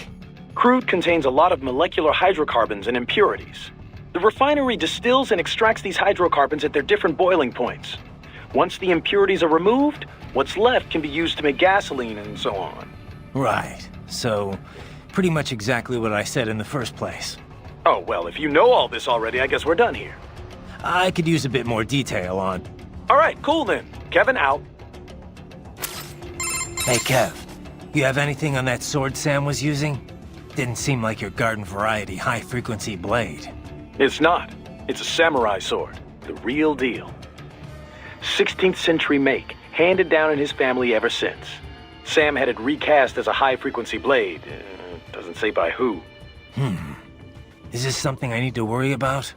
Maybe. You know the basics of sword making, right? The harder the metal, the better it cuts, but also the more brittle it is. So a sword's gotta be sturdy, but also just pliable enough to absorb shock without breaking. Walking that line, striking that balance, that's what makes sword crafting an art. Japanese swords fuse different types of iron, each with different amounts of carbon. Different levels of flexibility, in other words, so the blade can be tough and razor sharp. And that gets multiplied when the sword gets the HF treatment? Yeah. Basically, the high-frequency upgrade sets the blade vibrating really, really fast, right? That vibration acts on the electron shells of atoms in the sword and the local electromagnetic field. When the EMF achieves resonance, the blade's bonding is strengthened. At a quantum level, it's like the entire sword is made up of the exact same particle type. It also disrupts any atoms it comes into contact with. Say, those that make up the target. Their electron clouds shrink from exposure to quantum decoherence at the Planck scale. In other words, it electrically severs the bonds that keep the target's atoms together. You lost me around the EMF part. And that's the dumbed-down explanation. To be honest, even I don't understand all the details. Point is, an HF upgrade is like an amplifier. It multiplies what's already there. So Sam's badass blade might give him the edge. I mean, you know what I mean. The original sword was really that good? Sounds like it. Says here it's a Murasama blade. Murasama. Sounds familiar. One of the top 10 best-known sword makers worldwide, easy. In Japan, he is legendary. They say his swords thirst for blood, that they choose who will wield them, you know, that sort of thing. Ooh, now I really am scared.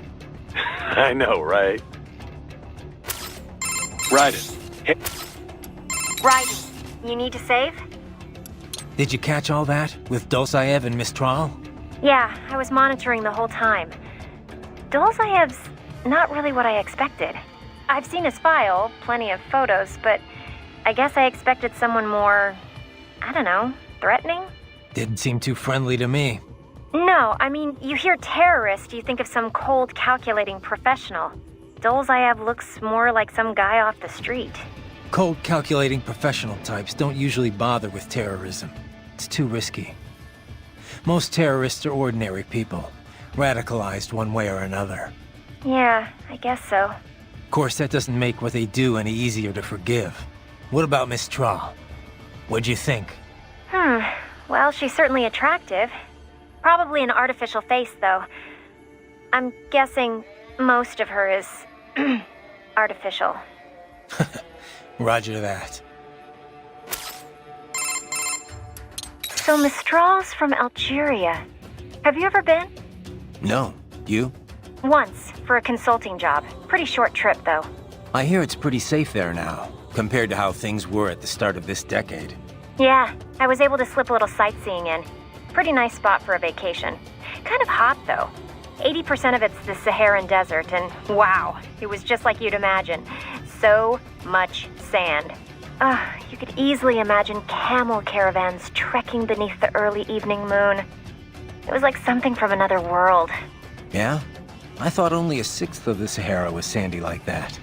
The French carried out a bunch of nuclear tests there too, I remember. But once you reach the Mediterranean coast, it's a totally different place. All these white-walled buildings framed against intense blue sea. It's a really stark contrast. Were you in Algiers? I know that the capital looks a lot like that. Yep. The local cuisine's totally French-influenced. I'll never forget this one lunch near my hotel. A baguette sandwich and a café au lait. Simple and simply unforgettable. Oh, there were a bunch of sweet shops in town too. High-quality European candy, but so cheap. Sounds like you ate your way across the country. Well, food's an important part of local culture, you know. Oh, and speaking of which, the seafood. I didn't expect to see Mediterranean fish in African cuisine, but it was also fresh and flavorful. They'd fry up small fish whole, then drizzle them with lemon juice. I could have eaten that all day. Sounds like a lot of calories. I tried to stay active, you know. Hey, did you know my visual analyzers can tell me how much someone weighs? Yeah, I'll have to talk with Doc about disabling that one. Raiden, what you said before about your sword being a tool of justice, I just want to say I agree 100%. I wish all PMCs thought that way. Glad to hear you say that. You mentioned it was part of some samurai code? Yeah. I didn't grow up using a sword. I fell into it by chance, during a mission. After that, I decided to train with the HF blade. I studied a lot of samurai techniques. I really got into it. Started learning more and more about ancient Japan and the samurai code. I tore through stacks of books, movies, anything I could get my hands on. Somehow hard to imagine you settling in with a big bucket of popcorn. What? A cyborg can't have hobbies? I'll have you know I'm actually a huge movie buff. Okay, okay. So that's where you picked up this Sword of Justice creed? Yeah. Most of it from a single master named Munenori Yagyu. He founded a school of swordsmanship on the idea that violence can be necessary for the greater good. He called it Katsujinken, the life-giving sword. Yagyu believed power isn't evil in itself. It's how it's applied that matters. As time went on, Katsujinken incorporated deterrence. It took on the meaning of winning without fighting.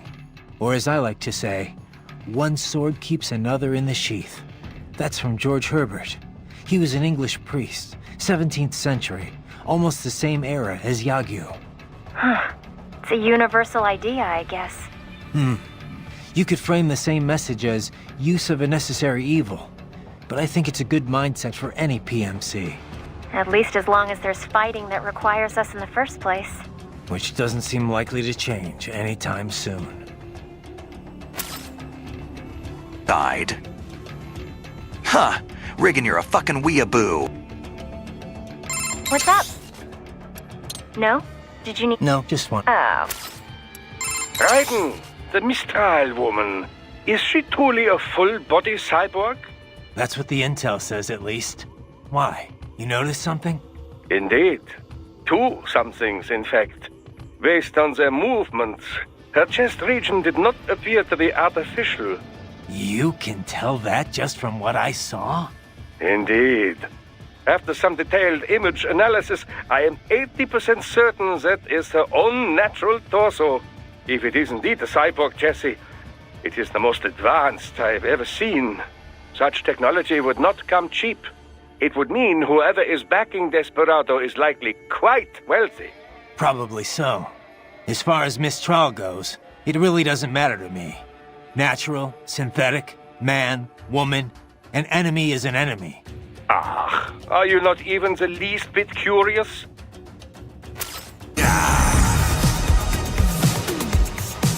Good God!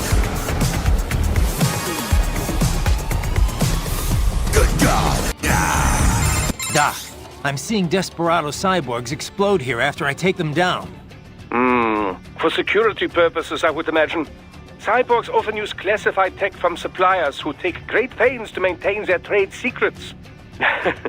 Most likely, these models have a self-destruct failsafe that triggers once they cannot defend themselves. So they die even though their brains could be transferred to a new body? I understand your concern, Raiden, but I'm sure these conditions were clearly stated in their contracts. This is one area that is well regulated by the law. PMCs must inform their workers of such things. These men knew the danger when they signed up. No doubt they were compensated for the additional risk. Right. You should be more concerned with the potential for data loss in these explosions. They could damage or even erase the holographic memory in their left hands. Though to think on it, the data is most likely automatically wiped before detonation, just in case it would survive the explosion and resulting shockwave, you know. Yeah. Sure, Doc. You must remove the hands before their critical system shutdown sequence can activate. Remember it this way. Before you kill, make certain no cyborg is left with a left hand. Raiden, have I told you of the research I was conducting before we met? Several times. It was the Cold War. East Germany. The DDR. My field was infantry weapon research. It was a magical time. Secret research. Top secret, you know. All for the Soviets, but so exciting. I was free to explore wherever my findings took me.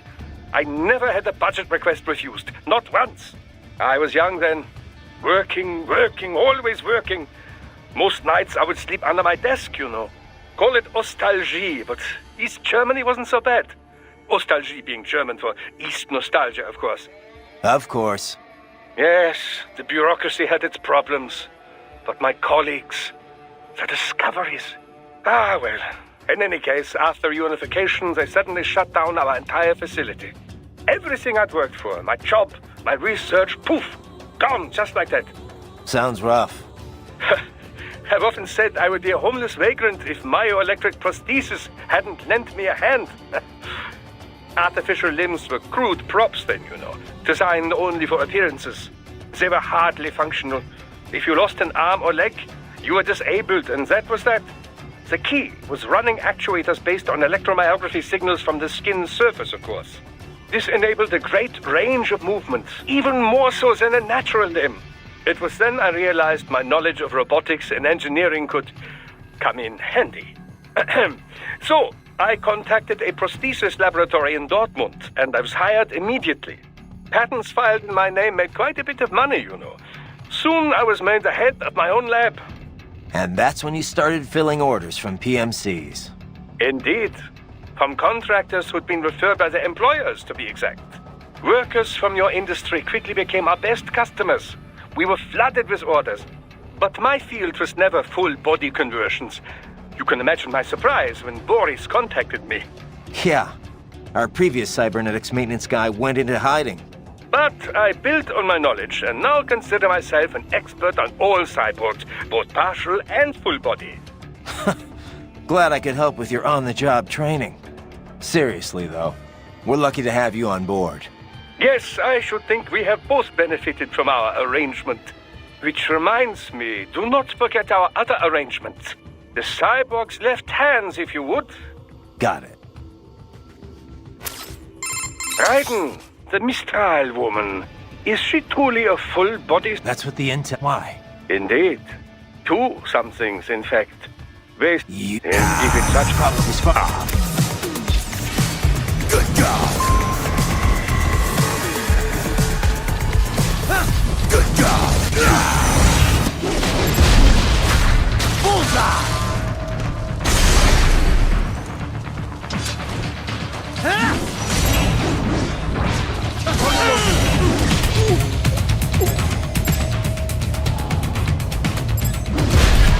Dead on! More classified Patriot information was in that man's holographic memory.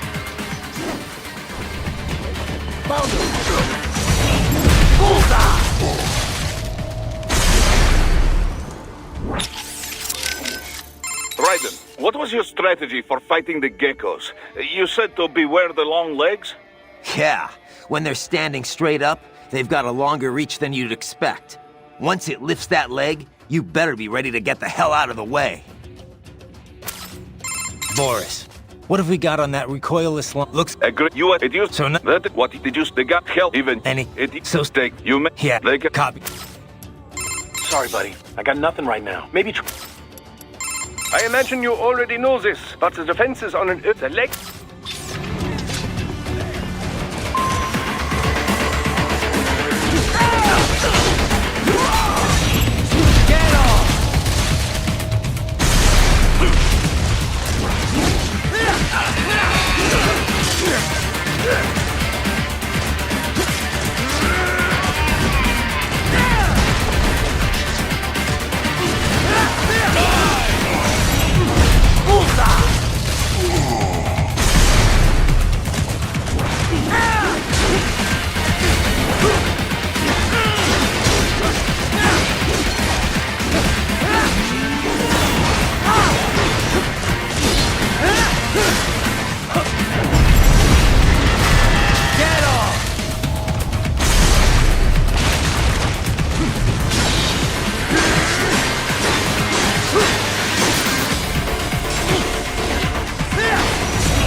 What do you think Dulce have and that even no a bit yeah, and there's the anyway better I own the more relax. What?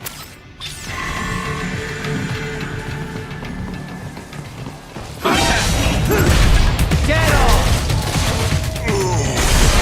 More Patriot intel. Bring me more, and maybe I can develop something interesting from it.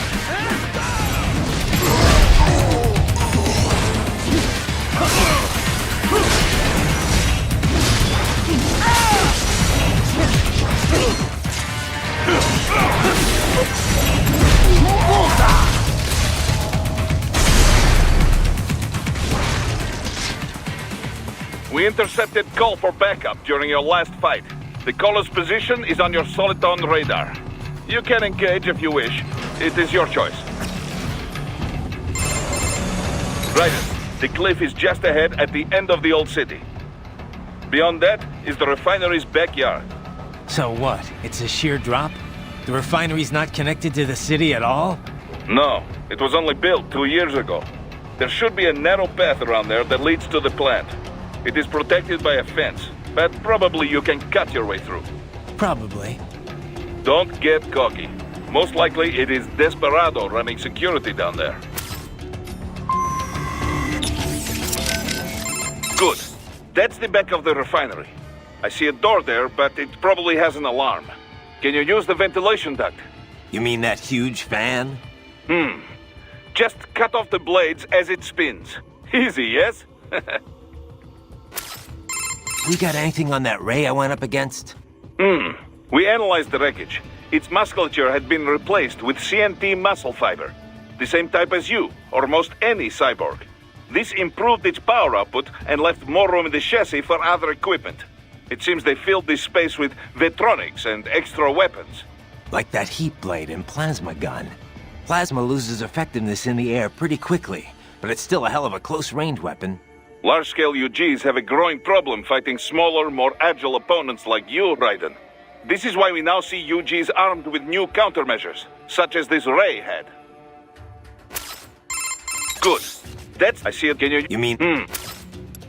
Hey, so, Kev, buddy, about the refinery. Can I get a quick breakdown of the facilities? Copy that. I suppose you should at least know a few basics for the mission. So, like I was saying, the refining process is based around distillation. The tallest building on site is the distillation tower. All the crude oil runs through there first, where it's distilled at different boiling ranges. Lighter components with low boiling points are removed at the top of the tower, heavier ones at the base. The heaviest fuel oil then has the lighter oils and naphtha that distillation didn't remove taken out. Fluid catalytic cracking is what they call it. Other than that, let's see. There's equipment to remove sulfur, a cooling tower to dispose of all the water used. Oh, and the flare stack to eliminate gas waste. You see that thing with flames shooting out the top? That's the stack. It's burning the gas off? Yeah. Burns it up completely, rendering it harmless. Kinda hypnotic if you stare at it a while, huh? Next door you have a power plant.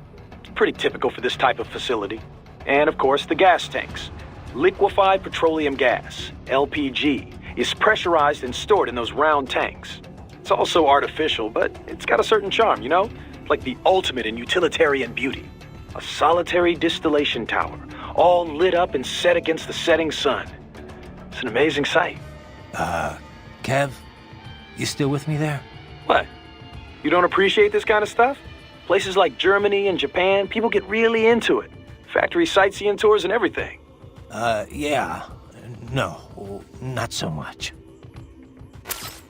Right, FYI, we just confirmed with the client for your next mission.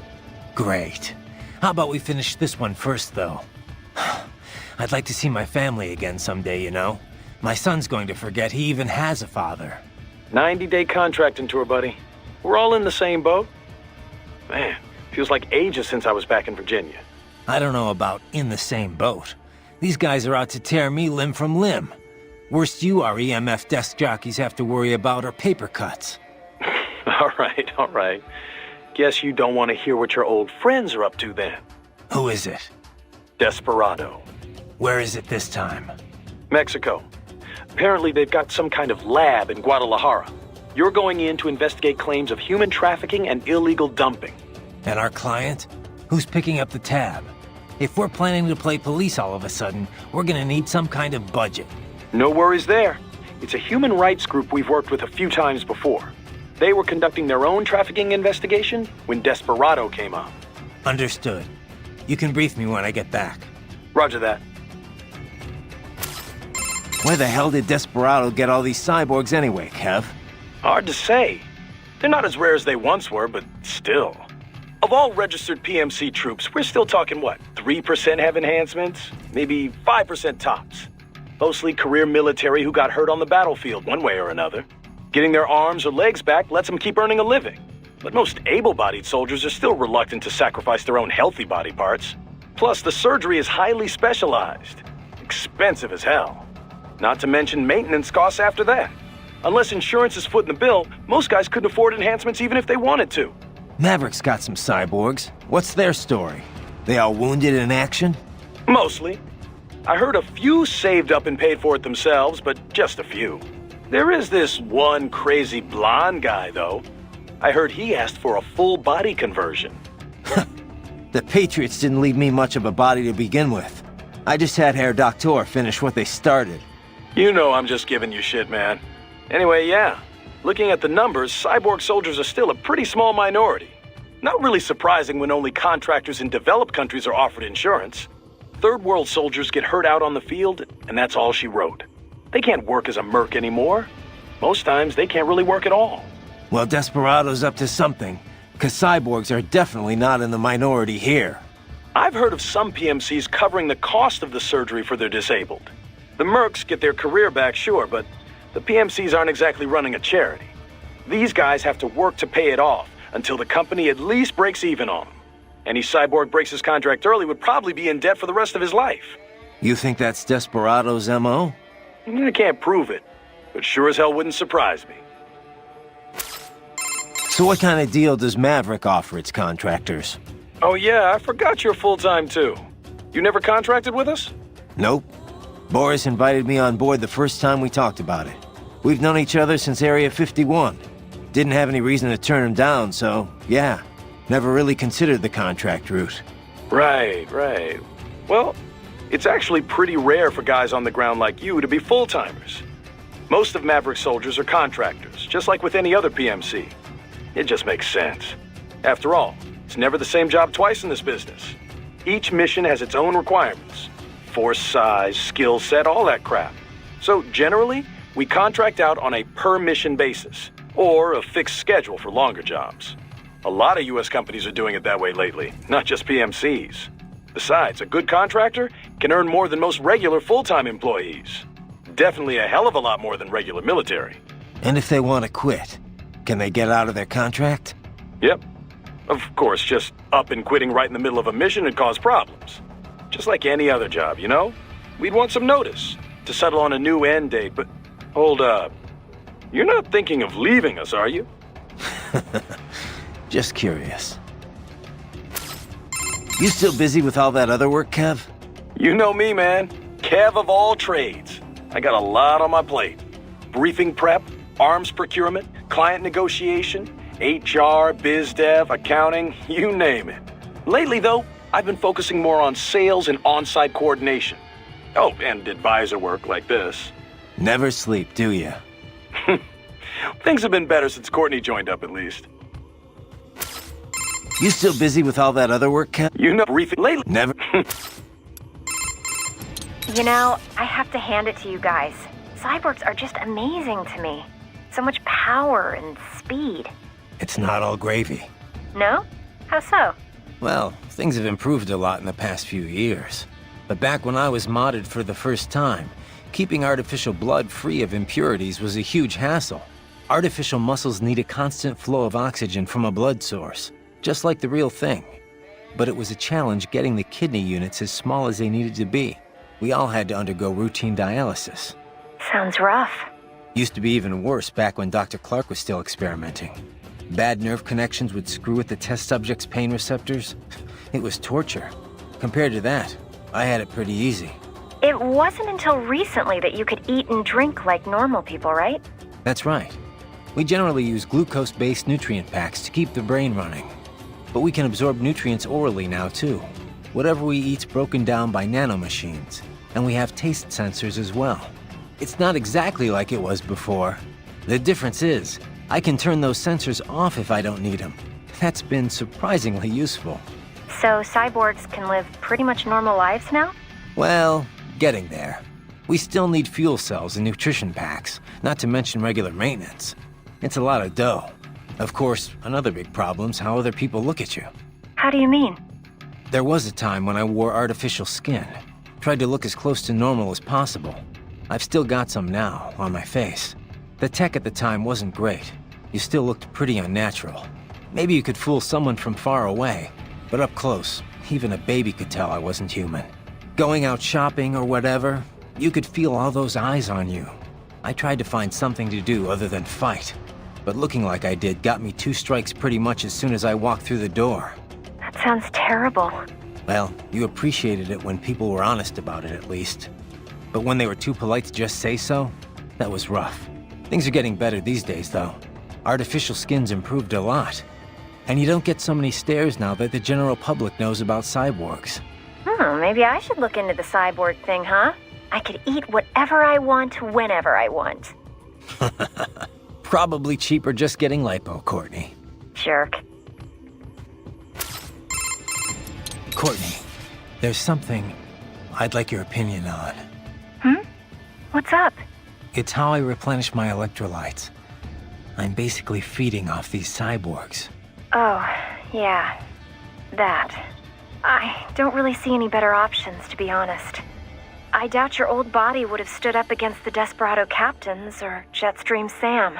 And if we fail here, it's not only bad for us, but for our clients, and all of Sukumi. Yeah, you're right. Besides, it's like you say, no one's forcing them to be here. They chose to throw in with the terrorists. Yeah. Look, I won't lie, I don't feel great about it. But in the scheme of things, yes, I think it's justified. Thanks. I guess it's never black and white in this business, is it? No. No, it's not. Do you and Kevin work a lot together, Raiden? Well, Maverick's not that big.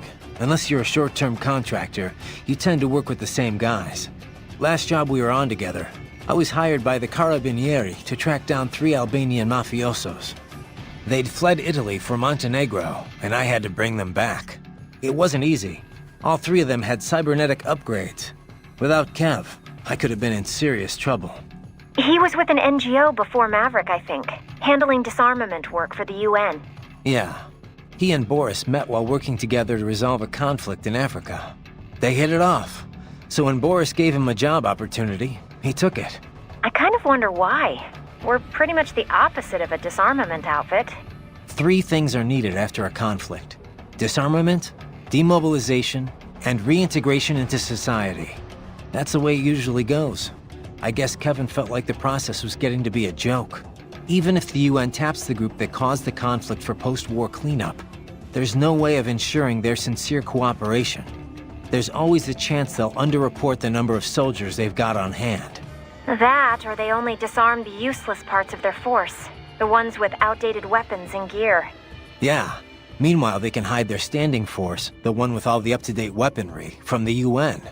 Afghanistan saw a lot of that, since the wars were all waged by rival military cliques.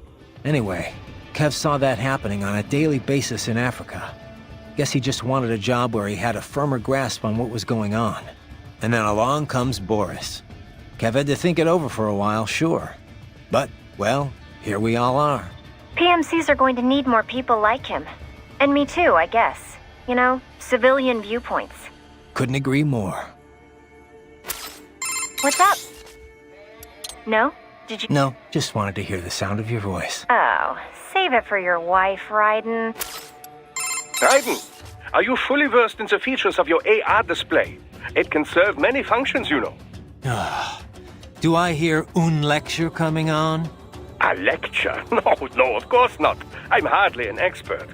Of course, I know the first practical application of the technology was for aircraft HUDs. Then head-mounted displays, HMDs. The data could be seen even as the viewer moved their head. As the technology improved, it was integrated into retinal imaging, contact lenses. Soon it became standard issue not just for pilots, but infantry soldiers as well. Of course, with cyborgs such as yourself, the data can be fed directly to the optic nerve. No lecture, huh? Anyway, there's more to my augmented reality than just upgraded HMD tech. Of course there is, Dummkopf. You did not let me finish. Oh, you weren't finished? AR is a much broader concept. It is more a design concept than a particular imaging methodology. It encompasses HUDs, HMDs, any and all manner of visual real-time data overlay. Though recently, some reserve the AR label for virtual objects the subject can both see and touch. For example, your codec menu and zoom slider. Such objects do not exist anywhere in the real world, not even as images. They are fed directly to your optic nerve, so only you can see them. Yet, when you interact with them, sensory feedback is delivered to the nerves in your fingers. It gives you the sense of touching a thing that does not exist. Beats lugging around a sat radio and giant scope, that's for sure. There is another school of thought on precisely what constitutes AR. Seriously, more of this? It defines AR as anything which obscures the boundary between reality and that experienced by the viewer. Well, how would that be different from VR? Well, for example, let's say that you and I are having a nice chat face to face. Suddenly, I disappear. Poof! And in my place appears a ravishing, nubile young woman. Is the girl the projected image or the reality? Perhaps I was the AR. How would you know? The accent might be a clue. Such things can be controlled with a simple hack of your auditory nerves. Well, that's comforting. So how is this different from VR again? Well, I suppose, strictly speaking, it is rather similar. Both are a method for completely fooling the senses, rather than simply augmenting them. Although, technically it would be MR, mixed reality, since there are some real elements involved. Yes, of course, that would be the distinction and the correct term. In any case, the advance of MR technology leads to many interesting philosophical questions. What happens when appearances cease to have meaning? It is no longer see it to believe it, after all. It could make for a great advance in cyborg acceptance, you know. They could project a perfectly normal human body to be seen by anyone who can perceive MR. I don't know. Sounds like it might cause more problems than it'd solve to me. Hey, Doc. What can you tell me about the carbon nanotubes used in artificial muscles? I know they're the real key behind the proliferation of cyborgs, but... Well, a carbon nanotube, or CNT, is a sheet of carbon graphite formed like a tube. They range from 50 nanometers in diameter all the way down to under 1 nanometer. 1 nanometer, you recall, is one billionth of a meter. Quite small. As you've likely seen, the carbon atoms that make up the sheet are organized in a 6-point ring shape. These hexagonal structures are connected to each other along their edges. Sort of like a soccer ball. Precisely. Such structures are known as Buckminster fullerene. CNTs were discovered by accident while scientists were researching other fullerenes. CNTs have assorted properties, each with the potential to drive vast leaps in industrial technology. Consider, for example, that the conducting properties and resistance to strong currents far outclass copper. They have great mechanical strength and can be shaped into incredibly thin form factors, all of which can directly contribute to improving integrated circuits. Furthermore, the atomic links in sp2 carbon are the strongest of all types of atoms. Its tensile strength is greater than even diamond. All that, and its weight is only half that of aluminum. It is also quite elastic, making it ideal for bomb-proofing vehicles, buildings, and other structures. Sounds like some kind of wonder material. There have been numerous plans drawn up for orbital elevators in the past. The problem being that no material was strong enough to make them practical. CNTs make such dreams one step closer to reality. You can change their structures by using the right power voltage, and they can withstand temperatures between -190 and +1500 degrees centigrade. They feature a large surface area and an empty space within the tube. This allows for such things as fuel and catalysts to be stored inside. It's that particular trait which has enabled the development of fuel cell-infused artificial muscles. Straight out of sci-fi, huh? Well, truth is stranger than fiction. Science fiction, even. Scientists are currently expanding upon all of CNT's uses. But it has taken a fair amount of time since their discovery for practical implementations to pop up. Historically, mass manufacture was deemed too difficult, the costs astronomical. Practical manufacturing methods were established in the early 2010s, but the Patriots hushed that up. Indeed. And now that it's out in the wild, we are finally well and truly in the carbon nanotube age. Stay vigilant, Raiden.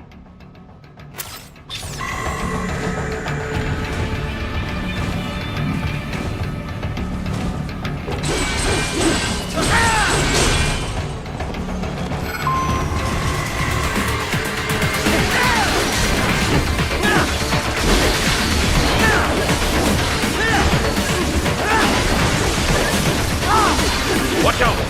They keep on coming! Get off!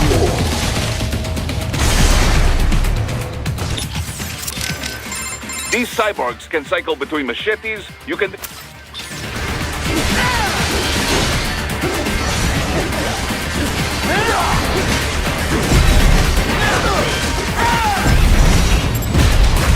Bullseye!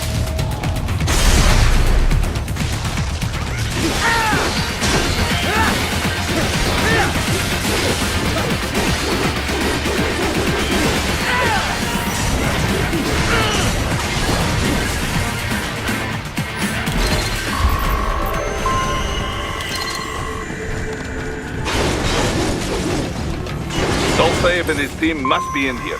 Find him. So who actually owns this plant? On the books, a private Abkhaz firm. In reality, the Russian state. So all the money goes right back to Russia? It does provide Abkhazia with fuel and electricity. But yes, it was clearly built for Russian interests. How do you mean?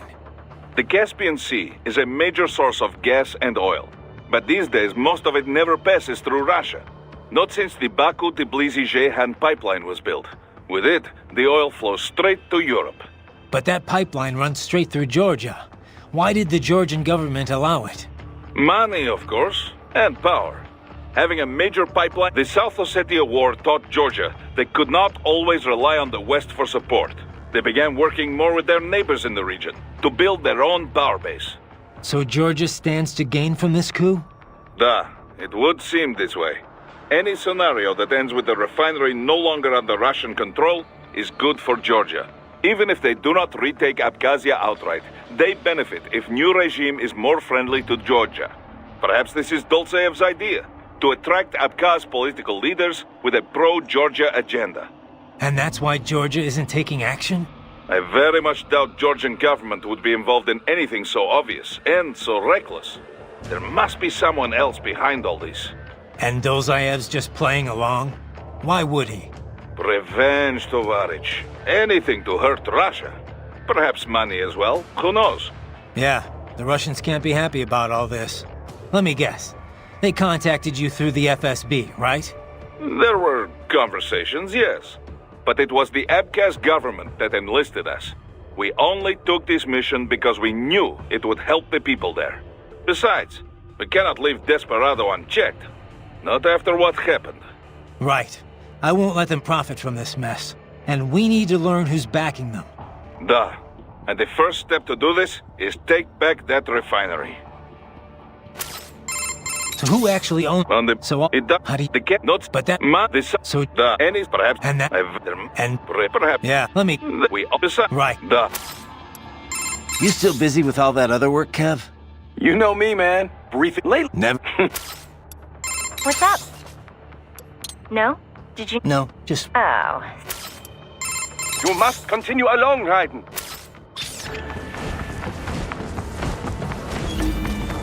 Raiden, wait. There are active IR sensors in the area. Part of factory security, no doubt, but the enemy may be using it. So who actually owns? On the so how do the guest notes? But that the so the and is perhaps the and that and perhaps yeah. Let me we decide right. The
Nice hiding spot.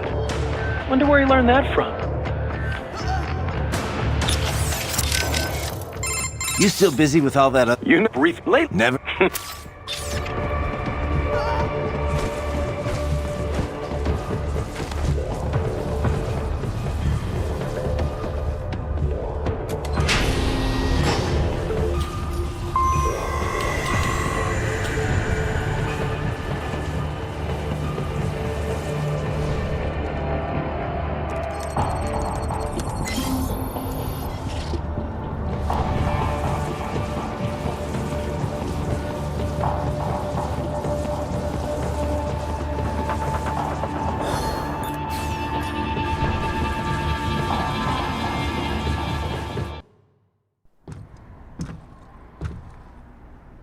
I was wondering when you'd come, Jack the Ripper.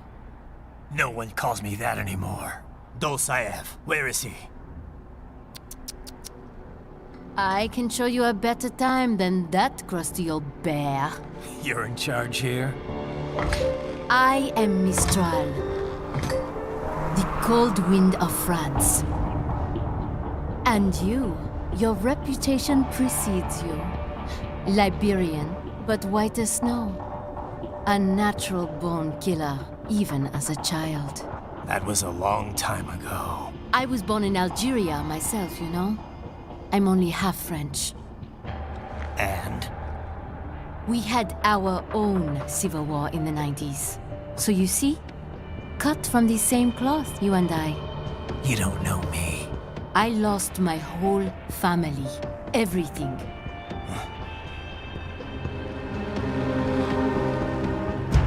But I butchered those fuckers. My family's killers.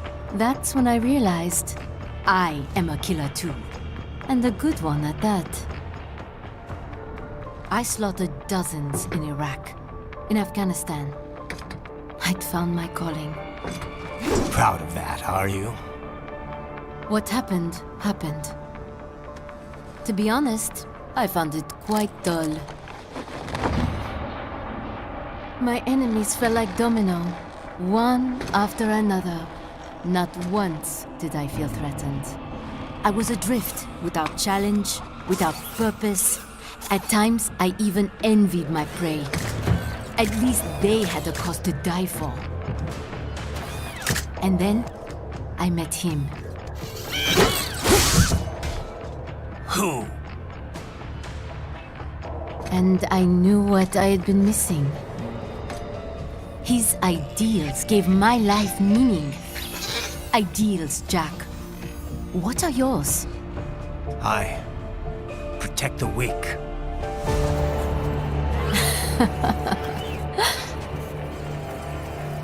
Still? So naive. And if I must kill to protect them, then so be it.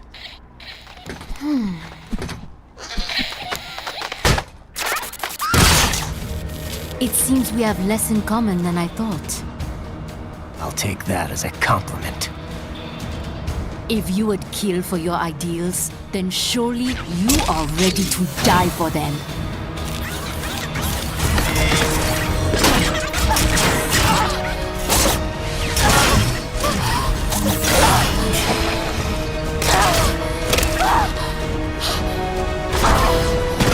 Oh god, I'm stranding.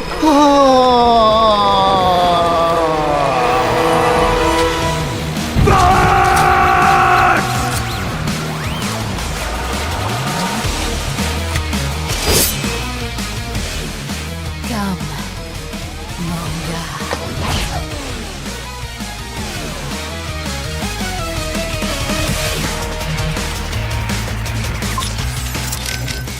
This weapon of hers has impressive range. She can defend with it, and yet crack like whip to attack. Yeah, it's bizarre. Definitely suits her. It does not work like anything I have seen before. I cannot tell where her attack will land. And even if you manage to parry, it may be hard to counterattack. Yeah, I need to take care of that thing first. When you see it go slack, be ready. If it hits, you have no chance of countering. This weapon of hers, she can... Yeah. It doesn't even... Yeah. When you... If it... Ryder, you all right? That is one freaky lady. Yikes. Aw, come on, Kev. Maybe she just needs to meet the right guy. I could slip her your number. That's okay, man. I'm good. Besides, shouldn't you be worried about saving your own ass at the moment? Well, yeah. Just thinking about how I'm gonna handle this. If you're looking for advice, try hitting up Boris. Dr. might have some info, too. From the UG and Cyborg angle. She's so cruel the way she stomps on those tripods. Just tosses them around. I feel so sorry for those little guys. You feel sorry for robots sent to kill me? Well, I mean, they're kind of cute, right? How they scamper around. They're like little mice. You call that cute? I call it creepy. Not at all. Trust me, ask any girl and they'll say the exact same thing. Okay, sure, Courtney. I'll get right on that. All right, whatever. You want to save or what? All right. Be careful out there, okay? She's so cruel. I feel... You call... Not... All right. Save complete. Be careful, Raiden. So she uses an augmentary arm composed of tripods. I cannot imagine how she controls such a thing all on her own, but it is quite intriguing. Stay with me here, Doc. I need to destroy it, not study it. Yes, but just look at it. How it doubles as a weapon. So elegant, so efficient. She can twist its joints and crack it like a whip, or pull it tight to lock it solid. And even should you destroy it, she can simply construct a new one using nearby tripods. Ugh, this is gonna take forever. Not necessarily. Until a new prosthesis is formed, she is defenseless, you know. There is your chance. Of course, you must still be wary of the tripod arm unit once it is detached. Even if she cannot wield it, she could resort to throwing it at you. The electrolytes in the fuel cells of those units are highly explosive should they have a detonator. Desperado's tripods look different from others I've seen. Yes, yes. Likely infused with carbon nanotube muscle fibers, like most cyborgs these days. Not even you would be able to shake them off so easily. What is worse, they leach fuel cell electrolytes from whatever they latch onto. A truly inspired design, I must say. Much like your own body, in fact. Why doesn't that make me feel better? I simply meant that both you and the tripod stem from the same line of research. Of course, your body is equipped with a limiter, preventing you from absorbing too many electrolytes. But it appears this is not the case with our tripod friends. So, they absorb too much energy and... And they explode, of course. Their fuel cells work much like any other battery, after all. You must remember the problems with old rechargeable batteries. They would heat up and explode all the time. So she uses an augment. I cannot imagine how she controls such a... Stay with me here. Yeah, she can't... Not, of course, even the...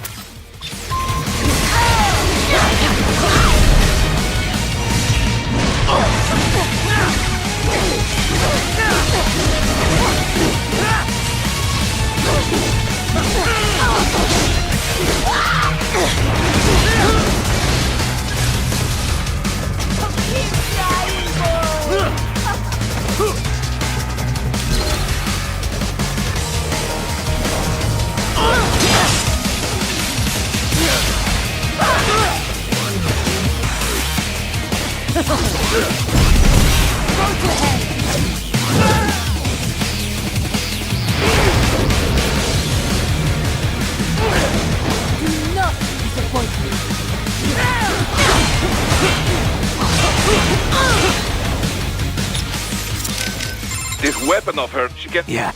Yeah. When you... If it...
I lost.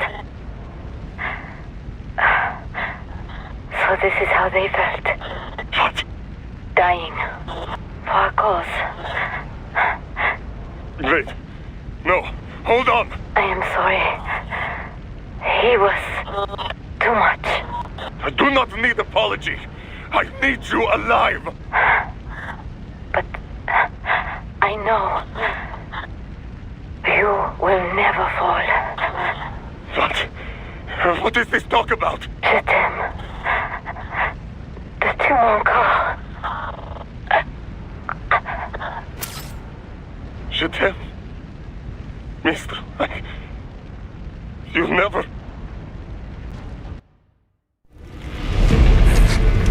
She's not talking to you, idiot. You killed her!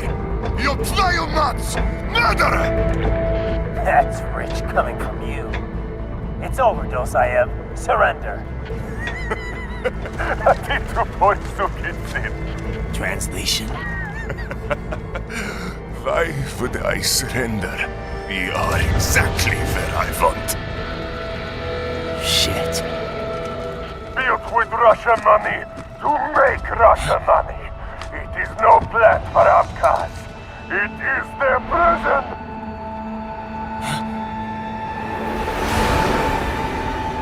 But now, they will be free!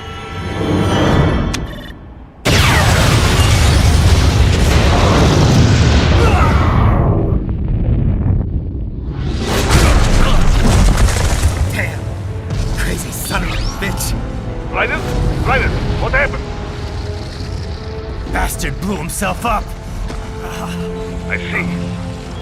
Time to get you out of there. We're sending a helicopter. Secure an LZ. Understood.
So you've got some kind of disguise lined up, right? Yep, all set. Hope so. You'd be a little conspicuous just walking the streets. Relax, Kev. I'll blend right in. Yeah. Well, just get into the sewer system ASAP. Hopefully anyone who notices you will just mind their own business. You sure you want the K9000 there along for this one? I had the good doctor make some adjustments along with the repairs. Remote piloting and AI wiping have been disabled. So yeah, I say let's throw him a bone. Wordplay. My exoskeleton resembles a canine. Canines enjoy bones. Amusing on 2 levels. Let's go.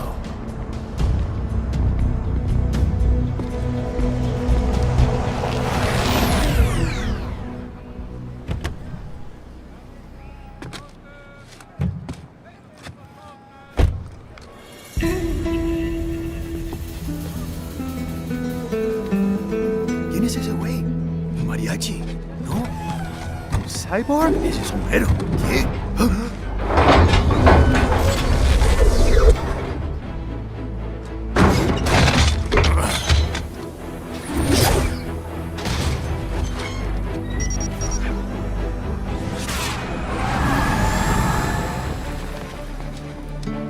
Adios, amigos. viste? Qué raro, ¿eh? Hay que hacer que no lo vimos. Vámonos ya.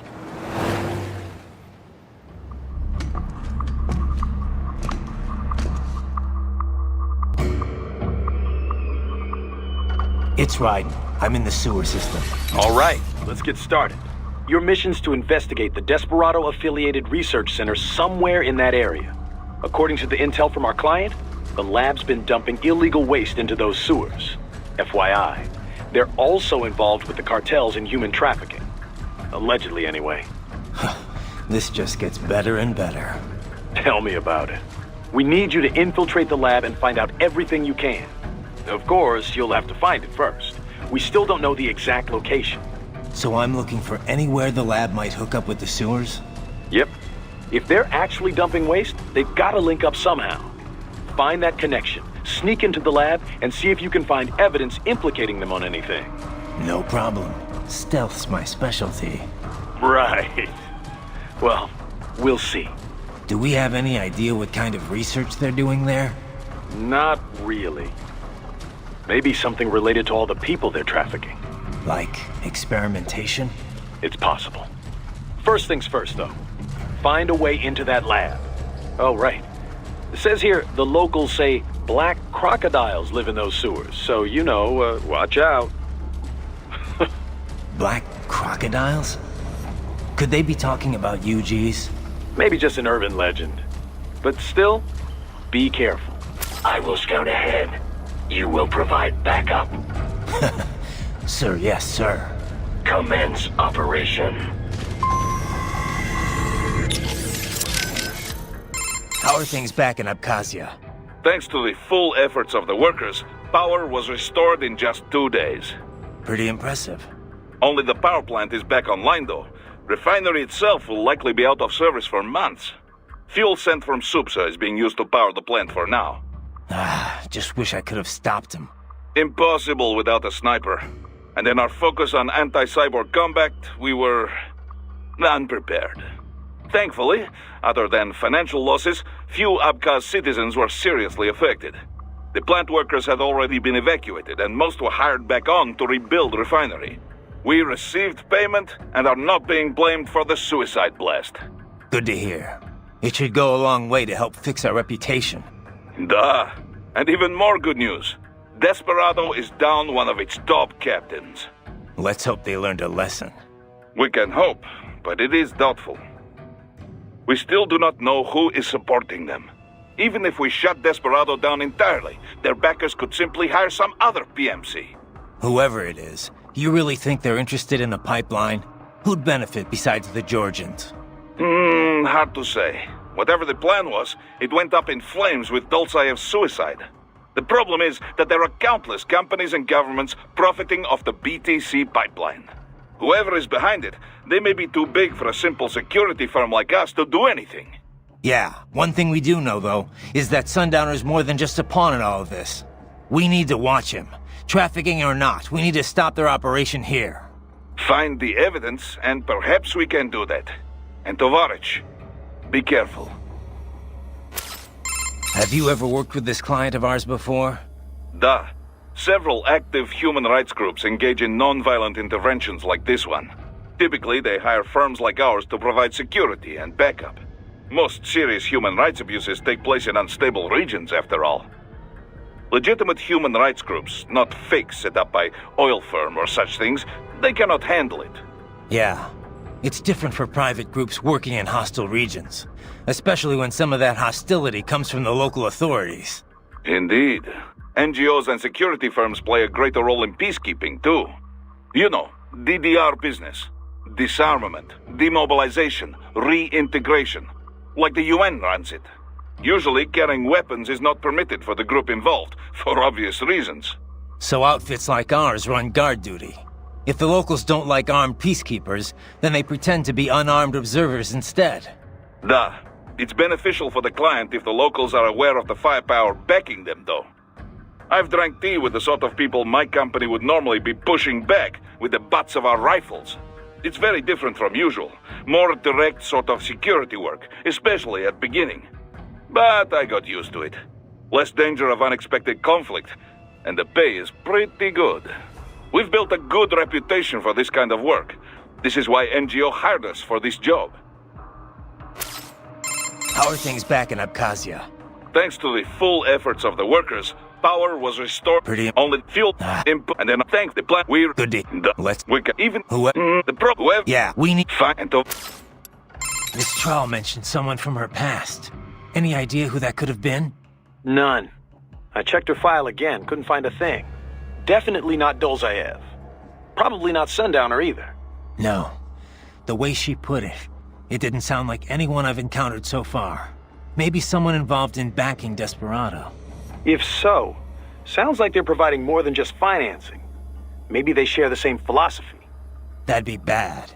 People willing to die for their leaders aren't so easy to predict. Yeah, but other than the wins, Desperado's cyborgs are all just hired contractors. They're probably emotion suppressed with nanos or drugs or whatever, but that's about it. You're probably right. You know, I've never really developed a taste for climbing through sewers. And Guadalajaras aren't exactly wowing me either. This place isn't gonna go up in flames, right? I think I saw something about that in the briefing. You're talking about 1992? What a mess. Over 200 people killed. That was almost a half-century ago, though. You smell anything off? Before the explosions, residents complained they smelled gas from the sewers. I'm in a sewer, Kev. You think I've got my smell receptors on? Local air analysis doesn't show anything potentially poisonous or explosive, though. Well, you ought to be fine then. Besides, little gas explosion's probably not going to kill someone like you. Well, that's very encouraging.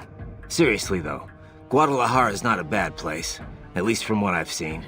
Oh, it's not. Second largest city in Mexico, after all. I've actually spent a lot of time down there. It's got a lot of charm. The architecture is a fusion of Latin and old colonial Spanish culture. The city's historic district is home to a massive cathedral overlooking the whole town. It's always bustling. It's a lot of fun just kicking back and watching the locals. Walking around the Libertad, taking in the sun with a cerveza in one hand, mariachi band nearby. No better way to spend a weekend, let me tell you. If this PMC thing doesn't work out, you'd make one hell of a tour guide. Meanwhile, I'm down in this dark, filthy, humid, cramped sewer. Also, if you ask me, the girls over there are the hottest in all of Mexico. You wouldn't believe some of the chicas I've chatted up. On the street, in the shopping malls, at the bars. Sounds like better company than a robo-wolf and a bunch of plague-ridden mice. Well, hang in there. I'll buy you a shot of tequila after we wrap this up. The city of Tequila's not far, actually. That's where it originated. I'll take you up on that. Now let's get this over with. Hey, Kev, let me ask you something. What's up? We've been over pretty much all the... No. Those girls in Guadalajara, you never told me what happened. Jeez, man, we're in the middle of a mission here. So they used you for free drinks and then took off, I take it, huh? Well, they weren't really my type. I'm more of an intellectual, you know? I don't go for just any random girl at a bar. Looks are one thing, but I need someone I can talk to. Someone fun but clever with a good sense of humor. Yeah, that's what I thought. Look, Kev, you're in your 30s now. It's time to stop holding out for Lil Miss Perfect. You just need to find someone nice. You know, settle down, start a family. Okay, Mom. Okay. Laugh all you want, Kev, but having kids will change your life. I can't see him all the time with work and all. But whenever I'm back home, he's always so excited to see me. When I see that, I feel like, you know, I want to do whatever I can to keep him happy. Sure, I hear you. But look, man, I was just having some fun in Mexico. Wasn't seriously searching for a wife or anything. I know, but separate from that, I just think you've gotten too damn picky. I can understand trying to find the ideal woman when you're young, but you know what? It's those little imperfections, those idiosyncrasies that keep things interesting in the long run. You come to appreciate that kind of stuff in a lifetime relationship. Idiosyncrasies, huh? Like if she snores or she talks loud during movies? Well, not if she talks during movies. A man's gotta have some standards. This trial mentioned someone from her past. Any idea who that could have been? None. No, maybe if that... Yeah, they're probably... I can't believe Dolzaev blew himself up. Pretty common terror tactic. You don't usually see the leaders doing it, though. It's one thing to get your flock pumped up on the glory of dying for the cause, but it's not often they actually go through with it themselves. You gotta have a public face, after all. The guy who gets to claim responsibility on the evening news. In a weird way, Dozhaev showed some serious dedication. Not that I'm about to praise him for it. Yeah, still a terrorist. A suicide bomber in the end. If that's what you want to call him. Still, he kind of failed at it. How so? Well, all that explosion did was put a dent in Abkhazia's budget. More Russia's, really. They're the ones rebuilding the refinery. The coup didn't work out. He couldn't overthrow the government. He was barely a blip on Russia's radar. So, you're saying the bombing didn't accomplish any of his goals? He did it just because he was cornered? Sounds more like just plain suicide. Yeah. Probably wanted to end things with his own hands. Like a samurai committing harakiri. Still not something to be commended for, though. Yeah. Lumping him in with true warriors like the samurai just gives them a bad name. What day is it tomorrow? What day is it tomorrow? What day is it tomorrow? What day is it tomorrow? What day is it tomorrow? What day is it tomorrow? I hope she didn't get to you. Wanting to protect the weak that's worth striving for. Don't worry. I've heard more than a few supervillain spiels in my time. Maybe we had some things in common in our past, but not anymore. I bring my beliefs into every battle I fight. You want to call me foolish? Well, that's not going to change me. I'm glad to hear that, Raiden. Yeah, thanks. Riding out. Say, Raiden, where'd you get that hat you were wearing? The sombrero? Well, picked it up at a souvenir store here. I guess I just kind of like the design. Also, when you're on a scout mission, it's vital that you use the local attire to blend into the background. Yeah. I think it looked pretty good on you. You looked like some kind of mariachi singer. Oh, you think so? Yep. Only, that's kind of a problem too. How so? Well, I mean, that sombrero really is meant to be part of a mariachi costume. Mexicans don't wear hats like that normally. Come on. The guy at the shop told me I'd look just like a local. Yeah, a local tourist, maybe. Look, you might see a lot of Mexican men wearing sombreros during their daily routines, but, nothing like that. They'd go for something a lot more simple and compact. Something not all that different from cowboy hats in the Old West. Are you sure? I don't know if it's true or not, but I have heard one theory about the modern cowboy hat. They say it's based on the sombreros the original Western settlers brought from Mexico. Of course, cowboy hats come in all shapes and sizes, so you can't really say a specific one's the cowboy hat. Huh. Well, now I know why the locals were so eager to get a look at me. That wasn't the hat. By the way, Raiden, have you ever eaten nopalitos? They're typically called nopales. Huh. Oh, like that street vendor was selling. Nope. Nopales. Well, that's too bad. You really ought to try some while you're in the area. Yeah, but it's from a cactus, right? Doesn't it taste all thin and watery? Not at all. It's kind of like the flesh of aloe vera leaves, or the seaweed used in Japanese cooking. It's got this really soft but crunchy texture, and it's really versatile. You can eat nopales as is in a salad, saute them, stir-fry them with steak, put them in tacos. You can even toss them in a blender to make some juice. I had no idea. Tell me about it. I got hooked after Boris took me to this one Mexican restaurant. After that, I just had to learn more about them. Ooh, for example, they're really low in calories. They also have lots of soluble and insoluble fiber, which not only promotes digestion, but is great for maintaining healthy cholesterol and blood pressure levels. It's even thought to help prevent intestinal cancer. It's packed with healthy stuff too, like vitamins B and C, potassium, and iron.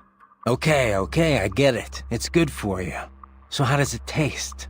Huh? I just told you. Never mind. Probably can't capture any food down here anyway. Not that I'd need to. My muscles run on fuel cells, and I've got enough blood sugar to keep my brain running for another week. Well, you can still eat though, right? Yep. So, how about we all go out for Mexican once you're done? Food's a lot more than just an energy supply, you know? It's meant to be enjoyed. With that, I agree. Higher, huh? Topolas. So how do they taste?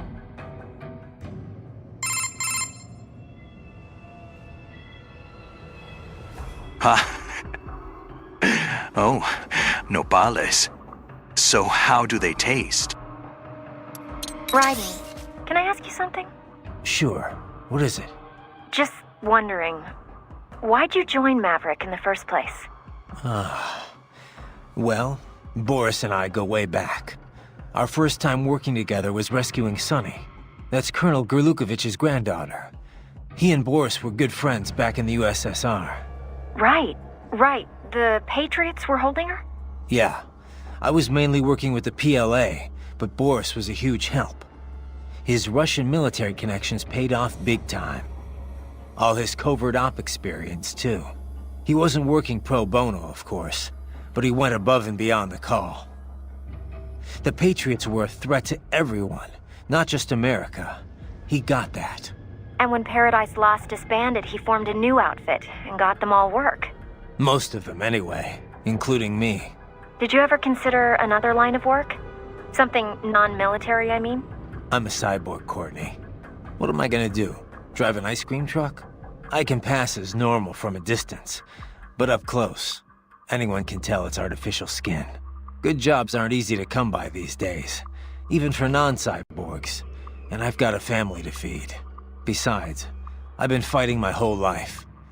It's just who I am. Sorry, I didn't mean to pry. It's fine, Courtney. No worries. So, Courtney, you've heard my story. What about you? How'd you end up at Maverick? Me? Well, it's funny. I was a business major, actually. Thought I'd go for an MBA. When I was in school, there was a lot of talk about the widening gap between rich and poor. I figured I'd join the 1% and never have to worry about money again. Pretty noble, huh? Anyway, around then you started hearing all about this war economy stuff on the news. I was, I don't know, disgusted, I guess. Disillusioned, for sure. And that changed your mind?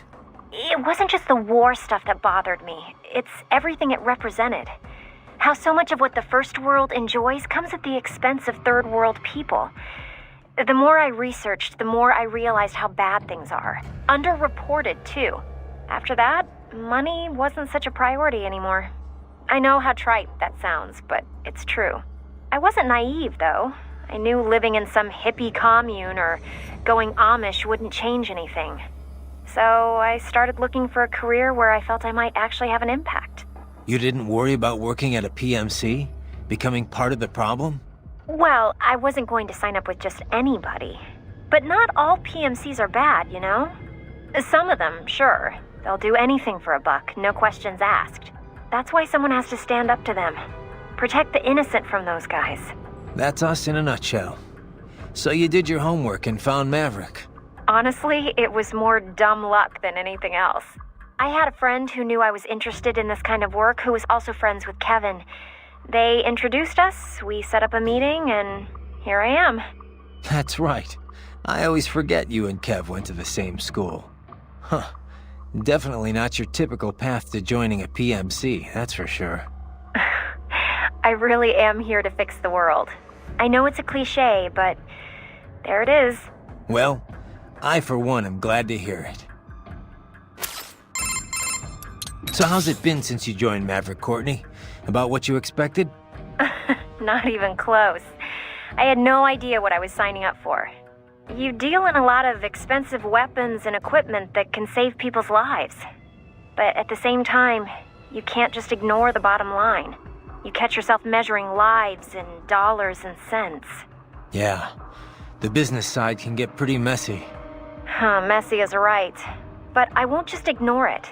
I can't make informed decisions without confronting the ugly realities. Not an easy burden to bear, Courtney. Well, if it ever gets to be too much, I'll reconsider. But for now, I'm fine. I can handle it. What's up? No? Did you... No, just one. Oh, Save it for your wife, Raiden. Remember now, Raiden. Left hands. Recover as many as you can. I got it, Doc. I got it. I'll bring back all the flash memory you can handle. Holographic memory. It's very different from standard semiconductor memory, you know. Yeah. But it's still solid-state storage, right? Well, yes, but they are perhaps more different than they are similar. Holographic memory utilizes the same optical interference that holograms rely upon. Right. That image is used to appear 3D. Traditional media reads and writes bits on a two-dimensional surface in linear fashion. Holographic memory, however, does this in 3 dimensions, using light at different angles. And that gives you what? Speed. It can read over a gigabit of data in a second. And capacity. A 2-inch square cube of lithium niobate crystal can store 4 terabytes of data. It is also highly resilient against data loss caused by damage to any part of its media. This is because the bit information is not localized, but used as an optical diffractor across the medium. For battle data, there is no better type of storage. Beats having a hard drive clacking away inside your arm anyway. Indeed. Spinning media. Hard to imagine we ever put up with such nonsense. So, Doc, what kind of data can you extract from those left hands anyway? Oh, all manner of information. But the short list? Energy consumption, damage level, intracranial and blood pressure, blood sugar, other vitals, GPS history, speed and acceleration data, radio and optical readings, recorded computations from the internal expert battle support system. Doc. Time-stamped readings of distortion and acceleration gauges whenever the body was impacted. Stress is applied to the CNT muscle fibers in all 4 limbs, as well as any localized breakdowns. All right, Doc. Power consumption rates, remaining battery charge, type and amount of weaponry used, codec logs and wavelengths, voice transcripts, encryption methods. Okay, Doc, okay. Sorry I asked. As a field of technology, cyborg warfare is still in its infancy, you know. It is my duty as an engineer to collect and analyze as much data as possible for every conceivable situation. The resulting database will help drive future technology, both modifications and advances. Makes sense. But why the left hand? Why store it all there? Accessibility. A unit can remove it with its own right hand, or it can be recovered if the unit is damaged. I would advise you not to remove your own holographic storage, however, unless absolutely necessary. To facilitate recording of everything you see, hear, and so on, it is tied directly to your cranial nerves. So, each time the storage is connected or disconnected, your hippocampus is stimulated. This can result in memory loss, flashbacks, and all manner of unpleasant effects. Yeah, I have some experience with that. It's a little more than unpleasant. Perhaps we could chit-chat later, Raiden. I'd hate to occupy too much of your time. So, what is... Wolf? You're a one-of-a-kind prototype, right? Correct. I was originally conceived as a weapon to replace humans and cyborgs. Conversation and intelligent decision-making were deemed essential to the role. The project was eventually cancelled after 3 years in development. Why? I have intelligence, but I lack a specific quality essential to any combatant. What's that? Brutality. I am not human, thus I lack the brutality inherent to humanity. I was shut down, then revived, apparently on Sundowner's orders. Sundowner? But what's he want with you? Unknown. A manifestation of his sense of humor, perhaps. As a machine, I am more sensitive to my fellow man than an actual fellow man. This amused him. Guy has an odd sense of humor. I fucking love war! So, you were under Mistral's command all this time? I originally took orders from Sundowner, but not for long. As a novelty, I did not last. Mistral saw more potential in me. What'd she see? Unknown. However, she apparently enjoys the company of dogs. She demanded 100% obedience. As long as it was given, she treated me well. She was looking for companionship? That I cannot say. I still have relatively little communication experience with humans. My ability to read emotions not explicitly expressed by speech is lacking. Wolf? You're a one-of-a-kind. Correct. What? What's brute? I am. I was. Son, but what? As a. Raiden, unidentified UGs are patrolling the sewers. Exercise caution.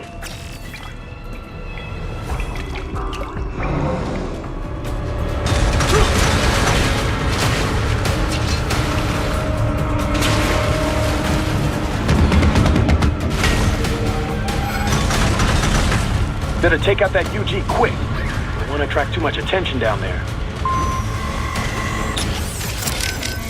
Ah, the Mastiff. That body makes it good in close quarters combat. It uses those arms to grab and damage foes. Moves like that you cannot parry, Raiden. You need to avoid them completely. Watch carefully to tell when it will grab rather than punch or some other attack. Ah, the Mastiff. That moves. Watch. Sorry, buddy. I got maybe... Ah, the Mastiff humanoid UG.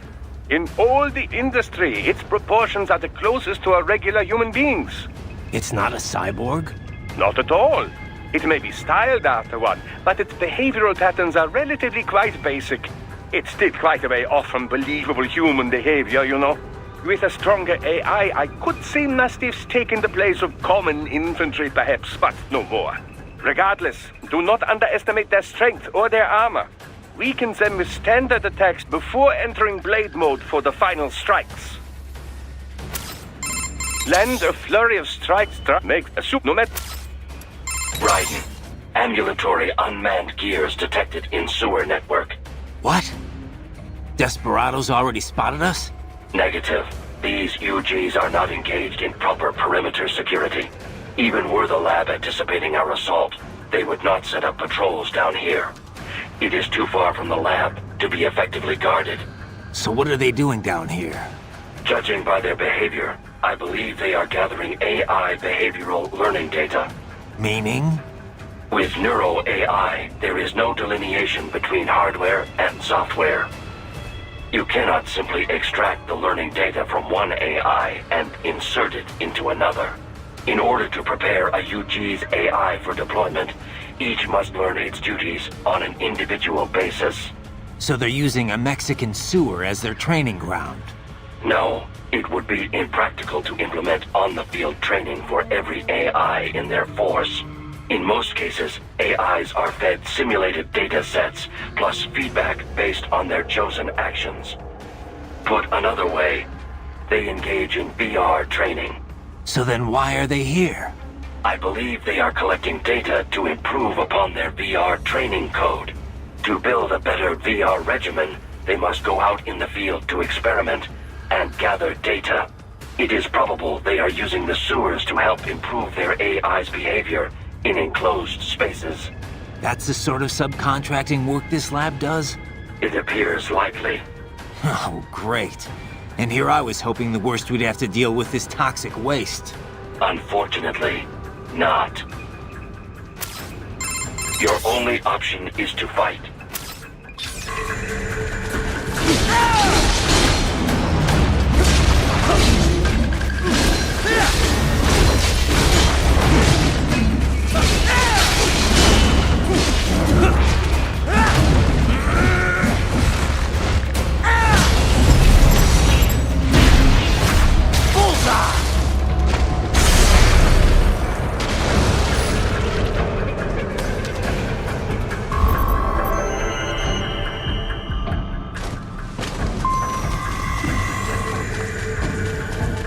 I see a maintenance catwalk.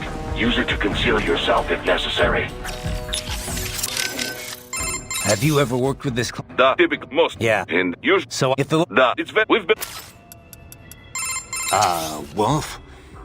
You're a... Correct. What? What's brute? I am. I was. Son, but what? As a...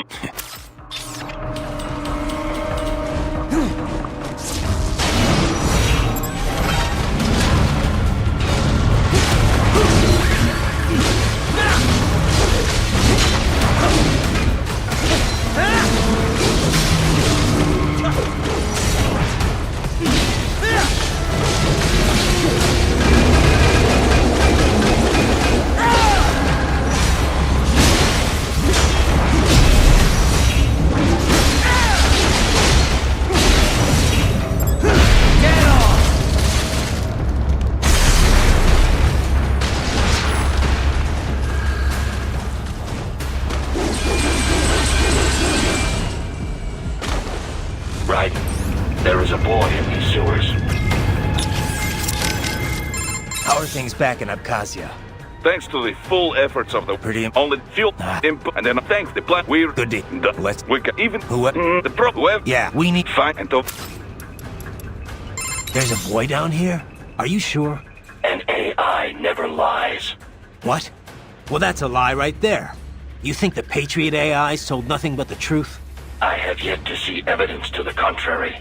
But indeed, perhaps never lies would be an overstatement. Way to backpedal. I didn't think AIs ever got flip-floppy like that. An optical neural AI is fundamentally similar to an actual human brain. Whether they lie or not is another question. But certainly they are capable of incorrect statements. Anyway, let's get back to the kid. Where is he? Unknown. He ran when he saw me. I intended no harm, but he must have assumed the worst. I opted not to pursue, as that might only confirm his suspicions. What'd he look like? An Indian child, estimated age 11 years. He appeared to be wearing medical scrubs. Human trafficking. The boy fled in your direction. It would be wise to search for him. One can logically assume he would have information pertinent to our mission. Yeah, no shit.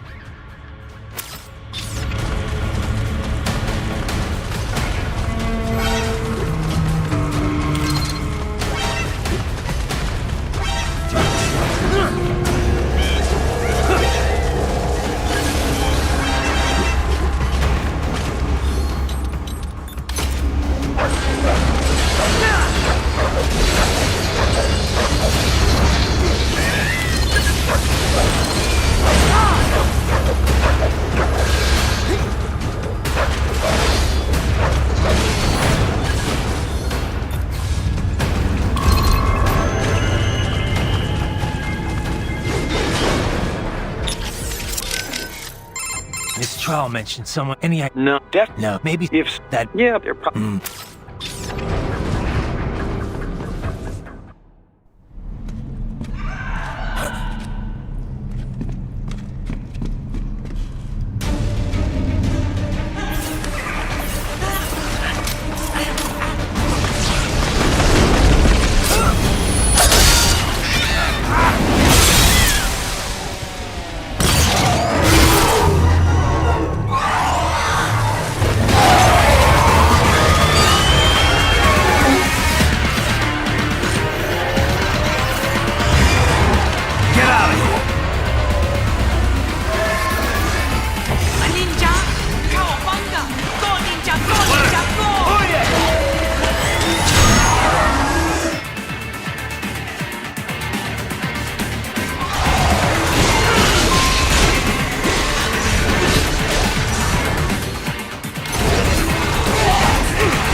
¿Estás bien?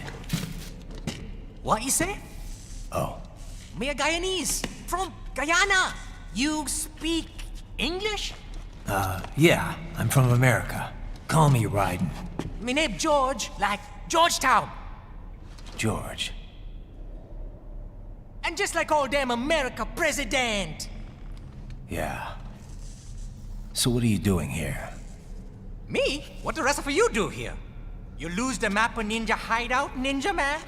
No, I'm looking for bad guys. Ah, damn Skunter research lab. You know about it? Me know me now go back. Hey, you're not one of them skunt, nah? Nah, I guess you're alright. If you're a cyborg, you know who they is? Sort of. What happened to you? Oh, me been live on the street, rake and scrape for a bob, nah? Then this good need dressed like the mafia say, hey boy, you want a job? What the worst gonna happen, nah? But that mother skunt don't put me on a ras boat. They pack us all a big old dirty container. Next thing we know, we're here at that zombie lab. All kids? Like you? Yeah, a lot of boy. But then me been over here what them skunt wanna do. Snuff us out. And got all the organ. So you ran? Uh-huh. You shame me not a bad-ass robot ninja man, same as you. Ha! Me been strongest cyborg ever. Warlock all them phantoms in black clothes that eye pass me. Starting to sound like a bad guy yourself. Just playing, nah? Me done plenty bad thing. But me not kill no man. Nah, never. Good. We tried to warn the boy. I say, IOD's brain gonna get cut out. Run your ass out of there. But them boy with me no understand. They like Spanish or something. So me the only one for escape. Then that machine come after me and... And I know the rest. George, I need every detail about how you escaped. Oh.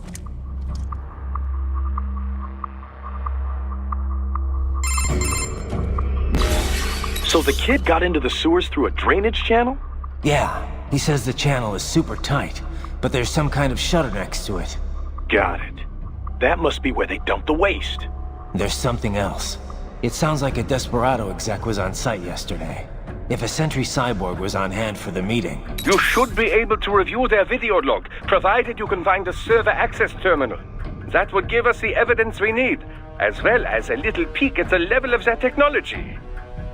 So what about the kid? I made sure the area was secure and told him to sit tight. Can you pick him up? Sure. I'll send a couple agents for him. You just focus on getting into that lab. If what he said is true about the organs, we need to hurry. Agreed. Riding out.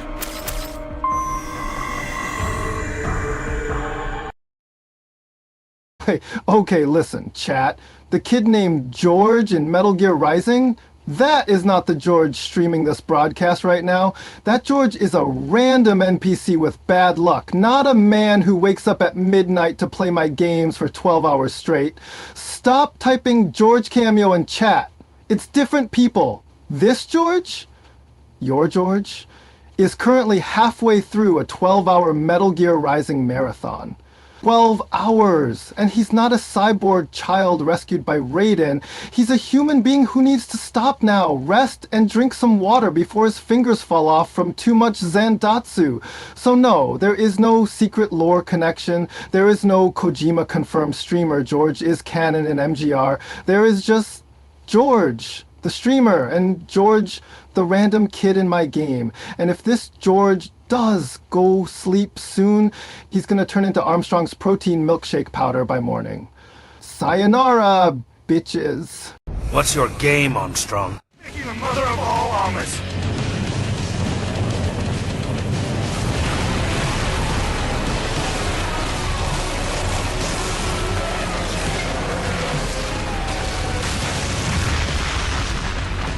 Come on! Number 1, buy 24 eggs. Number 2, fuck every egg. Celebrity folding. Number 3, burn all the fucking eggs.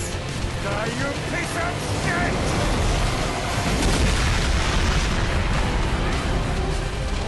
And from the ashes, the mother of all omelets will be born! So, one of you.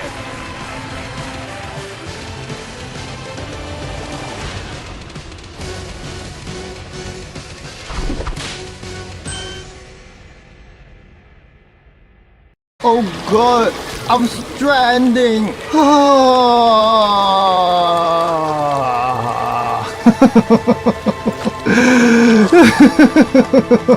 I am stranded. You are stranded. We are all homos. Homos.